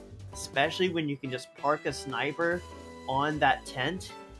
That covers a lot of map control. Right? So the switch to the pencil is going to be a fantastic choice. And I want to see how Monaco plays around that. This hasn't been something they've been bringing, and I don't believe they brought this last time they played this map mode. So you might be a little bit unfamiliar with it, but of course, it's pencil. We've all scrimmed pencil, and so okay. So I'm getting notified, Ansonen, in my little here, but first of all, we need to stop blaming the netcode. This is Riot's switch that is overheating. And that has been overheating, but Monaco, they have a sub. The sub will get into the room very quickly and will take their place. That's going to be, I mean, depending on that sub, is that sub warm? Is that sub ready to fight a top level Grand Finals? This could be a lot of change in terms of dynamic. A lot could happen. And it's like a lot of different things could change. I guess it's going to be Uni coming on the side of Monaco subbing in. The subs are important, but you got to be nervous when you're subbing in a grand final. And it doesn't really happen a lot. And unfortunate that their switch is overheating. Yeah.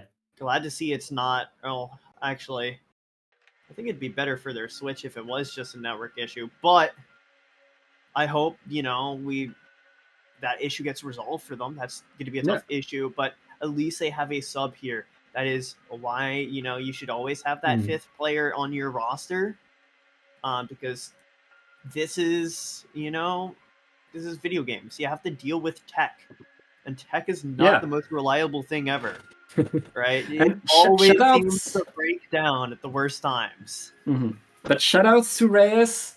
Reyes was dancing. Reyes was getting the splats. Reyes' gameplay was too hot for their own Switch. That's it. That's what happens when you're too fast. Your Switch can't keep up with you. That was the problem. And right now, Monaco needs to adapt. Uni is a great player on that par with all of these able to bring the fight. We will see how it goes. Comdiff, all they need to do right now, keep their head in the game, make sure to know what Uni is about, and win that game in order to get the bracket reset. Yeah, I've said it better myself. And we're going to be getting it. We're going to see that comp change. What would be interesting, because obviously Sub's going to play a different weapon. Yeah, actually going to be seeing, it's going to be a junior mirror here, and we're going to be seeing that pencil come out. Yeah, I love to see Medi back on the junior, and Titali versus Medi is the jewel of the ages in terms of junior players. These two are the best that I know by far. They are so good. And right now, look at that, the double jewel on the zone right now. It's going to go for Comdiff. They get the first blow, they get the first zone, and they're going to get the first points. You're going to get those first points. Now the game plan is a little bit different for Monaco. You can't really rush in as easily. You're going to want to build up that cooler and then get that push going. That's going to be what is happening here. But the King Strike is managing to get that pencil there. And now, Monaco's on the back foot here pretty hard right now. As Comdiff, they're just layering a lot of paint onto their flat.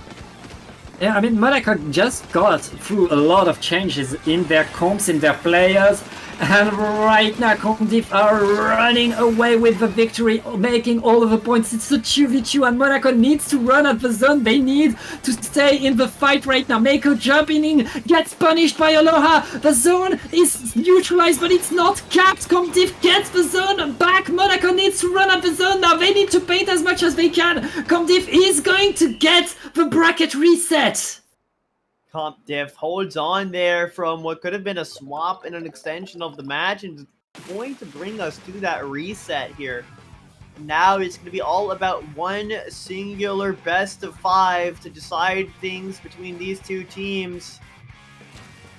Both teams now, the pressure's really on for both of them. Comp Diff got to be feeling confident about themselves here. Yeah, they have to feel pretty good. They opened strong, they followed through, and they really showed how coordinated they can be. They really called out everything Monaco was doing. Monaco had a great opportunity to push back in, but Comdiff knew every move they were about to do and countered them exactly, like perfectly. Exactly everything they needed to do, they did, and they just bought their bracket reset. We are now 0-0. Both teams are even. It's now time for the final set of this battling pool. Team's taking a little bit of a breather. I like to see that between these two.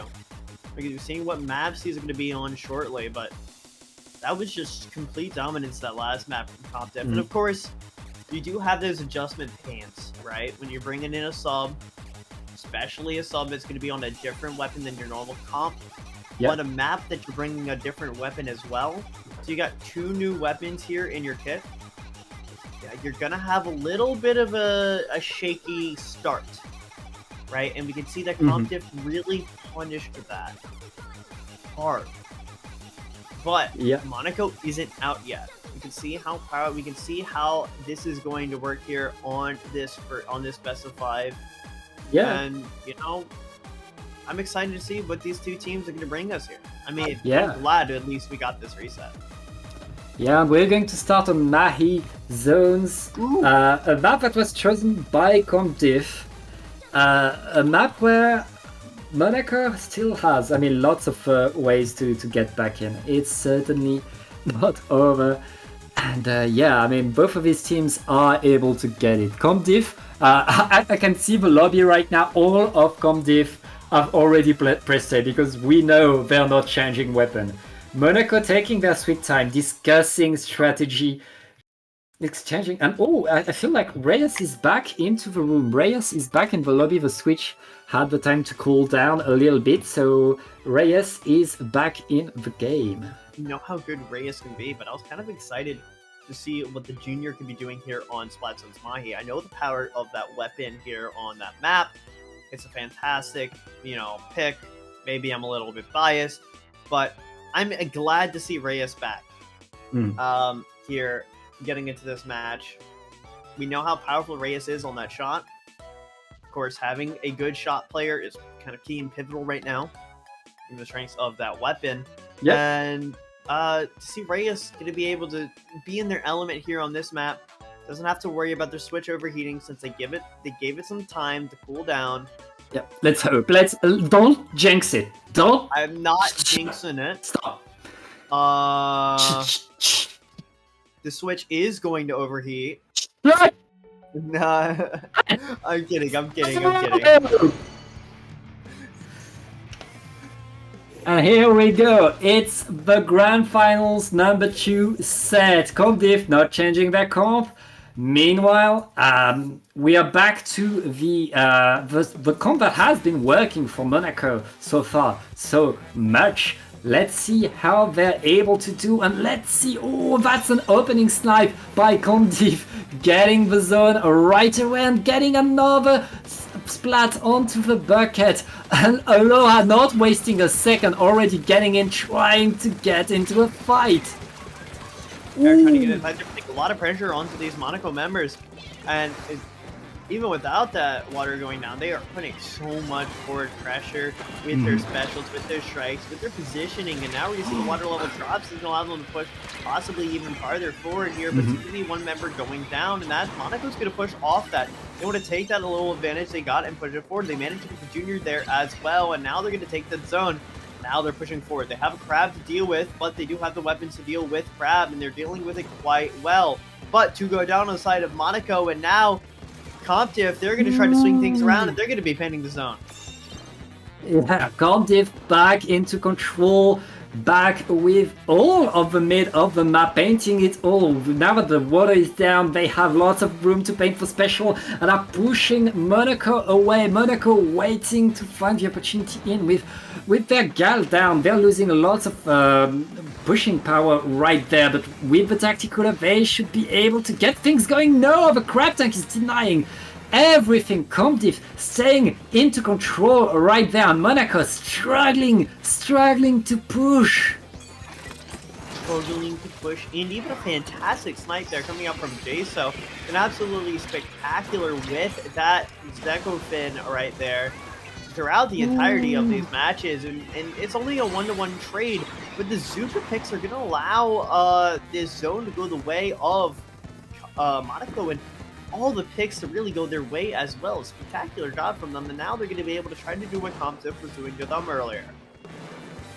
Yeah, right now Monaco are in control, looking to keep that zone, but Comptiff are answering as fast as they can, pushing in. The tactical is deployed. Monaco needs to stay in this team fight, but they're not able to. That's the zone for Comptiff again. That's more, even though 3 down. Degno looking to just stay in that game, looking to just wait for the rest of the team. There isn't that much penalty onto Comptiff. All they need to do is deny 1 push, and Comptiff is going to get that game won, but I mean, Monaco have every intention to get in. Reyes trying to get 1 splat, not able to get it. Right now it's 2 or die with just 15 ticks left to go. Yeah, it's spectacular. I mean, Comptiff trying to hold on here, trying to get that defense. The strikes are going to come down to keep the zone painted. That turquoise blue, but it's not going to keep that paint much longer. As paint, it's going to actually go down pink, and that's going to allow Monaco to keep this forward pressure, but those members of Comptiff they're already pushed up on this left side. Fantastic place to start getting your push started from, but the penalty is down for Monaco. They can start working on these raw points. It's all up to Comptiff to stop them from happening. The strikes are beautiful. Managing to get 2 picks there, that's going to allow Comptiff to take the zone, and they're already working down their penalty points. Yeah, right now, Monaco are back onto the zone, able to throw Comptiff away. Comptiff need to wait for the heavy hitters, for their specials to come back in right now. These specials are coming in quick, but Monaco are done with their penalty. Now it's time for them to score points. All they need to do is to deny that push. Aloha activating the jetpack, trying to get that splat onto Mako, but gets punished. This is huge. Monaco on their way to make more and more points. The zone wasn't captured.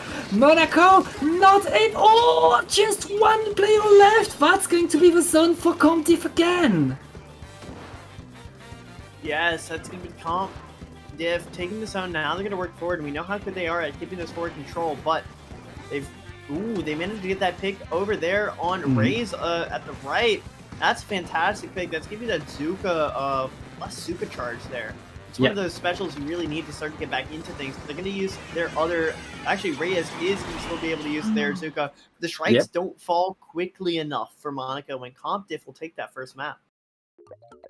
Yeah, Comptiff really clutching, really getting that control over the zone and able to just hold the zone longer. I mean, Monaco, they were able to stay in the fight. They were able to come back, get a few pushes, hold the zone a little bit, but always a little bit slower than what Comptiff can do. Always holding the zone, not as long. Always like just a tiny bit behind. Not that much behind, but a tiny bit behind. And yeah, that power that Comptiff can have once they are in position, once they are doing the plays that they want to do.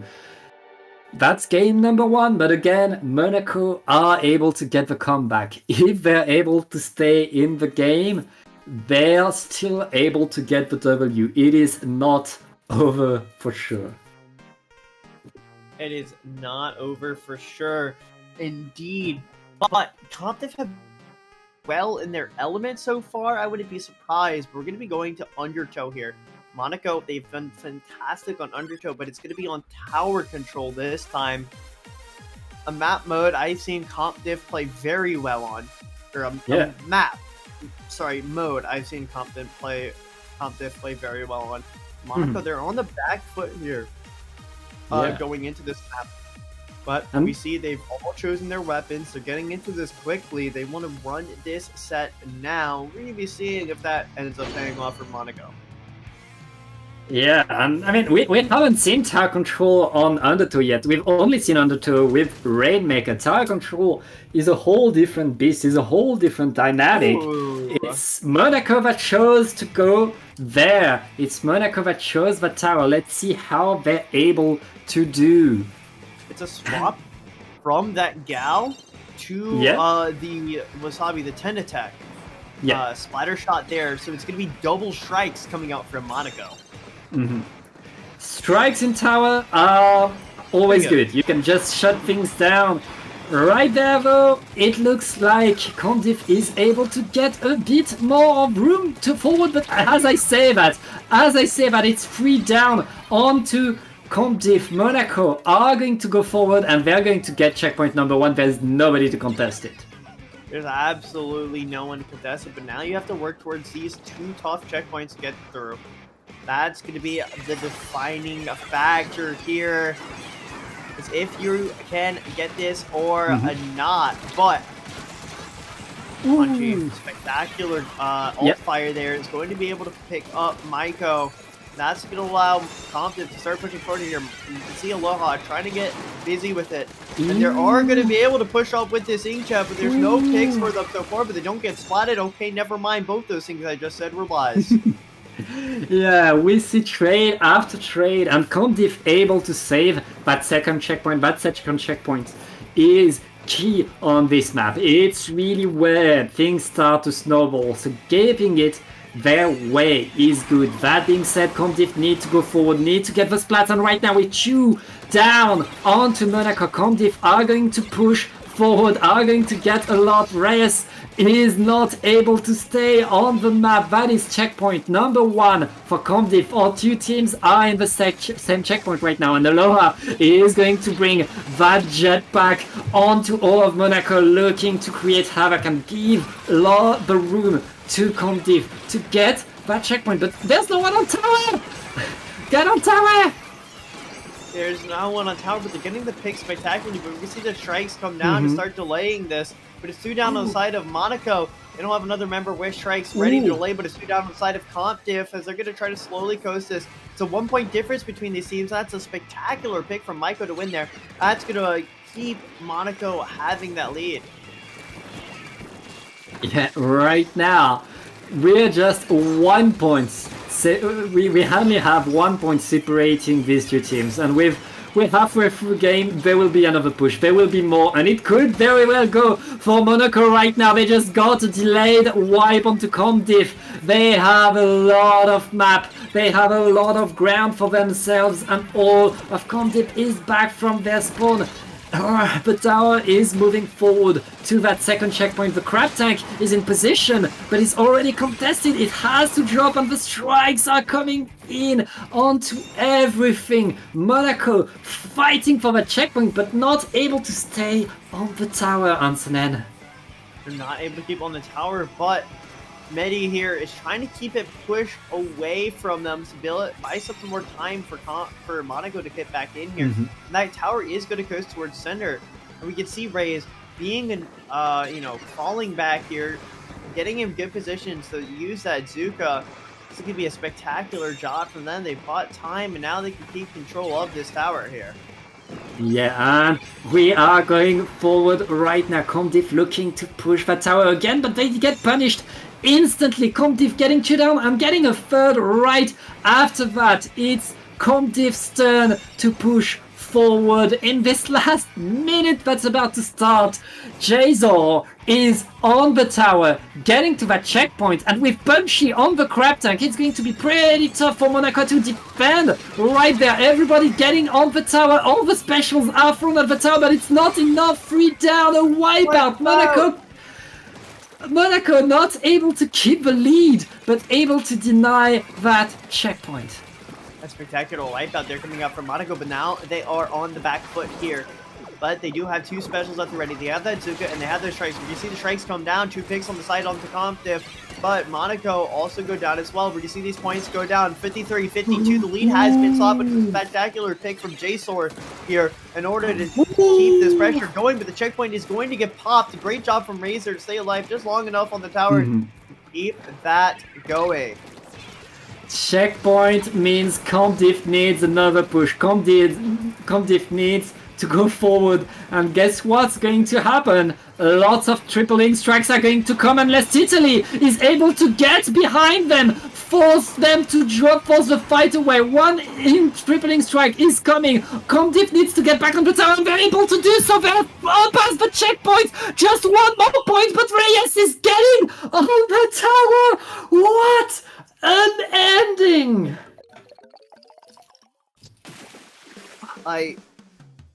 I'm at a loss for words there. What a chaotic ending coming out at the back of that match. And Monaco, they managed to get the map. Comptiff sent Titali, the junior, in to deny 1 ink strike. Then they dodged the other ink strike. And despite dodging the special that ends the game, They managed to dodge that, they managed to survive that, but they still lose because Reyes is able to just run in, get onto the tower in the nick of time.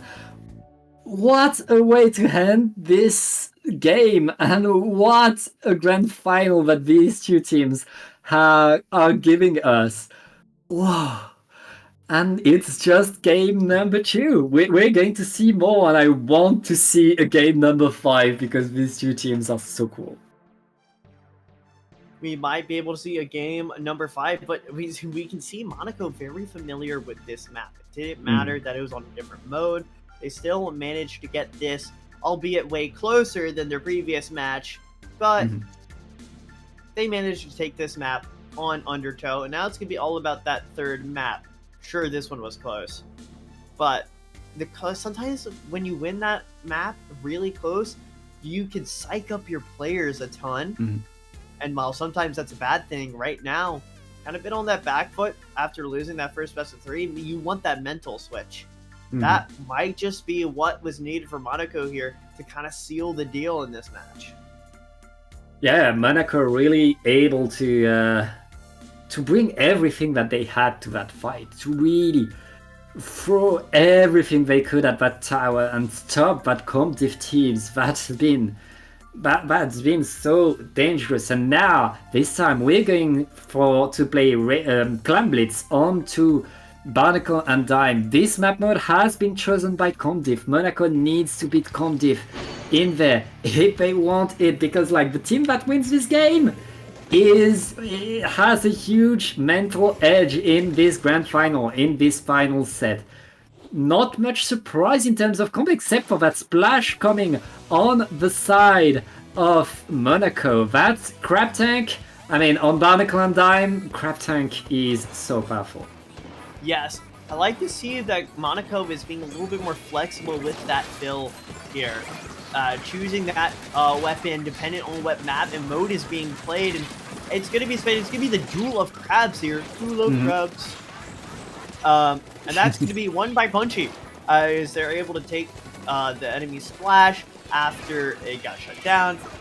But it's going to be all about getting this Rainmaker push, and it's a spectacular Zuka shot. Oh, Clamp, sorry. I don't know why I said Clamps. Rainmaker. My brain just short-circuited there. And we have lots of fights left and right. It looks like Comdiff is able to get the better of that fight. Reyes is the last standing onto the side. He's going to have to jump away. Monaco able to defend, though able to deny that Super Clam from being grabbed by Comdiff. Comdiff not able to get the push they wanted. Both of his teams just fighting left and right for mid, fighting for that advantage. Neither team able to really get any push going. Yeah, neither team really able to get anything started here. And that could be a bit of a, that just shows how close these teams are to each other. But Comdiff, now they're getting this forward pressure going. They don't have any super clans made just yet, but they are getting this fix in these map controls, which again, in clanless, really important. Now we can see that, we're going to see the basket pop. The two are also going to go down. A third goes down as well as a quick to 74. That's going to be a wipeout. And now we're going to talk about when I was talking about map control being very important in this in this mode. Now we're going to see Monaco have all of that. They're going to be able to gobble up this map like a hungry snack. And they're going to be able to run with that. Yeah, right now Monaco has lots of specials at the ready, but Comdiff are answering with a crab tank, pushing all of Monaco away. That being said, lots of players are falling down. Punchy looking to delay, but it's just Jay left to defend, and Jay able to get the snipe. That counts. Able to bring all of Comdiff back into mid. Comdiff secures mid. We're halfway through the game and Comdiff's lead is good. JSOR has been absolutely spectacular throughout this match here, and really gets his picks in those pivotal moments. And that's where you can rely on that, spectacular from Comdiff. But Diagno's going to get punished there on a bit of a push, and it's going to be the splash going down as well. The shot is able to retreat there, but it's going to be all that map control, and all these clams are going to be gained by Comdiff. 15 clams on the board for them, and they are about to make Ace Power Clam. It's another spectacular snipe coming out from JSOR. What a flick! Man, might need a cast for his wrist after that one. Yeah, right now both teams still fighting for mid. We are not done. All of Monaco is still fighting for there. That being said, Comdiff have a super clam at the ready. If they win a team fight, if they get forward once, they could reopen that basket and score more points. Mako just getting in. Mako just pushing everybody away, getting one with the bomb and getting away with murder right now. It's Monaco time. Monaco looking to push. They have everybody right by the snipe. They have the clams. Now all they need is one more special, maybe strikes, and they should get the push. Should be able to get the push here. But seeing all these specials come down from both sides, Monaco, they are on the backboard in terms of score, but they do need to get these picks. They're going to be able to find the Zeko Fin out with the crab, and the bubble has been dropped in response, and it's able to pick up one. Aloha, a spectacular pick there, and a spectacular double, but it gets traded by the Zuka. Crab comes out from Comdiff here, and that's going to put on a lot of pressure onto the members of Monaco, forcing them to back up here, but no members go down from that. Is going to be pivotal here. Is going to try to get pushed into this with 30 seconds left. Comdiff still in that lead position, just wants to lock out Monaco for as long as possible.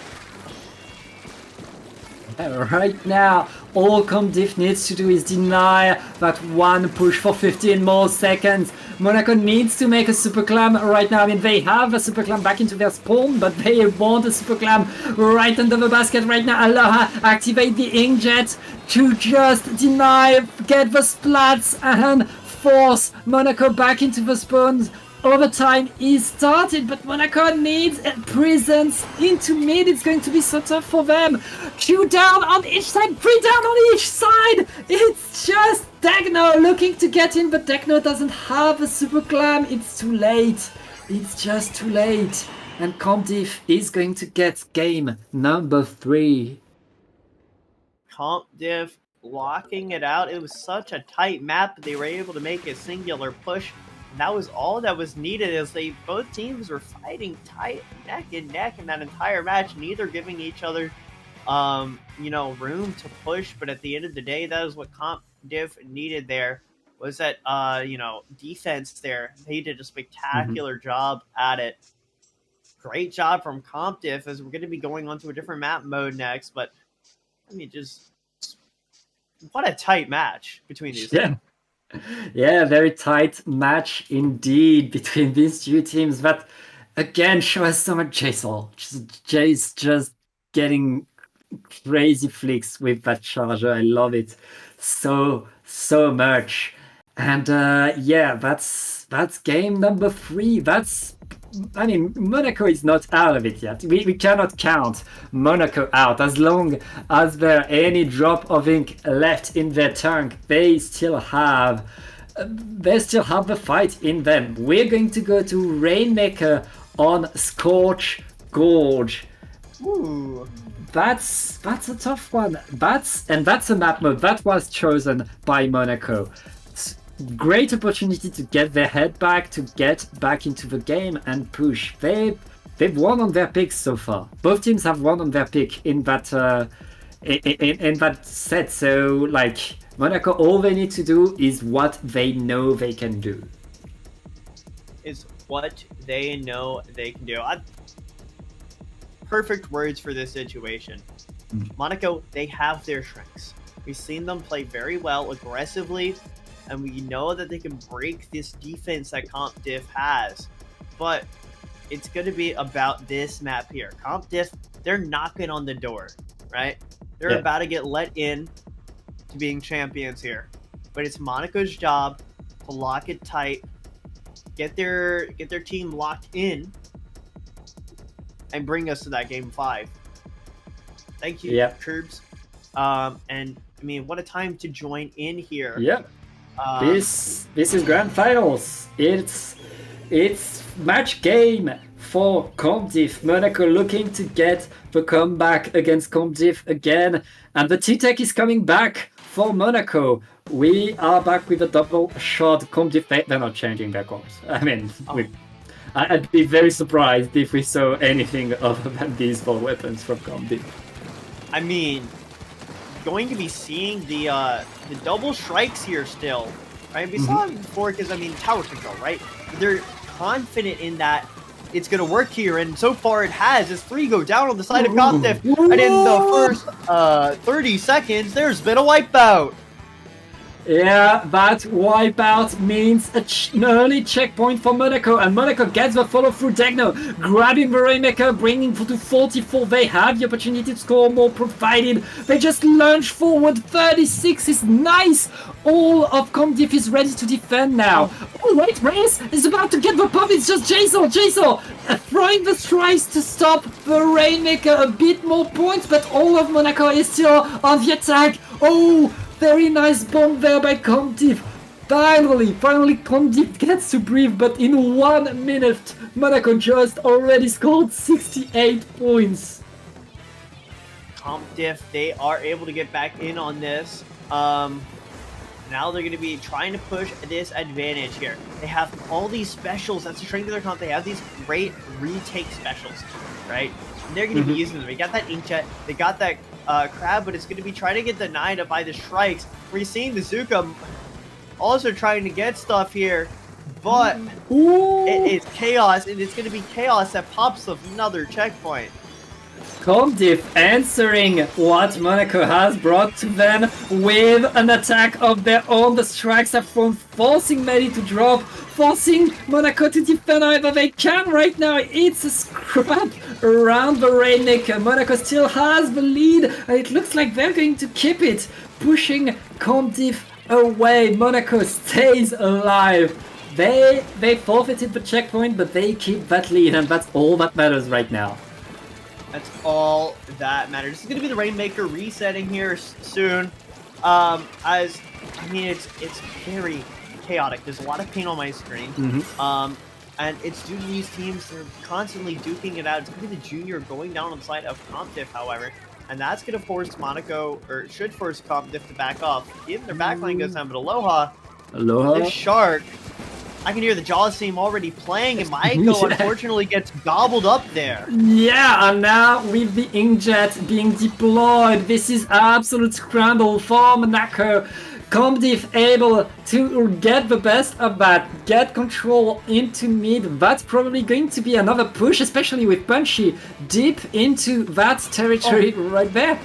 Okay, all of Monaco on the defense right now, looking to deny that push. Comdiv looking to get away in. Get 2 specials on board here for Comdiv as they can try to use them to make this push. We're going to see that special come out from the Zycofin, but it's going to be able to go down. And you see Bubble is on board here. But Nunmead, remember, shut down Razor, who tried to make a flank play. We've seen some of Razor's flank plays work spectacularly well, but it's not going to end up working. These members keep going down on both sides, but it's one down on the side of both right now, and it's back and forth. Many in a bit of a great position right there behind them, and it's going to work out. Tuco down to the side of Comdiv. The Rainmaker is down, and all this map control is going to be gained by them. Yeah, Monaco back into control. They only need to deny Comdiv for a minute and 15 seconds. Again, they are all around. They don't grab the Rainmaker. They know they're not going to get a big push, especially with all of Comdiv in position waiting for them. Comdiv are the ones who need to push forward right now, and that's exactly what they're doing with that big bubbler deployed. The strikes are coming into the bubbler, forcing Comdiv to move, and that's 2 down onto Comdiv. Monaco cleaning up left and right. It's just Jay with a charger in spawn. Medi is running at them, and Monaco is looking to get that victory. 40 seconds left, and Monaco is in control of that Rainmaker, forcing Comdiv to react. They're going to bring that Rainmaker to the side where it's so awkward to get it. That's so dangerous right now. Monaco looking to get a game 5. My god, these picks are fantastic. Monaco locked in, the keys in, the doors unlocked here for them right now, and they're pushing forward. The members go down, but it's 13 seconds left, and all they need to do is keep control of that Rainmaker, and they're, oh my god, this flank, the shark from Raze, gobbled up. Oh my, Raze, fantastic double there. It's a wipeout onto Monaco, however. It's just Jay left standing. Comdiv is going to get their final push, their final try. They could end it here, but they need a monster push. Jay needs to stay alive, whatever happens. Monaco preparing the strikes, preparing the Zuka. They want to stop that Rainmaker to stay alive in this tournament. They need to defend with everything they have. All that last-ditch effort is going to be kicking in here. We're going to see a lot of bombs coming out from both of these sides. Hello? But we're going to be seeing the flank tried to come out, but the last member almost falls off the map. But we see the Zuka shots come out here. Oh, Medi looking for the pick, and they get it. We're going to be going to a game 5. More games between these 2 teams. It's going to be decided by the tiebreaker, by the final one, by Umami on Splat Zones. Umami on Splat Zones. What a map to have the decider be in. It's going to be one hell of game 5. That's all I'm going to tell you. I mean, we've seen both these teams be absolutely spectacular this match. Monaco was absolutely spectacular with Comdiv as well. Made it very close. We could have been seeing that 3-1. But Monaco, I mean, locked in, especially on their push, especially on that initial push. Absolutely fantastic job from them. Getting that initial wipeout kind of at the start of the round just set them up so well. Yeah, it's lots coming, and like as you said, both of these teams, all 8 of these players, are showing us how fantastic they are. Are showing us like how good they can do. That you have to bring your A game if you want to win Paddling Pool, and the A game is now in a best of 1 in that final decider. It's and it's on zones, of course. Of all maps, of all modes, we had to end it on zones.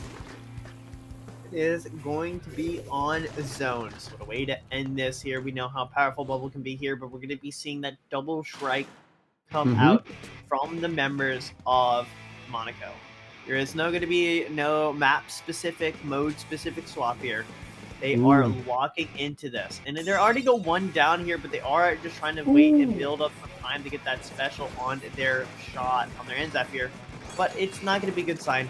CompDiff, they are in control here.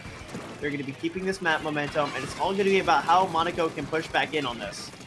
Yeah, right now Monaco needs to get back. It looks like CompDiff is getting very, very good control right there. Monaco has no way in. Bazooka is not finding anything. As a matter of fact, Bazooka is found. Monaco not able to get the momentum. Monaco not able to set themselves up. And CompDiff looking to get 100 points right in the opening. Right there, they only need to hold for 25 more ticks. That's nothing for you. And with the bubbler deployed there, that's another slowdown. CompDiff just holding both of these zones. Punchy with the crab tank, just delaying, and CompDiff, all they need to do is paint that square. Monaco getting in there, painting one. They got one zone, they need to get the other, but they don't have the numbers. It's 2 versus 2 on the zone. Degno looking to paint with the Tactical, getting the jumps.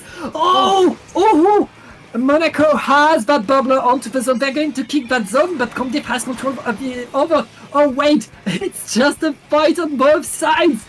Monaco, you can do it. You need to survive. You need to keep at least one zone. But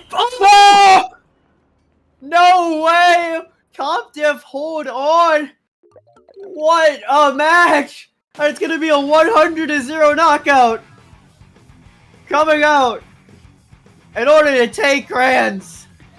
what a way to finish. CompDiff ending this. CompDiff struggled on both of his teams, showing how good they are. And that's just shows how incredible CompDiff is able to keep one zone alive and then finally Punchy, the last squid standing, getting the wipeout and the last drop of ink on the zone at the same time, ending this tournament. Whew. Wow. What a way to end this. What a way. Oh my. I didn't have words after some of those previous maps, right? But that might have been the craziest ender of a match I think I've seen in a while. What a way to end this out. And I thought Monaco might have had a really big chance there to take that zone back because they were constantly having cooler up, right? That's one of the things that CompDiff has not been bringing. And it didn't matter. Punchy, absolutely fantastic performance to hold on at the end there and keep that zone painted. What a way, and CompDiff, a well-deserved win here in Paddling Pool. Yeah, that was an incredible game, and that was an incredible set in an incredible tournament with so many surprises come back. And yeah, congratulations to CompDiff for diffing everybody with their comp, destroying the meta once again, and getting another paddling pool badge onto their belts. Congratulations to these 4 players, and Antonin, it's time for us to say goodbye, but before we do, where can I find you on the internet? You can find me over at Twitch at AntoninFTC. I'm streaming weekly tournaments now, but for fighting games. And you can find me over at YouTube at Antonin as well. You can find me over at Twitter at Antonin4, and be on the lookout because in June I'm going to be hosting a Splatoon tournament. There's gonna be more info about that soon, as long as I actually make the trailer. Pat, where can we find you? Well, you can find me at PatAutumn on Twitter. It's written on your screen right now, and that's pretty much it. And I also like to give special thanks to our wonderful observer, Jorian. Jorian51 onto Twitter. Give him a follow. He's wonderful. Give him a follow. He is awesome. Yep. Jorian, absolutely spectacular work you do over here. And all thanks to our TOs as well. Yeah, thank you Wouldn't be so possible much without them. Thank you to Zappo Production again for having us and creating these awesome tournaments. And thank you for watching. We will see you in the next one. On Friday, there will be Triton Cup. On Saturday, Starpool is streaming the Speed Ladder. So lots of good Splatoon action coming very soon to you on Darpo Production. Thank you all for watching. Bye bye.